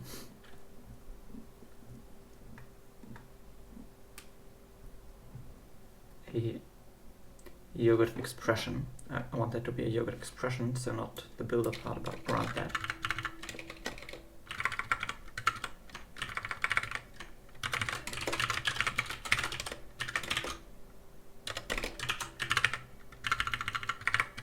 And in this case, we say struct access is some, boom, something like that.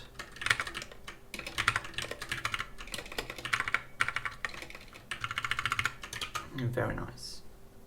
Very, very nice. Yep. And then in here we do, well, expression, let's say.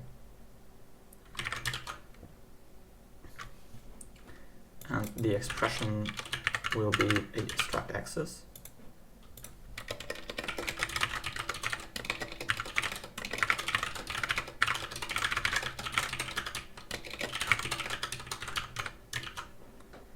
And in here we can say, well, expression is expression, aka if that is some, then we just unwrap that. Otherwise, we need to compile an actual call.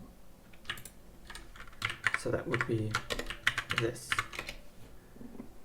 And this should result in a yogurt. Expression. So we can remove the builder push parts here and just directly result in calls and so on. And then the builder push part comes down here. Nice.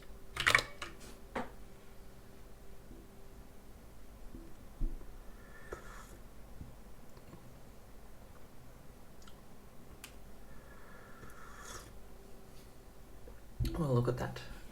From panicked, unreachable, extend 1 level. Okay. I have no idea why that is happening. Extend 1 level, match against. What we're doing is some sort of lookup.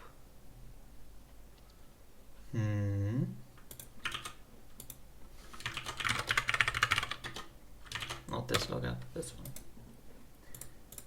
I can do like looking up name args, I don't know.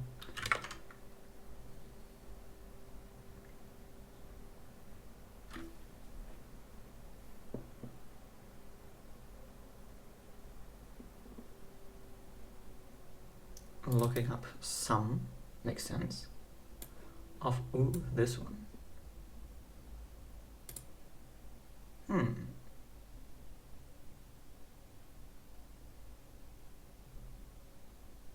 Yeah, no, that does not make sense.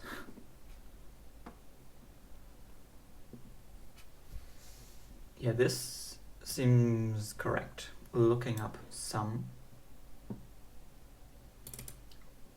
where empty is just an empty struct, and more is a struct containing the rest, which then starts not here, but basically at this enum. An item is an integer.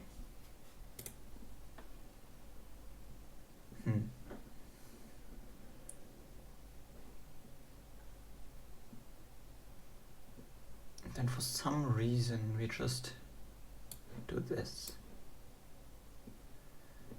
So I think the types got extended the wrong way, basically. Oh, I see. So within the body of sum, we switch on a list. If it's an empty list, then this is 0. Otherwise, we call the item. Okay, and apparently that gets resolved as, oh, as the field type, which has to be extended. I see. So if this is a struct access,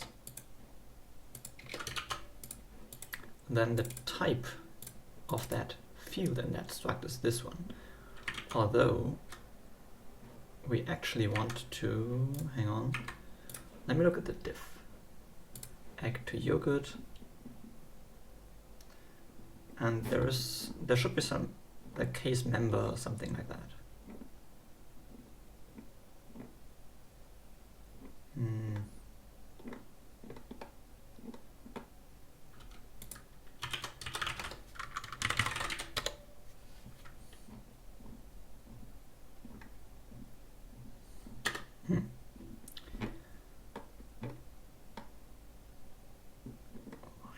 Before there should be. We did have to handle members before. So why is that nowhere? Within this compile function, for a call we do something, for a lambda we do something else. Yeah, that makes sense.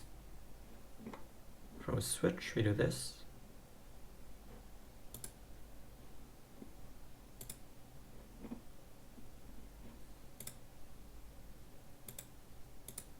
Oh, here's a member. Oh, that is still here, that code. Well, yeah, but here the off type is extended one level.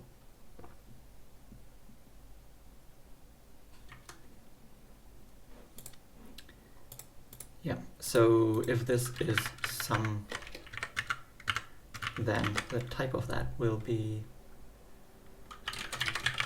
archetype get 0, that is a type, extend one level, that is a struct, we know that. And then, and here we can just say contains. We can unwrap that, and then we get the field. So we get call, yeah, that.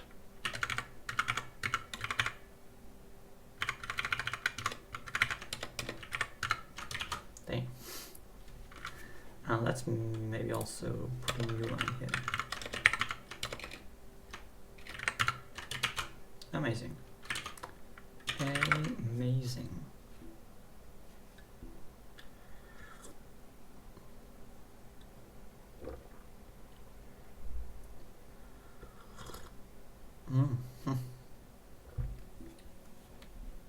Looking up add-ins. Okay. So we look up some things.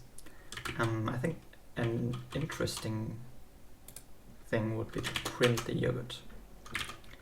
Because in the yogurt there should be specific field accesses. And of course that doesn't work because in the yogurt we can't write an ID using the int because it has an index inside. And we still have variants in here which got renamed to enums. And this also is the enum name and the enum value, like that. Okay, that is nice.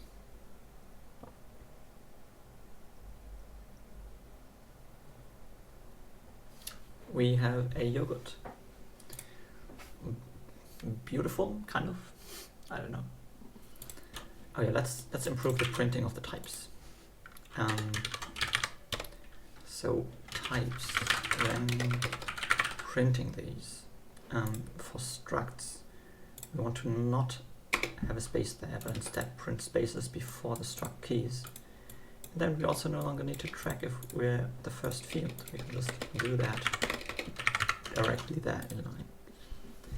For enums, we also want to print the variant, but if the variant dot value is just an empty map from string to Plum type. Oh, hang on, that is a type, right? If that is a Plum type dot struct of with no fields, then we just print space in the variant key. Otherwise, we print the key and the value.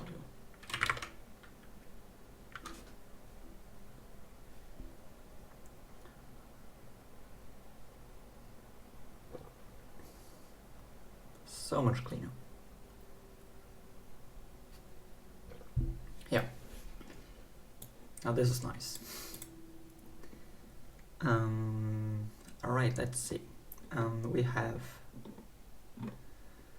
so many things in here. What I want to look at is the sum function that is here. The sum function accepts this. Look at that.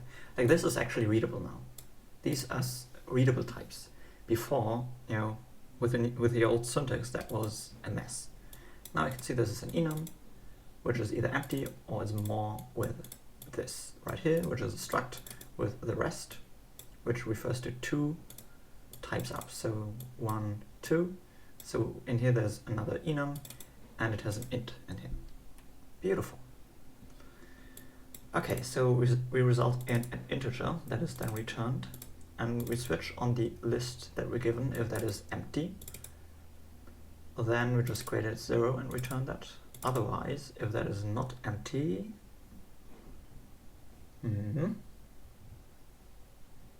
yeah, then we take the item. Oh yeah, then this is the node right here, this one. And then we take the item from that. That is an integer. And we take the rest from that. That is this part right here. It's a recursive type, so this is another list node. And shall we cast that list node to itself? Because of course we do. We call ourselves recursively with that same list node. We call the, well, we cast integers, and we call the plus function with those integers.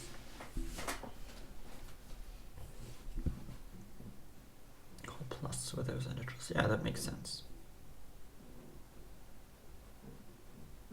Yeah, with the original like item from the list and the result of calling sum on the rest of the list. Beautiful. Okay, so there, where's this going wrong? Key 0 is not in the map. That does seem like some sort of artifact from before, when we had multiple payloads in enums. Let's maybe go into the something to pesto, putting to pesto in here. In here, when we compile the switch, that's the only place in this file where we do that. What do? We get the condition, makes sense. We say, hey, we want to build cases for all of the condition cases. And we get the type of the condition. That has to be an enum. We know that this is a correct key access. So we know the payload type. And then we build, we create a body builder using that payload type as an argument. And oh yeah, this doesn't make sense, because there is only one single payload. So what do we do instead? We should do case of values.params. Oh yeah, params is a normal pesto body, but we know that this only has one single argument, or it may have 0.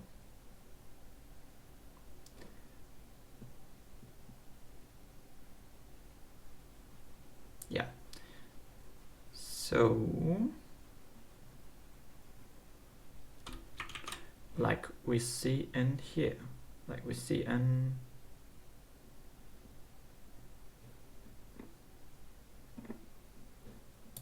here. Let's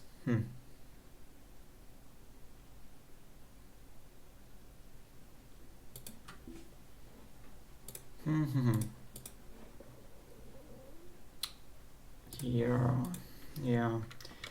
So the payload type.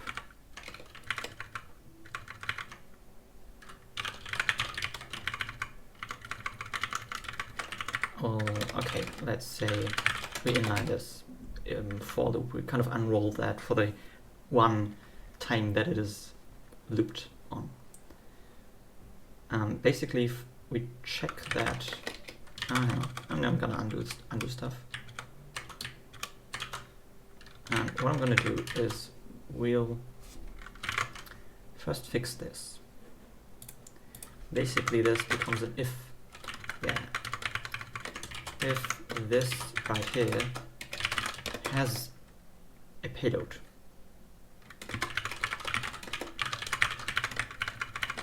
then we do this stuff here. And what we do is we get the plum type of the payload. We get the actual type, which will just be, well, there's not a struct, because we don't have multiple, it's just the payload type. Where do you use that? It is here.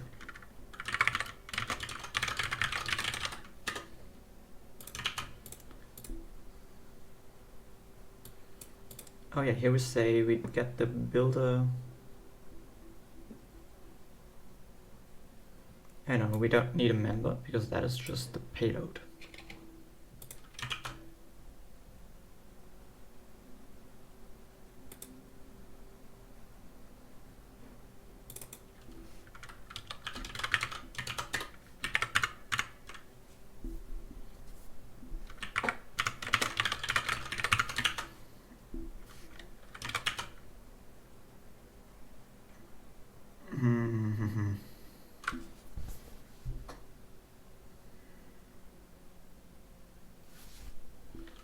Alright, we got the member of builder.param.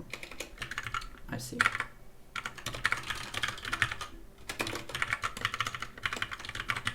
Let's call it plum payload, I don't know. Payload is just builder.param. And if the payload type is a pointer, then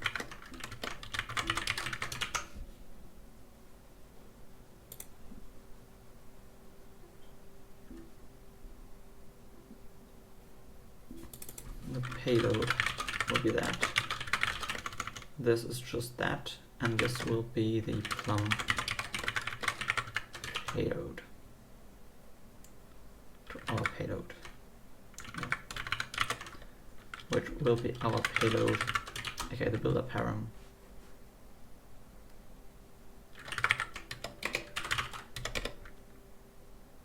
Yeah, let's do that a bit differently. Let's say payload equals, and then either that's just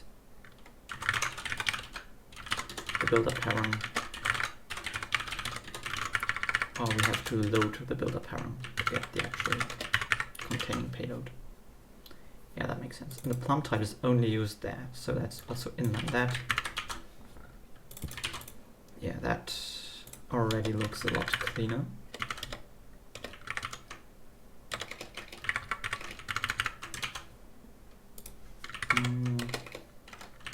Yeah, kind of weird. Line breaking, this is ugly.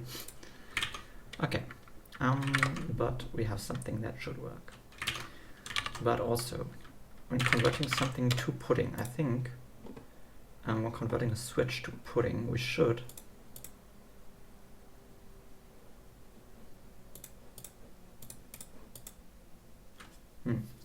add a parameter there, maybe. I don't know.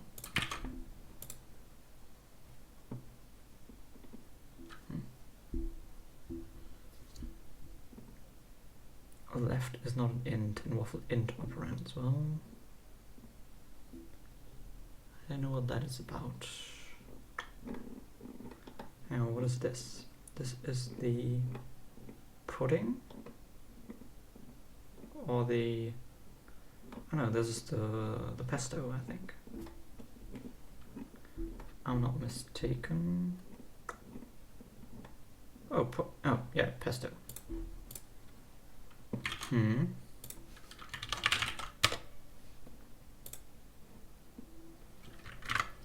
First of all, when printing pesto type, and in particular printing enum, also want to do the same thing here.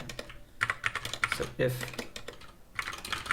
variant.value, if that is just pesto type struct with an empty map,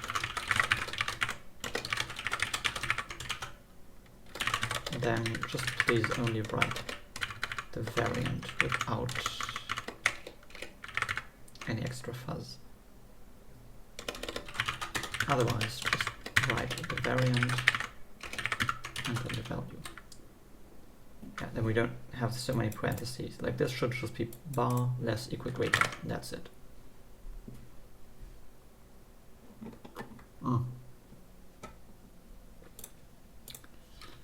Pesto type. Okay, let's...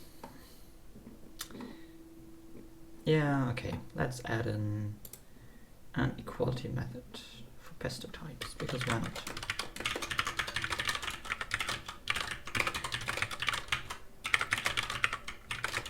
Are two pesto types the same?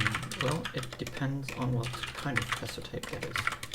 Is it an int, a pointer, a struct, or an enum? If it's an int, then it depends on if b is an int. If b is a pointer, well, if b is a struct, b fields, it depends on a fields being the same as b fields. Similarly for enums, except they are not called fields but variants. Like that. Boom. Only then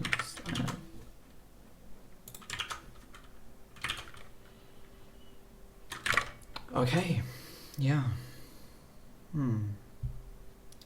False to nothing but other, oh yeah. Otherwise, it's just false.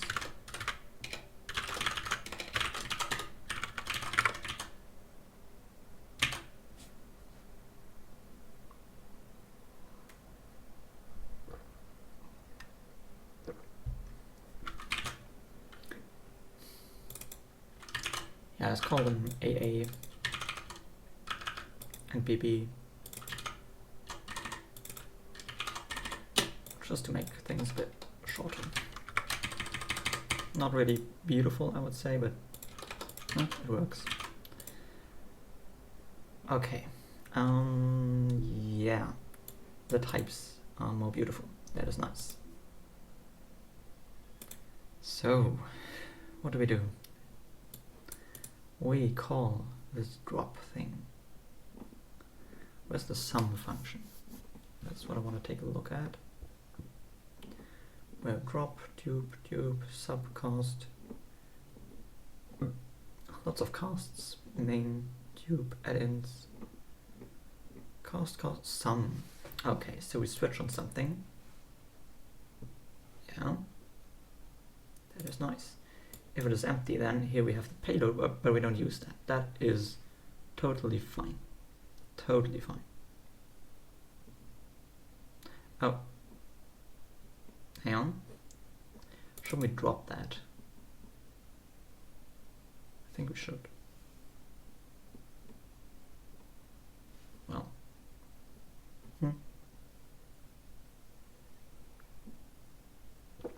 Yeah, we should, because we duped the entire struct beforehand.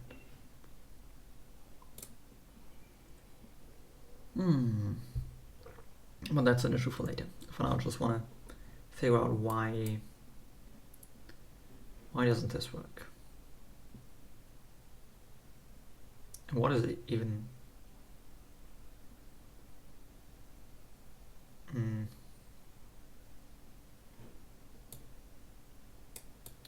this does look correct. Yeah, here we load that enum thingy.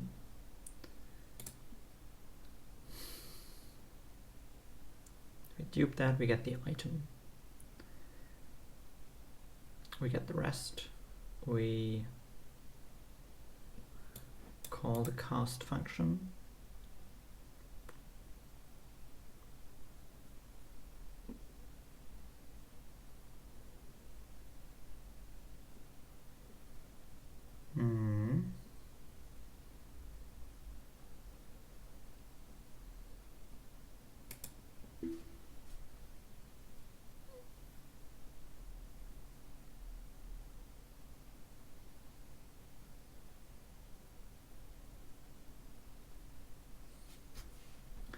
I don't exactly know what's going on here though. Like, left is not an int. When we call waffle add to something.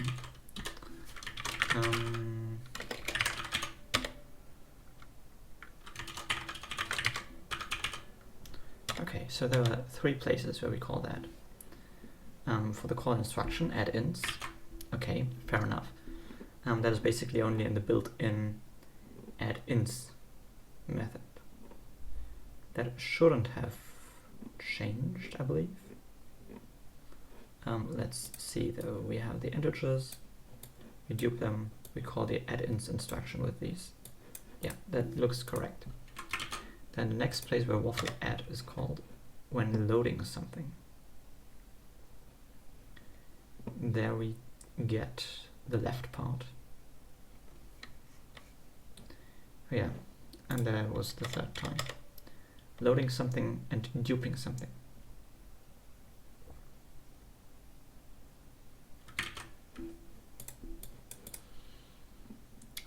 Let's look at the sum.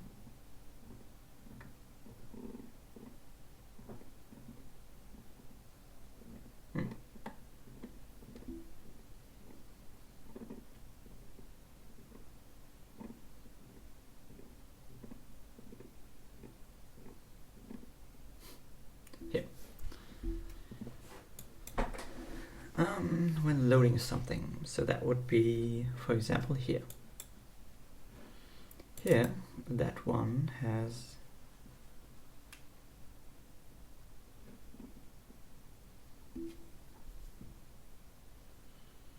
probably has the wrong type, 0 bytes in size. Probably. I could just print the type of that as well. Let's do that. So in the pesto, when writing something, first of all, when we have a switch, I want to print the condition, and then for every case the key, an arrow, and the body. And for bodies, let's also print the type of the parameter.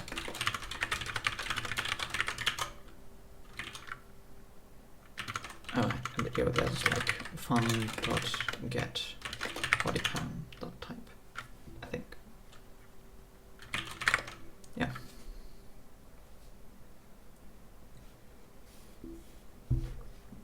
So that we can see that these have the correct types. Oh yeah. So the drop function, for example, takes a bool here. That is perfect. The sum function is somewhere. It is here.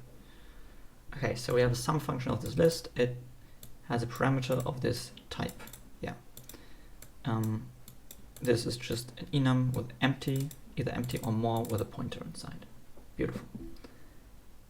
What it does is it takes that out of there, does stuff.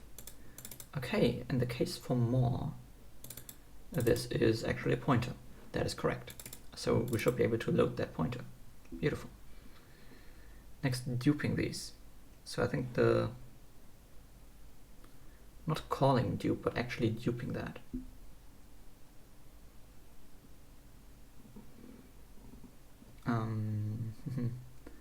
That would mean some sort of dupe function, like this one.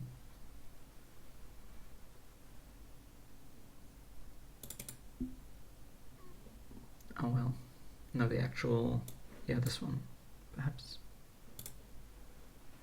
Oh no, that's a cast. I just want a dupe function. Oh, hang on. Yeah, I'll just print the function that we're compiling. That is smart. To pesto of a waffle fun. Compiling fun. Oh, please have a name. Please have a name. Nope, doesn't have a name. Okay, but we can do that down here as well. We can just print the fun key, which is just a string. Beautiful.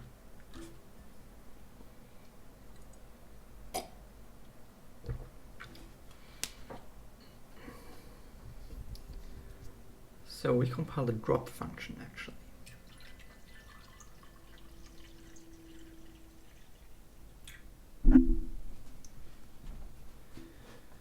The drop function for empty and more. Okay, let's see. Drop.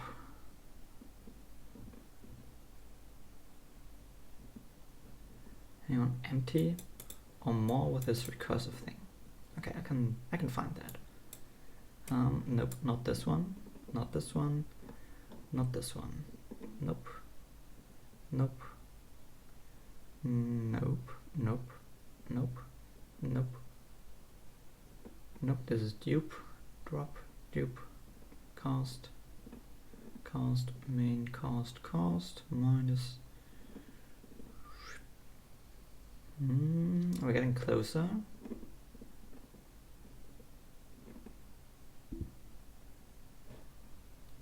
Nope. Yes, this one. So we want to drop this list, this linked list node. So what we do is we take a parameter that is just that, list node, and we switch on that. Yeah. If it is empty, then it contains nothing, aka an empty struct, and we call drop an empty struct, please, on that, and then we return an empty struct. Okay, sure. If it is more, then it contains a pointer. Indeed it does. And in that case we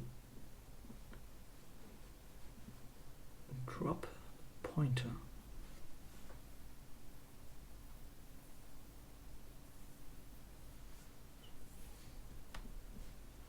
Oh yeah, this just decrements the reference count of the pointer, true. Yeah, we call instruction compare ints, check if that new reference count is 0, switch on that.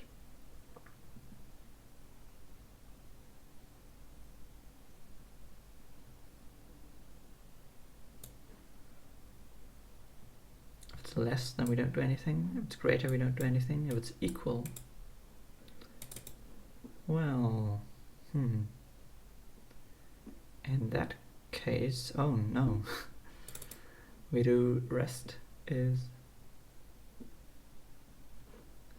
we want to load that, but we don't want to load this body param. We want to load the surrounding body param, this one. Well. So in this toWaffle thing, for, where did I change something? Case switch, yeah.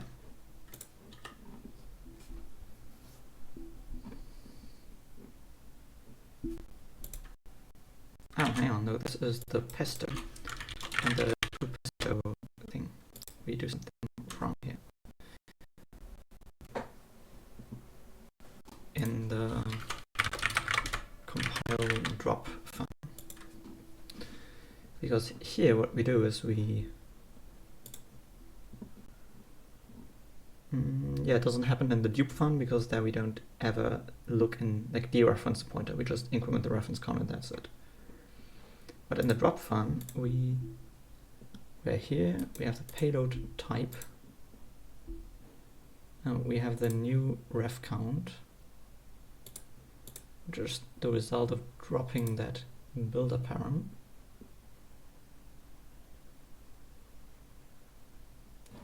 We compare integers.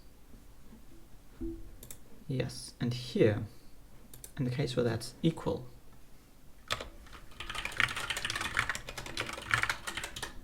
we create a new builder, and if that is equal, then we load the outer parameter. And then we free the outer parameter.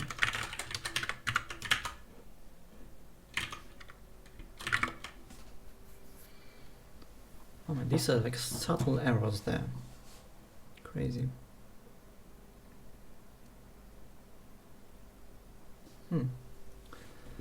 Compiling cast, you know, empty struct to empty struct. Let's see where that is defined. Cast. Here, cast empty struct to empty struct of this. So this is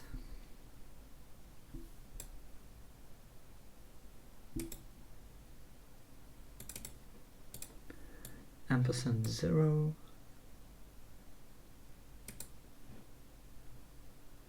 and we call dupe on that and we call drop on that. Fair enough. So why doesn't that work?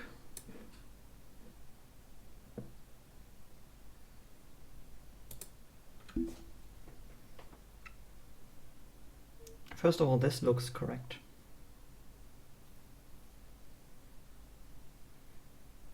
Cast ampersand to ampersand.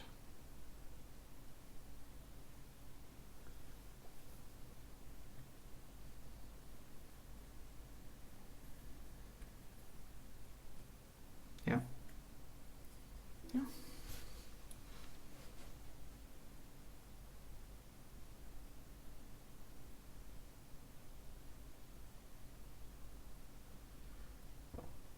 Get the first argument, we dupe that, we drop that.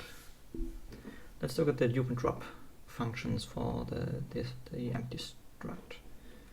The dupe function just does nothing, and the drop function, let me guess, will be pretty similar.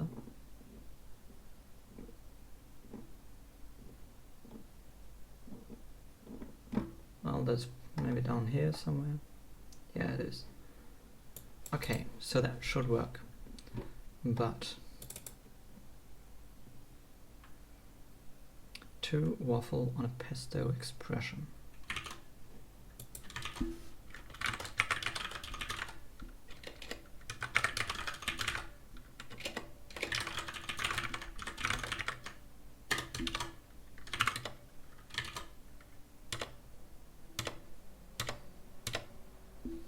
This one.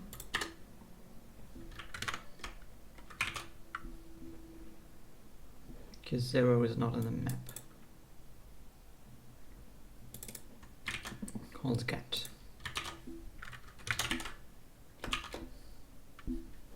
Let's just see where we get some sort of string. Oh, we can even check that. Oh, that doesn't even exist. Okay.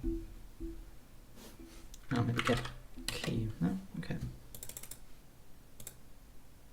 That's...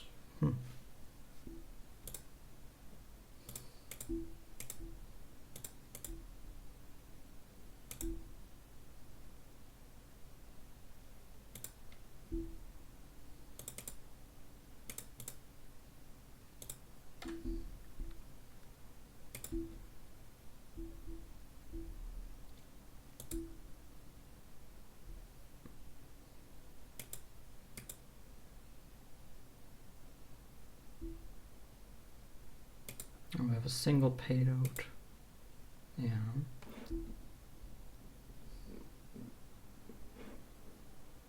Compiling a switch.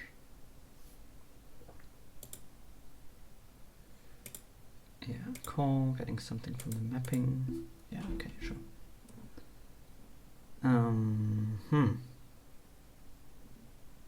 Well, I don't quite know what to do about that.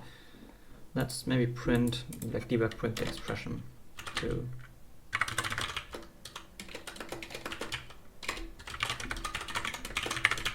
That might help.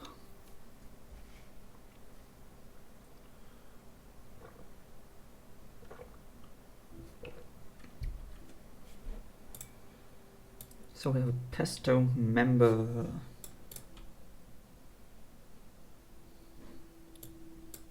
The type being an empty struct, but that doesn't exist. So we call .0 on something that doesn't really have a 0.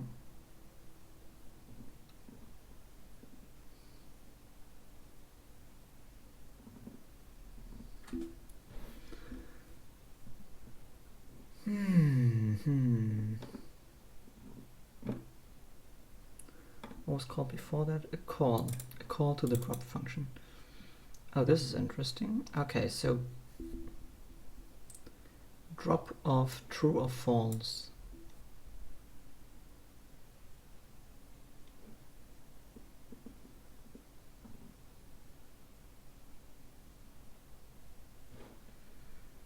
I'm compiling cast ampersand to ampersand.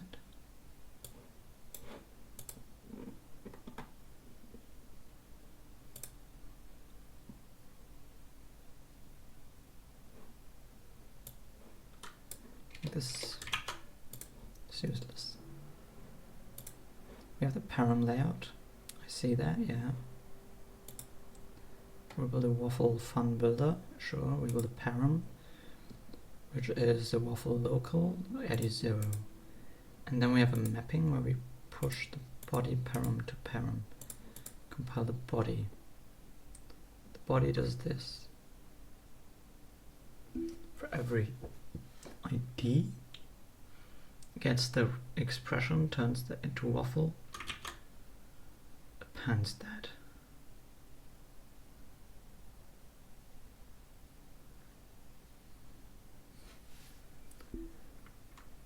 Cast ampersand to ampersand, but it doesn't really. Let me push this into like a file, out.txt, and then inspect that file. Here we can more easily like search for cast and ampersand to ampersand. Yeah, this one. There is no. Oh, hang on. We're at the yogurt. Okay, sure.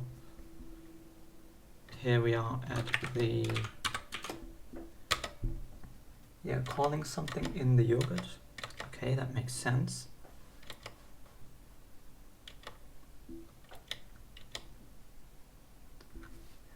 Now we are in the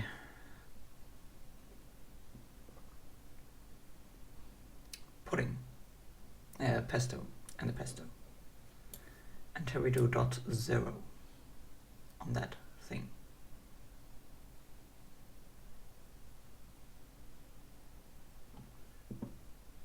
Yeah, that should work. Because this here takes a struct with a field named 0. Yeah,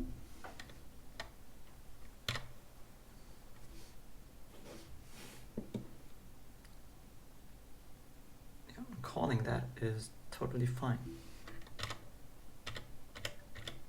But then when we compile that function,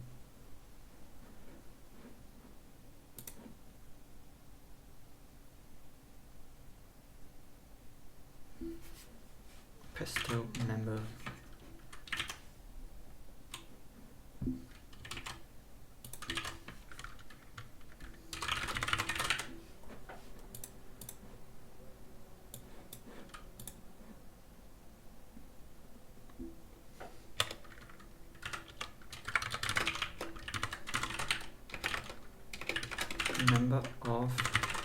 member of sample. And then we can see what this is the member of. Right. Yeah. I think that should be a struct for the argument, so a struct containing a 0 field, but I'm afraid that's just the empty struct. Member of pesto ID index 0. Well, yes, that is true. But let's maybe get that function and from the get member of dot debug.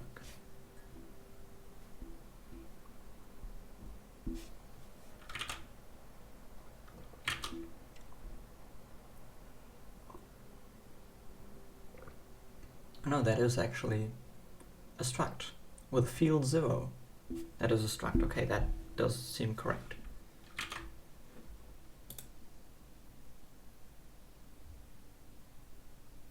What? So we memory layout that struct. Sure. Yeah.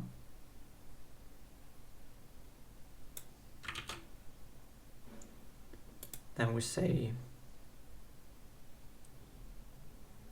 please memory layout that field. Sure, we can do that. Yeah. And then we say, hey, member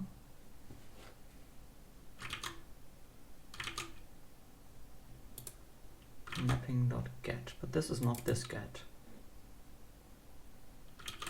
No, this get is on a map of string to string. Mapping maps IDs to other IDs, or IDs to expressions or something like that. So, oh, this one here, field to offset.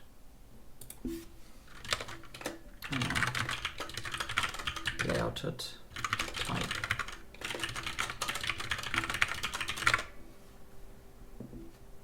I think the layouting may be wrong, which kind of sucks.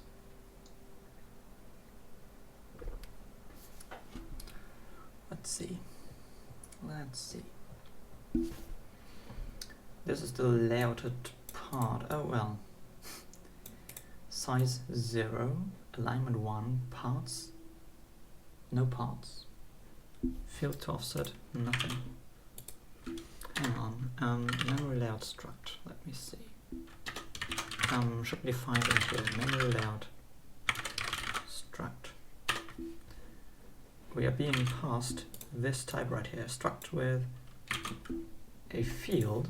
Yeah, that is a struct unwrapped. So that is a map from the string 0 to a pesto type struct.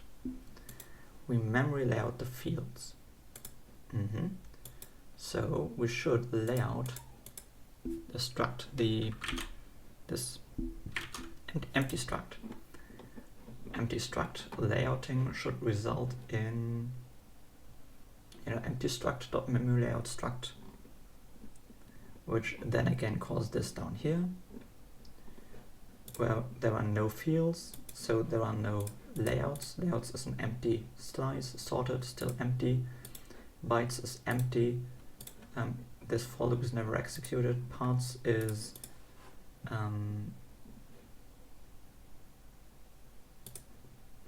we check if offset, which is 0, is larger or equal than 0.len. Yeah, so we immediately break. Size is 0, alignment is 1. Yeah, size is 0, alignment is 1, parts is empty, field to offset is empty for the inner struct. So then this right here returns a layout with size 0, alignment 1. Then in the outer struct, what we should do is size 0, alignment 1, so layout, so we push one field memory layout where the name is the string 0, size is 0, alignment is 1. Yeah, we sort them, bytes is nothing. So then here for, oh, I might see what's going on here. Oh. So for every field in the layouts, there is one field.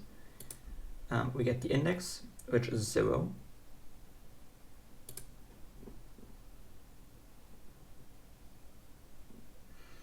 Yeah, we get the field item, which is which is the field's layout, a field memory layout, which contains like the name, size, and alignment. And what we do is we say the offset is 0, and then we loop if 0 plus 0 is larger than bytes.len. It is not.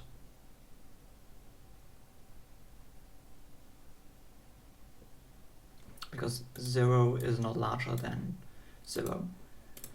So what we do is we take the bytes, we subslice 0 to field.size 0, that works, that is an empty slice, and we check is all minus 1.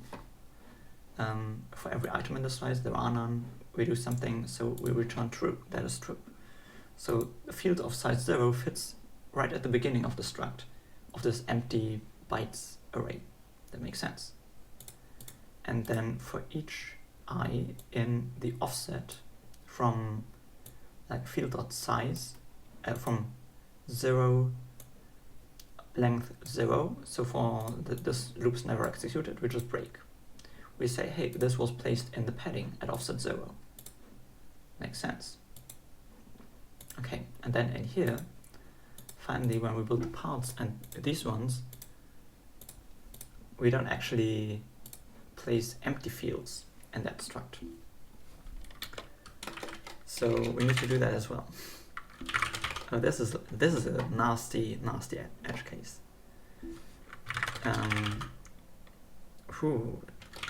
We basically want to check if field.size is 0. Then we also want to place them. Then we want to say, well, we don't need to put them in the parts, you know, but we want to say that field to offset dot put field name 0.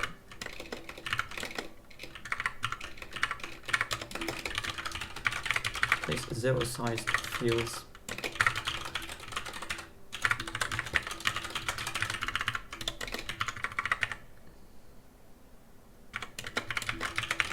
for the purpose of accessing 0 sized fields. Claim that they are at the beginning of the struct. Yeah. Okay. Yeah, that is true. That is really, really true.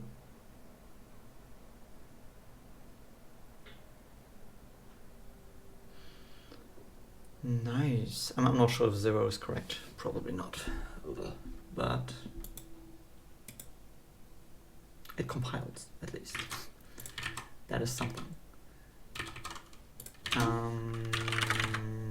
Yeah, I know there are many debug print things in here.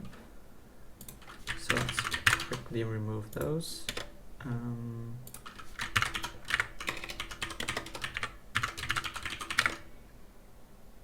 Very nice. And then we have the main plum file, where we have the toast, egg, and pesto, and stuff like that. We just do nothing of that. And instead I'll just look at the playground and see whether what we output makes sense. We make a list of size, oh no, size A, which is like a really, really huge integer. Oh, but it may have the upper byte set, so it may be negative, so it might not be larger than 0, so it may just create an empty list. I'm not sure. Let's make a list of size of length 3 and see what happens.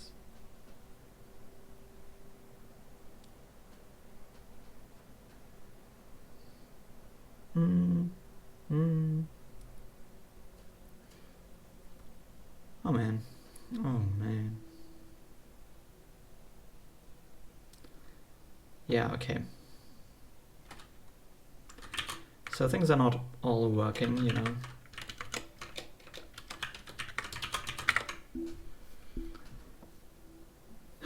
The question is, are they more broken than before?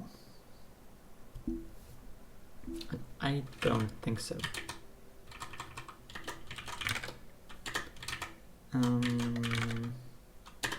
What is it like? Lookup. Something to yogurt.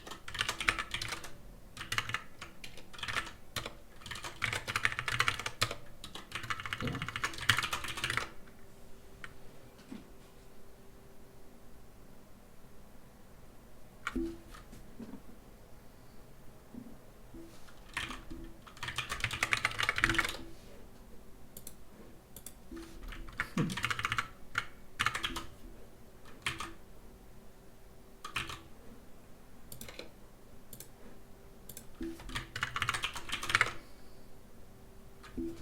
Yeah, okay.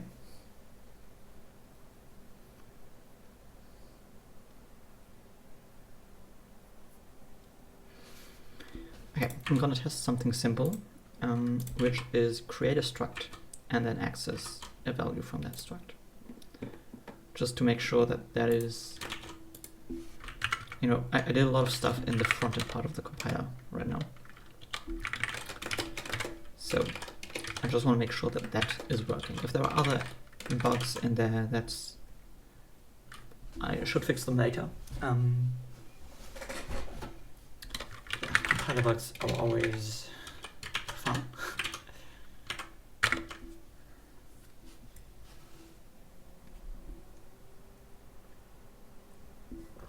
Just want to make sure that the parsing didn't break.